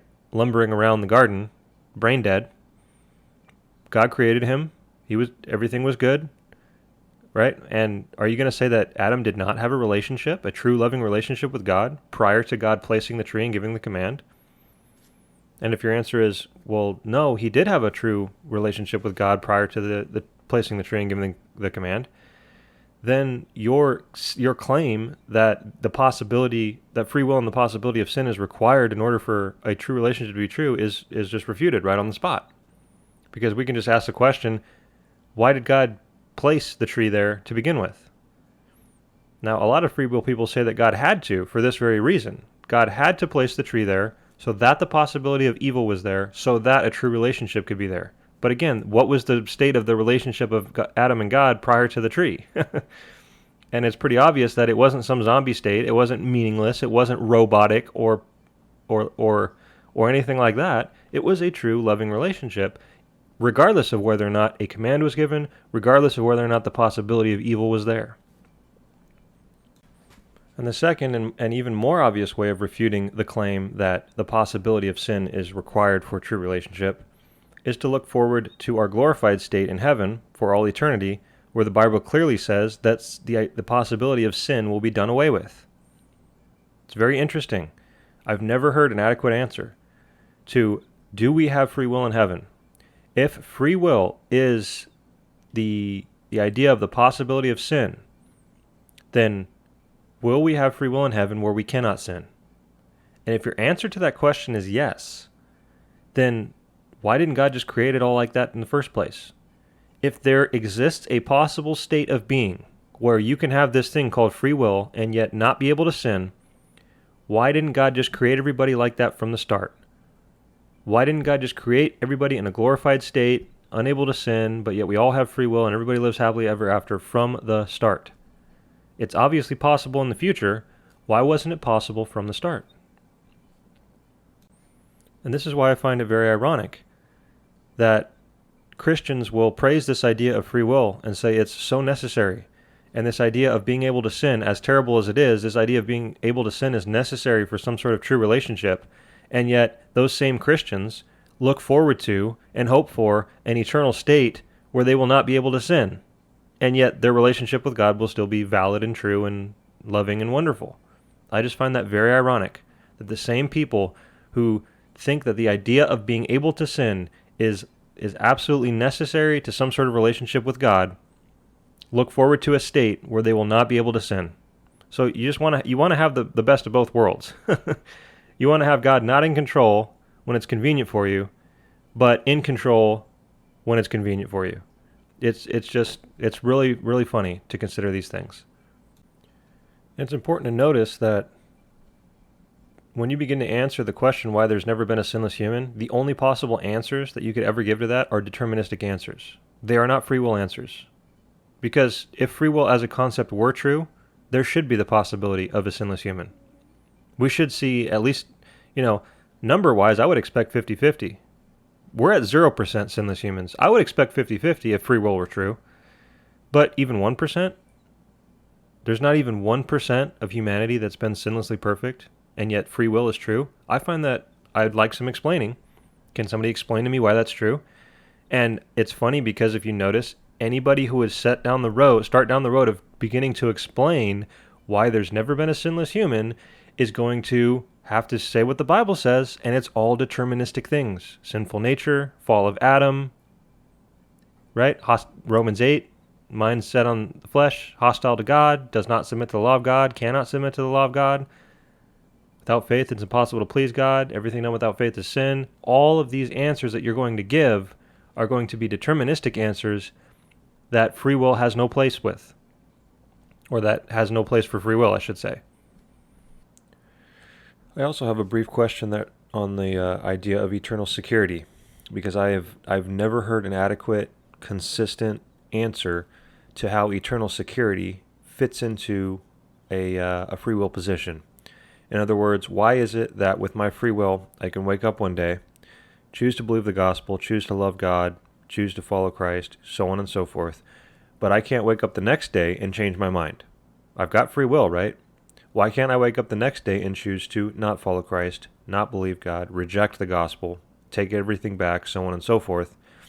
And what's funny is, once again, when free will people begin to answer this question, why is it that once you're saved you can't get unsaved, they go down a deterministic road. Again, they start talking about, well, your nature's been changed, your desires have been changed, the Holy Spirit is working in you, on and on and on, and they give all sorts of deterministic reasons which completely violate their entire worldview concept of free will in order to hold on to the idea of eternal security. So once again, you want the best of both worlds. You want free will when it sounds good, but you want God in deterministic control when it sounds good. And it's just very inconsistent. There is no consistent application of free will across the board. And the idea of eternal security is just one more example. So please, I've been waiting a long time. I've listened, read, watched debates. Can somebody on the free will side please explain to me how free will and eternal security are not contradictory concepts? I'd also like to ask the free will position about the many angles in which the idea of people getting saved makes sense. In other words, when we're going to start talking about the gospel, sending the gospel, people, bringing the gospel to the far reaches of the earth, so on and so forth, if free will is true, number one, God seems very dependent upon the free will of man for anybody to get saved, right? God is basically sitting up there. He's given the gospel and he's given the command, take the gospel out. But what credit are you giving God for that gospel ever getting anywhere? Right? How are you giving God any credit when it's up to the free will of man to choose to actually get up and go do it? Right? And so I wonder how many people God wanted to save ended up not saved because man's free will didn't bring the gospel to them. Right? It's a very interesting question to ask. Right? Seems like God is very dependent. He's given the command and he's just hoping for the best. It really makes me question how much credit you can ascribe to God when it comes to people getting the gospel and getting saved. How can God even be said to be sending the gospel if it's up to the free will of man? See, this makes perfect sense in a Calvinistic worldview. God can be said to be sending the gospel because he's in control of all things. He can be said to be saving people, whether or not they're believing it, because he's in control of all things. God gets all the credit for all that stuff in the Calvinistic worldview. But if free will is true, how does man not get some of the credit? And how much control does God actually have over whether or not people are getting saved? Because man has to bring the gospel by their free will to other people. Now, along the lines of God sending the gospel, us bringing the gospel to people, in a free will worldview, I would like to ask the question, once again, God knows the future. He knows that he knows if I send the gospel to this person, they're going to reject it, right? And it doesn't matter, doesn't matter how many times I send this person the gospel. Once again, we're boiling this all back to I asked if God knows that if he creates you, you're going to end up in hell. This includes the outplay of that, which is God knows that no matter how many times he sends you the gospel, you're going to reject it with your quote-unquote free will. So why would God send the gospel to someone he knows will reject it? Because isn't rejection of the gospel a sin? Obviously, yes. So wouldn't rejecting the gospel increase someone's condemnation? Obviously, yes. So if God knows somebody's going to end up in hell ultimately, why would God willingly choose to increase their condemnation, to make their time in hell even worse, by sending them the gospel he knows they will reject? I think it's a fair question. It's a question that's rarely considered, but it's just one of the tiny branches off of this primary question from earlier. And again, we'll talk about Molanism later, but some Molanists would actually suggest that people who are... There is no possible world in which everybody's saved, first of all, and so God will create people in the remote parts of the world. The people who are in the remote parts of the world who rarely or maybe even never hear the gospel are the people who in no possible world could have been saved to begin with, and so God creates them off in the edges of the world so that at least their condemnation is started reduced. So again, a slight bit of respect to the Molanists for at least trying to make a logical application of this question to their worldview. But once again, why send the gospel to people he knows will reject it? Why increase the condemnation of people he knows will end up in hell? And this, again, you could just circle back and ask then, if he knows they're going to reject the gospel, he knows they're going to end up in hell, no matter what, why create them in the first place? There really seems to be this assumption, again, because the question is rarely asked, but there seems to be this assumption that God is forced to create people. And I just never quite understood that, the idea that God is forced to create people. I don't think people really believe that, but it seems to be this assumption because, once again, God could have created people differently, so on and so forth. And so why create people who are going to end up in hell? Why send the gospel to people who are going to reject it?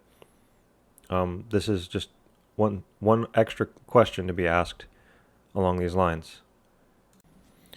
Since we're on the topic of God creating you and whose choice it is, something that's very rarely asked or discussed, but I find it to be a very interesting topic, is just understanding why you exist in the first place. So, if I were to ask you why you exist, every Christian is going to say because God created us, and that's true. But in a free will worldview, don't you also exist because of the free will choices of your parents to come together and have you? Right? In a free will worldview, that must also be true. And so, which of those choices, God's choice or your parents' choice, free will choice, which of those choices has the logical priority, so to speak? In other words, does God's choice and plan to create you come logically prior to your parents' choice, and therefore your parents' choice is the deterministic means by which God brings you into this world, or is it the other way around? Is it your parents' free will choices comes logically first, and therefore God's choice to create you is a reaction to and a response to the free will choices of your parents?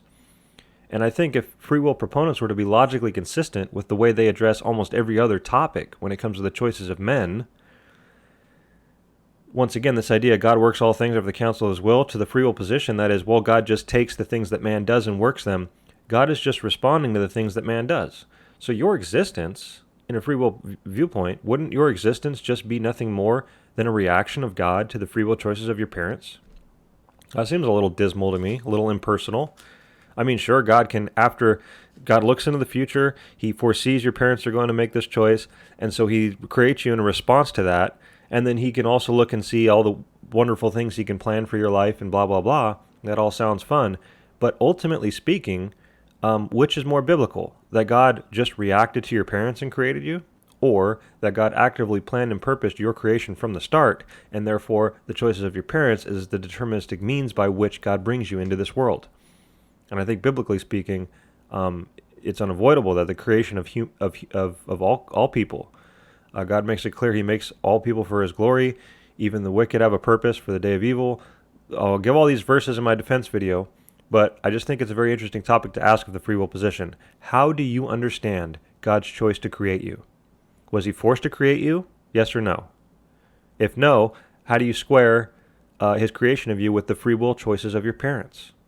I think it's just a fair and legitimate question to ask, and I think when you reflect upon it, you'll see that my side gives far more meaning and purpose to the existence of people than the free will side does. Because on the free will side, God is responding and reacting to the free will choices of men.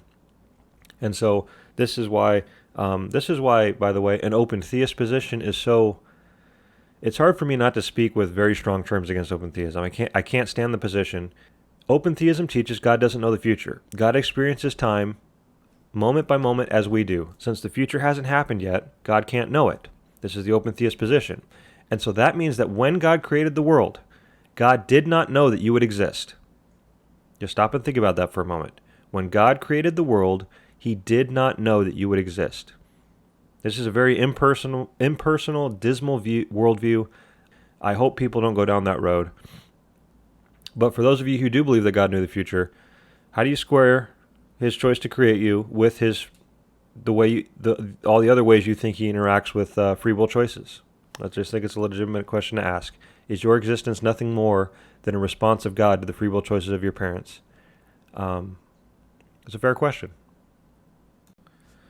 I also find it slightly amusing when I hear free will proponents say things like, Lord willing, we will do this, or Lord willing, that will happen. What do you mean, Lord willing? You're the one with free will, right? Just go ahead and do it. Lord willing doesn't make any sense in a free will position. God can give you commands and suggest things to you and provide opportunities and wish you all the best, but at the end of the day, it's your willing, not God willing, right?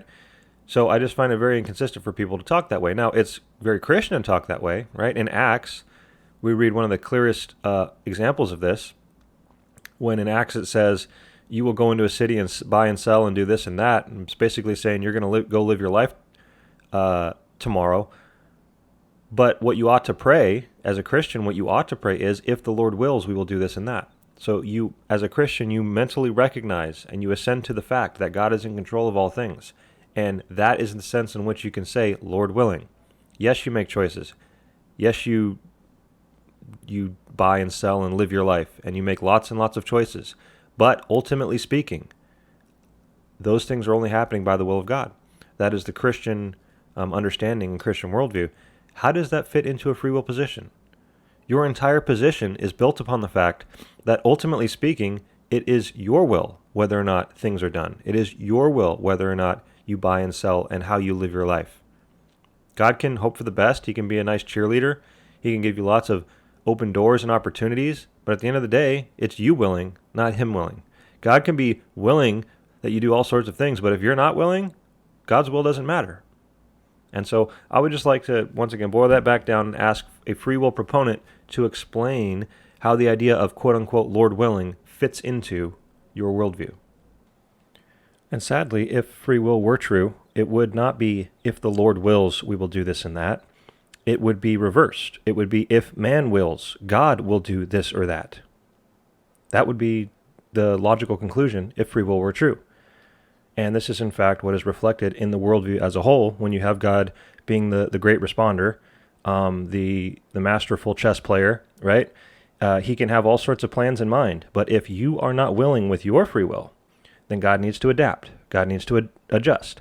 God very rarely has it his way, and God should be saying, if man wills, I will do this and that, because he's the one that's just responding to you most of the time. I'd also like to briefly mention the idea of prayer as it relates to the Arminian free will position as well, because I find a lot of the ways in which Arminians pray to be biblically consistent, but inconsistent with their free will position. Now, we mentioned some things a little earlier. I asked why you would thank God for your food when you're the one who bought it and prepared it and so on and so forth. He didn't airdrop it down out of heaven. I gave the consistent Calvinistic answer to why we thank God for our food. I'd like to get an answer as to why you would thank God for your food in a free will position. It seems to me like a lot of prayers thanking God for things, once again, in a free will worldview, is just thanking God for the possibility of them, or it's just thanking God for setting them up that way in the start. For example, you're not really thanking God for your food or your job or anything really after you're born. You're just sort of thinking, well, thanks God for being born in America and having all these opportunities and everything and blah, blah, blah. But coming back to the idea of prayer really briefly, let's talk about prayer and salvation. Can you, as a free will person, ask God to save somebody? Yes or no? Now, that sounds like a simple question at first, and every Christian will say, of course we can ask God to save somebody. But if you stop and think about it, in a free will position, you're not really asking God to save them. You're asking God to, according to you, he's made them savable already. They're savable. So what exactly are you asking God to do? Right? Since you believe in free will, you wouldn't be asking God to change their hearts. You're basically just asking God to try really hard. I guess send the gospel a lot, like maybe more than once if they reject it. You can't even ask God to cause other people to work in their lives more either, because that would be God violating the other people's free will too. And it's just a really confusing sort of view. It's very easy to say and sound like a good little Christian, oh God, please save somebody. But how do you consistently apply a prayer like that to a free will position? And there's all sorts of questions I could branch off and ask about that, but instead of wasting time, I'm just going to ask the simple question. What role does God play in a person's salvation, and what then are you praying and asking God to do? Because it seems to me that he's done everything he needs to do already. He makes them savable by dying for them, and he sends them the gospel. Again, how does he send them the gospel? I guess without violating other people's free will, he gives a command and hopes for the best. So let's fast forward to the point where the gospel has reached them. At that point, it's up to their free will whether or not they accept the gospel, right? God's not going to change their heart. He's not going to violate their free will. He's not going to cause them to believe. It's up to their free will. So how can you consistently pray that God save a person? How can you consistently pray that God change people's hearts? I've heard free will people pray that way. I just find it to be very inconsistent. So maybe somebody could lay out for me a consistent prayer life of an Arminian free will proponent. What does that look like? And I want to focus on really quickly this idea of fairness, which is often brought up by the free will side.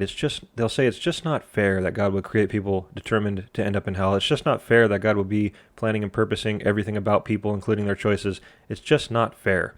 Well, both sides have to address the idea of fairness. Because again, God's in the ultimate position. You have to answer the question, how is it fair that God is choosing when and where and how to create people? How is it fair that you are obviously created in a time and a place where you had gospel exposure, and yet millions of people who have lived and died were created by God, chosen to be created by God in specific places and times where they did not have any gospel exposure at all? How's that fair? What's your answer to that question? Where's the fairness there? Right? And what about this idea? I'll bring up Molanism once again. They think they're answering this question by saying, well, God's creating, again, it's a numbers game. God's creating the best possible world where the most number of people are saved. But I've always wondered of this viewpoint that Molanism has, how is that fair? In other words, what if let's just take me in a hypothetical example. Let's say that I'm not going to be saved in this best possible universe. The universe that God has chosen to create, I'm not going to be saved. But what if in one of the other possible universes where less people overall are saved, in terms of a number, I would have been saved? Why is it that God is sacrificing, in a sense, or determining that I will be in the universe where I'm not saved so that more other people can be saved? It's just a numbers game, right? How is that fair to me when I could have been created in a different universe where I would have been saved? This whole idea, both sides have to address the idea of quote-unquote fairness, right? And so once again, these are questions.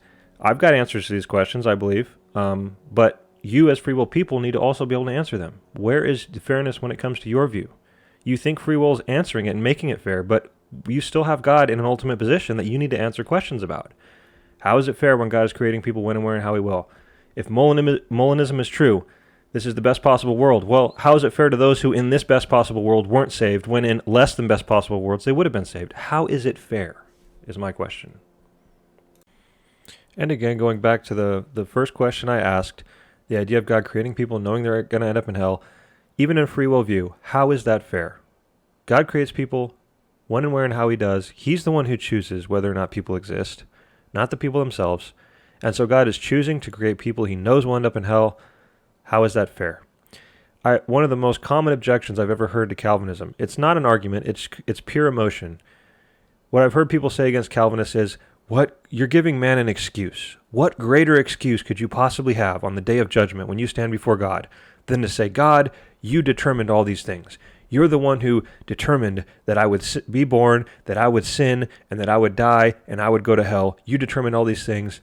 What greater excuse can you give a sinner than that?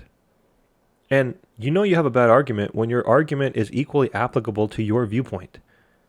Because how can you have God creating people knowing they're going to end up in hell, so how can those same people not stand before God in the day of judgment and say, God, you created me when and where and how you did, knowing I would end up here, that I would be going to hell? How can they not also, quote unquote, blame God for their going to hell? God, why didn't you create me differently? God, you created me in such a way that you knew I would end up in hell. Why didn't you create me differently? That's your fault. Why are you blaming me? Or, as I said before, why even create me at all? I'd rather just not exist. This is all your fault, God. You didn't ask me if I wanted to be created. I mean, what a stupid objection. Seriously. What a stupid objection. And again, when your objection, which is pure emotion, blows up in your face, when it's equally applicable to your viewpoint, that's when you know you've made a really bad argument. And so you'll notice that the answer to this quote-unquote fairness problem that both sides, as I've pointed out, have to answer, the answer is going to be the same from both sides. It's not like on this issue, Calvinists have a specific answer and Arminians have a different answer. The answer is the same. God has the right to do these things. This idea of, well, that's just not fair, God is in the ultimate transcendent position. There is no law or rule that he has to conduct creation by so that he's being fair to you, right? That would be like me if I were to author a story and you come along and say, hey, you can't determine that person will exist and do that and then be punished. How dare you do that? That's not fair to that person. Well, I would look back at you and say, what do you mean fair? This is my story, right? I lay it out. I make the rules. This whole idea of, well, that's just not fair. It's an absurd categorical error to begin with. I've also heard a lot of free will proponents try to claim that their view of God is bigger and better, because in the Calvinist view, God has to control everything. And there's nothing impressive about a God who can control everything and get done what he wants to get done by controlling everything. There's nothing quote-unquote impressive or big or grand about that. Our view, our free will view, is much bigger because God can give man this magical thing called free will and still get done what he wants to get done. And we don't need to do any explaining about that, which this entire episode has basically been exposing the problems with that, but let's pretend. And we don't need to talk about any of that. It just is a bigger view of God. Well, this has always made me laugh because by definition, your view limits God. You think that my view is limiting God by saying he must control everything? But what you're not realizing is that is the biggest possible view of God there is, right? The fact that God is exerting power over all things and is in control of all things, you can't get a bigger view of God than that. It seems small to you. It seems not so big to you because you don't get your free will and you don't get to have what you want and it doesn't make you feel good. But your emotions, once again, are not the determiner of what is true. Logically speaking, you can't get a bigger view of God than to have God in control of all things, right? It makes me laugh out loud for you to come along and say that your view, which by definition limits God's power over things, is a bigger view of God. What a face-plantingly bad contradiction for you to sit there and say that. That your view, which literally limits God's power and control over things, namely over you, is a bigger view. That's ridiculous. You are, in the same sentence, limiting God, but then claiming he's not limited. It's insane. And I hope people are starting to begin to see how insane that is. That goes back to the whole Omni-atributes thing. If I were to say that God is so omnipresent that he can choose not to be present in certain places, and my view of God is therefore bigger, you would laugh. You would think that was absurd. No, a view of God which has him omnipresent, being literally omnipresent, is the biggest possible view you can have. And any view that says that God is not omnipresent or has limited his presence is less than as big as you can possibly have, by definition. And that's exactly what's going on here. But for some reason, it sounds great to people because it lets them have what they want, free will, and sound like good little Christians where God's getting done what he wants to get done. But notice, there's never any justification of the claim. It's, once again, a mystery. We have free will, and God still gets to get done what he wants to get done, and there's no contradiction. But as you begin asking questions and you dissect this entire point is God is not getting done what he wants to get done. He is cleaning up messes. He's doing the best he can given what you, with your free will, deal to him. He's dealing with the cards that you deal him. And the same thing for the knowledge or foreknowledge of God. Knowledge of God in general, right? If you're to say, well, God knows all things because he's God, and he must know all things by nature, you sound wonderfully Christian when you say that, right? Because it's true. But if I'm going to come along and say, your view of God is boring and small and not impressive, well, God's just God and he knows all things, let me tell you a view that's much more impressive about God. God can actually choose to limit his knowledge about certain aspects of the future so that you can have free will. This is a Jehovah's Witness argument. God can choose to limit or choose to know certain things and not know other things so that you can have free will and so on and so forth. And my view of God is much bigger, much more impressive. Your view is boring. God's just God and he has to know everything. Pfft, that's not impressive. What's impressive is God can choose what to know and not know, which is self-contradictory if you think about it. But here's the point, guys. That's absurd.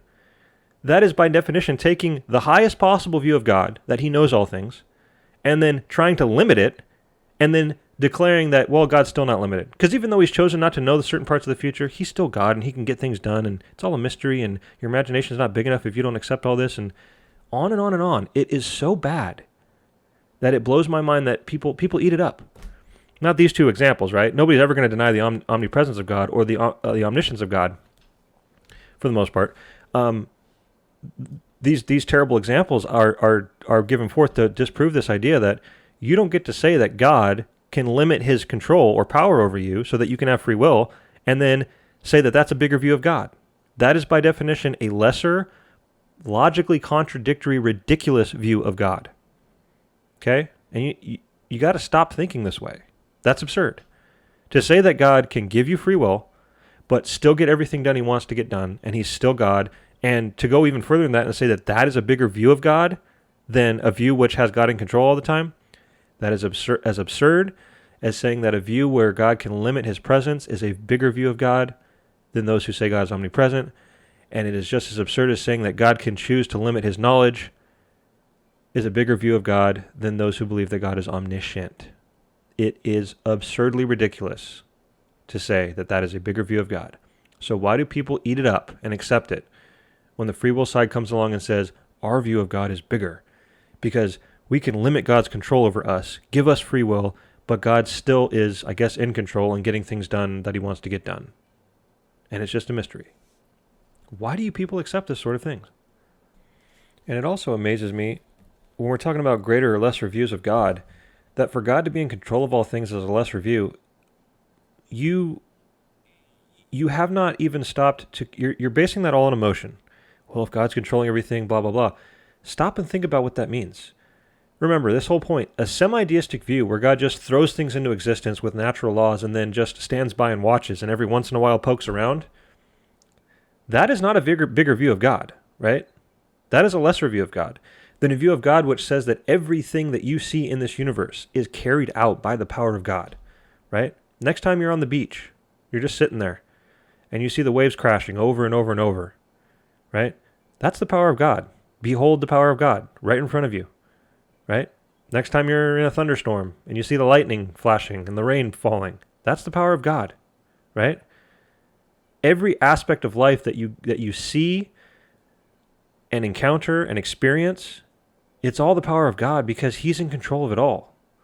And how people can look at that and say that that is a less powerful, less impressive, less God-glorifying view than a view which has God just throwing the universe out there, pulling up a chair while he watches what's going on, and then here comes something, I need to intervene. That is a bigger view of God. You've got to be kidding me. No, of course not. The biggest possible view of God is God is in control of all things. He is exerting power over all things. Everything we see, everything we experience in this universe is the power of God. We are beholding the power of God nonstop, right? I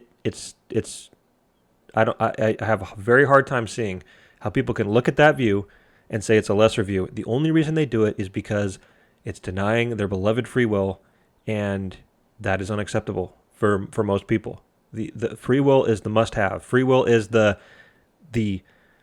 unbiblically, falsely assumed foundation upon which every other thing in your worldview must adapt to. Everything, instead of starting with the foundation of God's sovereignty and control, his power and his control over everything he's created, his upholding of the universe, instead of starting with that foundation and then building everything else about your life upon that, whether it's making choices, what you experience, everything you see around you, building everything on that foundation, you start with, you must have free will. Free will is the thing that has to start first, and you build everything else about God around that false foundation. And so your entire worldview, sorry to say, is completely poisoned. It's poisoned, and to call that view a bigger view of God, your view is so much less.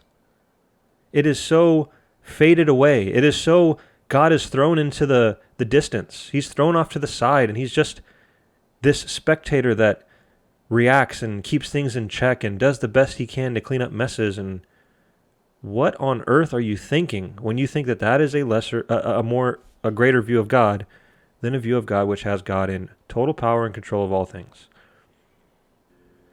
So I'd like to finally bring this to a close with one final point. And I believe this is possibly the most important point, because it goes back to the start of the episode when I warned you that if you do not accept the definition of free will that I gave, true freedom from God, as the only definition that matters, whether you're doing what you want, whether other things are determinative, are completely, ultimately irrelevant. What matters is God ultimately the one determining what you do, yes or no? If you deny that definition, you've lost the debate, and here's why. I have a very simple question. From a free will standpoint, there seems to be this assumption that if God's going to determine what you do, he has to be brute force violating your free will. But I have a very interesting question, that can God actually get you to do what he wants you to do without violating your free will? Is that possible? Can God do something that indirectly determines what you will do? So it's not brute force violation of your free will, but God takes an action in time that will, I know you don't like the word cause, but I don't know what better word to use, cause or determine you to do what you want to do, so that you're doing it freely in the sense of wanting to do it, but it's also what he wants you to do, right? You could think up really stupid examples, like maybe he makes a tree fall down the road so that you willingly go another way. You know, a very simple concept like that. Can God do that? But notice something. If you admit that he can, then you're violating the definition of free will that I said mattered. Because if you consider that to be free will, you're admitting God can determine what you will do. He can determine that you'll do what he wants you to do, but it's still what you want to do. So your reference point for freedom isn't God. It's just that you're doing what you want. And throughout this entire episode, I have shown that that is an irrelevant, inadequate definition of free will, and you've lost the debate. Because now you're admitting, I don't even know how you could argue against Calvinists if you admit that he could do that. Because this is basically what I've said. I have said that God has determined everything, including what you do and the fact that you want to do it. So God can determine what you do. He can determine that you'll be wanting to do it. He's in total control, and yet you're still making choices. You're still living life. Everything's fine. And if you reject that, if you're going to argue against that, the only way you can do that is to say that no, in fact, God cannot determine anything that I do. God can't determine anything that I do, really, ultimately. And so this is the final point. This is the ultimate. You have to accept freedom from God as the true definition of free will. And the implications here, the ultimate and final implications of all of this is, if that is your definition, true freedom from God, God could never interact with you, ever. Because any interaction he takes is going to have a determinative effect on your future, and therefore those future choices aren't free will choices, by the definition you are admitting to, freedom from God. If God can take an action that results in you doing something, he's determined it, period. And so the definition of free will is no longer freedom from God, it's just moved the reference point somewhere else. Oh, you're free from, you're doing what you want, right? But God's still in control. And if you admit that God can be in control and you're still doing what you want, then you have no grounds upon which to argue against Calvinists. So in order to adequately argue against Calvinists, you need to accept the definition. Free will is freedom from God, but logically speaking, at the end of the day, you forfeit then God being able to do anything. God, how could God possibly get anything done that he wants to get done if any action that he takes is going to have a determinative effect on the future of human beings and their choices? Right? So pick a choice. Zoom in on it. You rip it out of the context of everything that surrounds it. It's a truly self-determined, you made a free will choice. We're going to start with that choice. Then God reacts, and he knows the future results of his own reaction. He knows exactly what it's going to determine and cause you to do if he takes that action. So he takes that action, and you're forced to admit that all of the choices that follow God's action and reaction to your first free will choice, none of those other choices are free will choices. God determined them. He determined them by reacting to your first choice. So now you just have to ask the question, was that first choice that you tried to consider, that you tried to rip out of the context of reality, was that truly a free will choice? Or was that choice also preceded by an action of God? And this is the ultimate point at the end of the day, guys. God is your creator. You can never start with you. Everything is always ultimately traceable to him and his action. God created you knowing everything about your future. Anytime God interacted with you, he did so knowing the future results of that interaction. You can't fit true free will, true freedom from God, true self-determined choice into that picture. I'm sorry, you just can't do it. And so I know I'm repeating myself, and I'm going to repeat the question one last time, and we're done. But really, guys, take this question and think about it. Those of you who believe in free will, can God take an action that will result in you doing what you want to do, but it's also what he wants you to do? Seems like such a simple question. It's like a no-brainer for even the most basic free will Christian. Of course he can. I mean, this is how God gets stuff done, right? There we are, we're running around with free will. God does something, and it results in us doing something that he wants us to do so he can get his purposes accomplished. But it's still what we want to do, so we have free will. But you're violating the definition.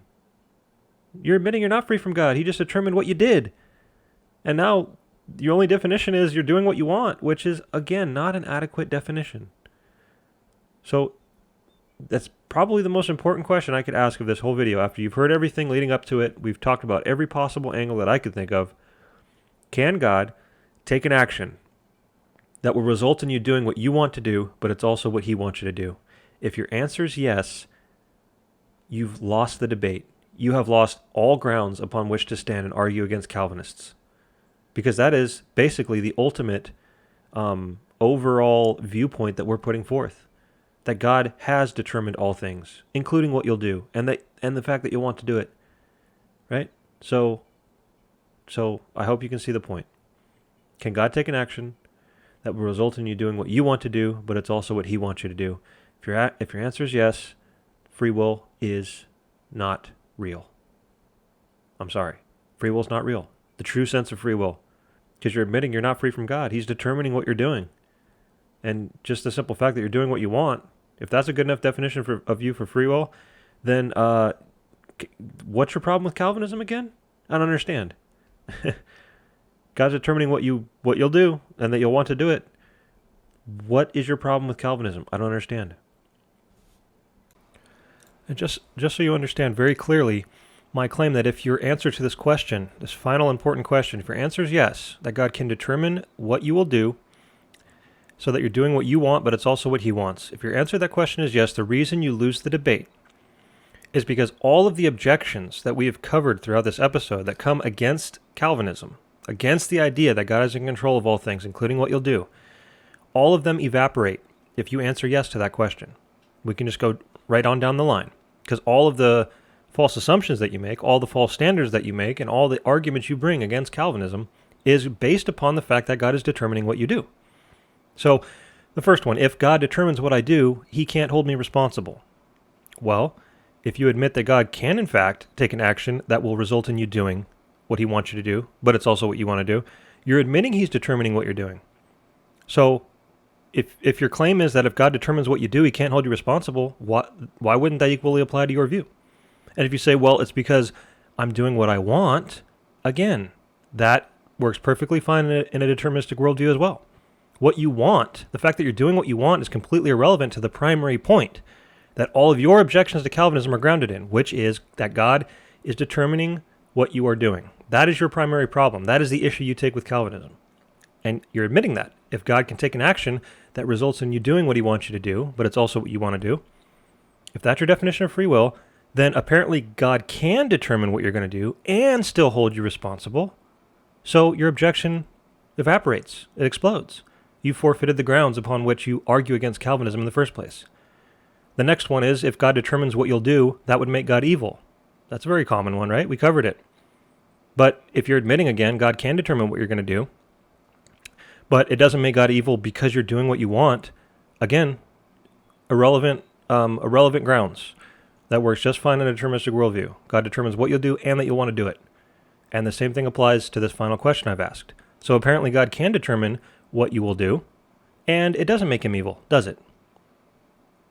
How about if God determines what you do, you'd be a puppet or a robot?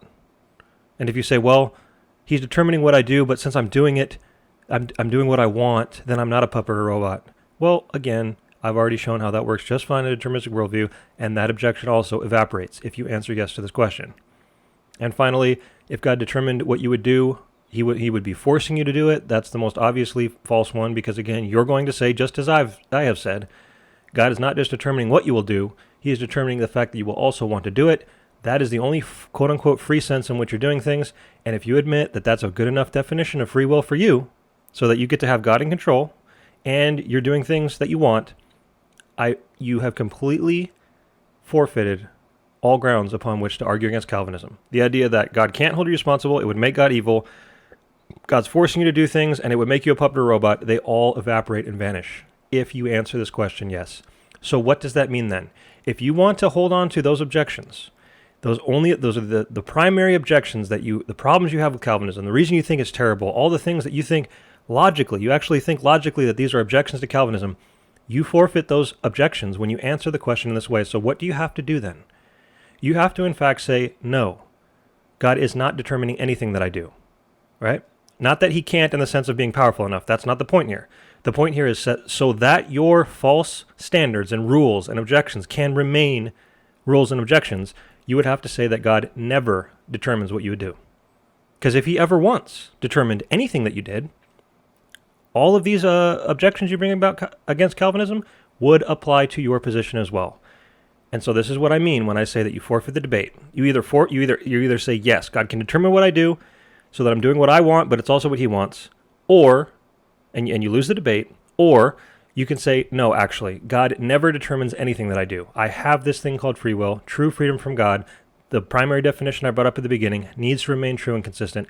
And then just stop and think about all the logical, like I appreciate that if you answer no, God doesn't determine what you do, at least you're trying to be consistent with your view. You're trying to hold on to these standards and all these objections. That's great.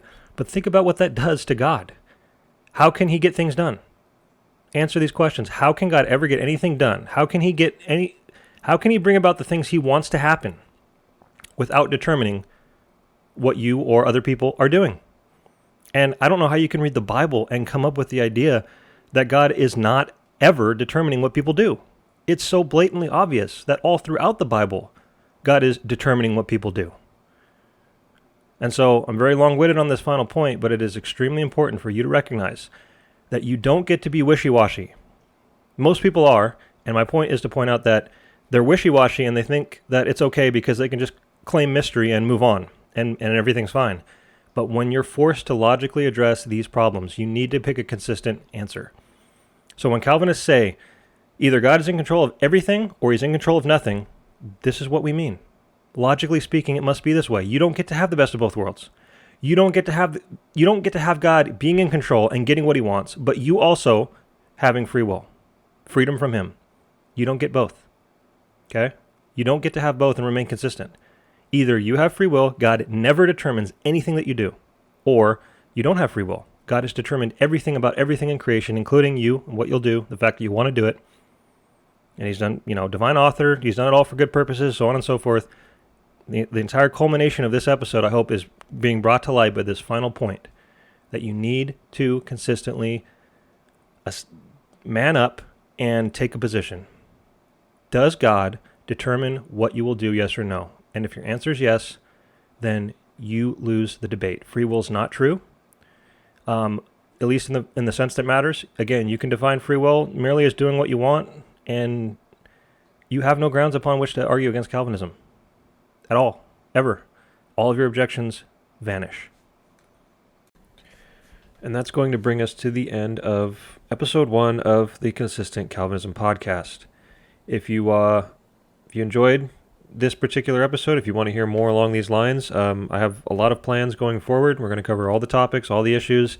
I'm going to make videos just like this where I focus on a particular topic and just really build things up. I'm going to make a lot of response type episodes, which will probably be the most fun, where we take what the other side has to say, play it, and respond to it.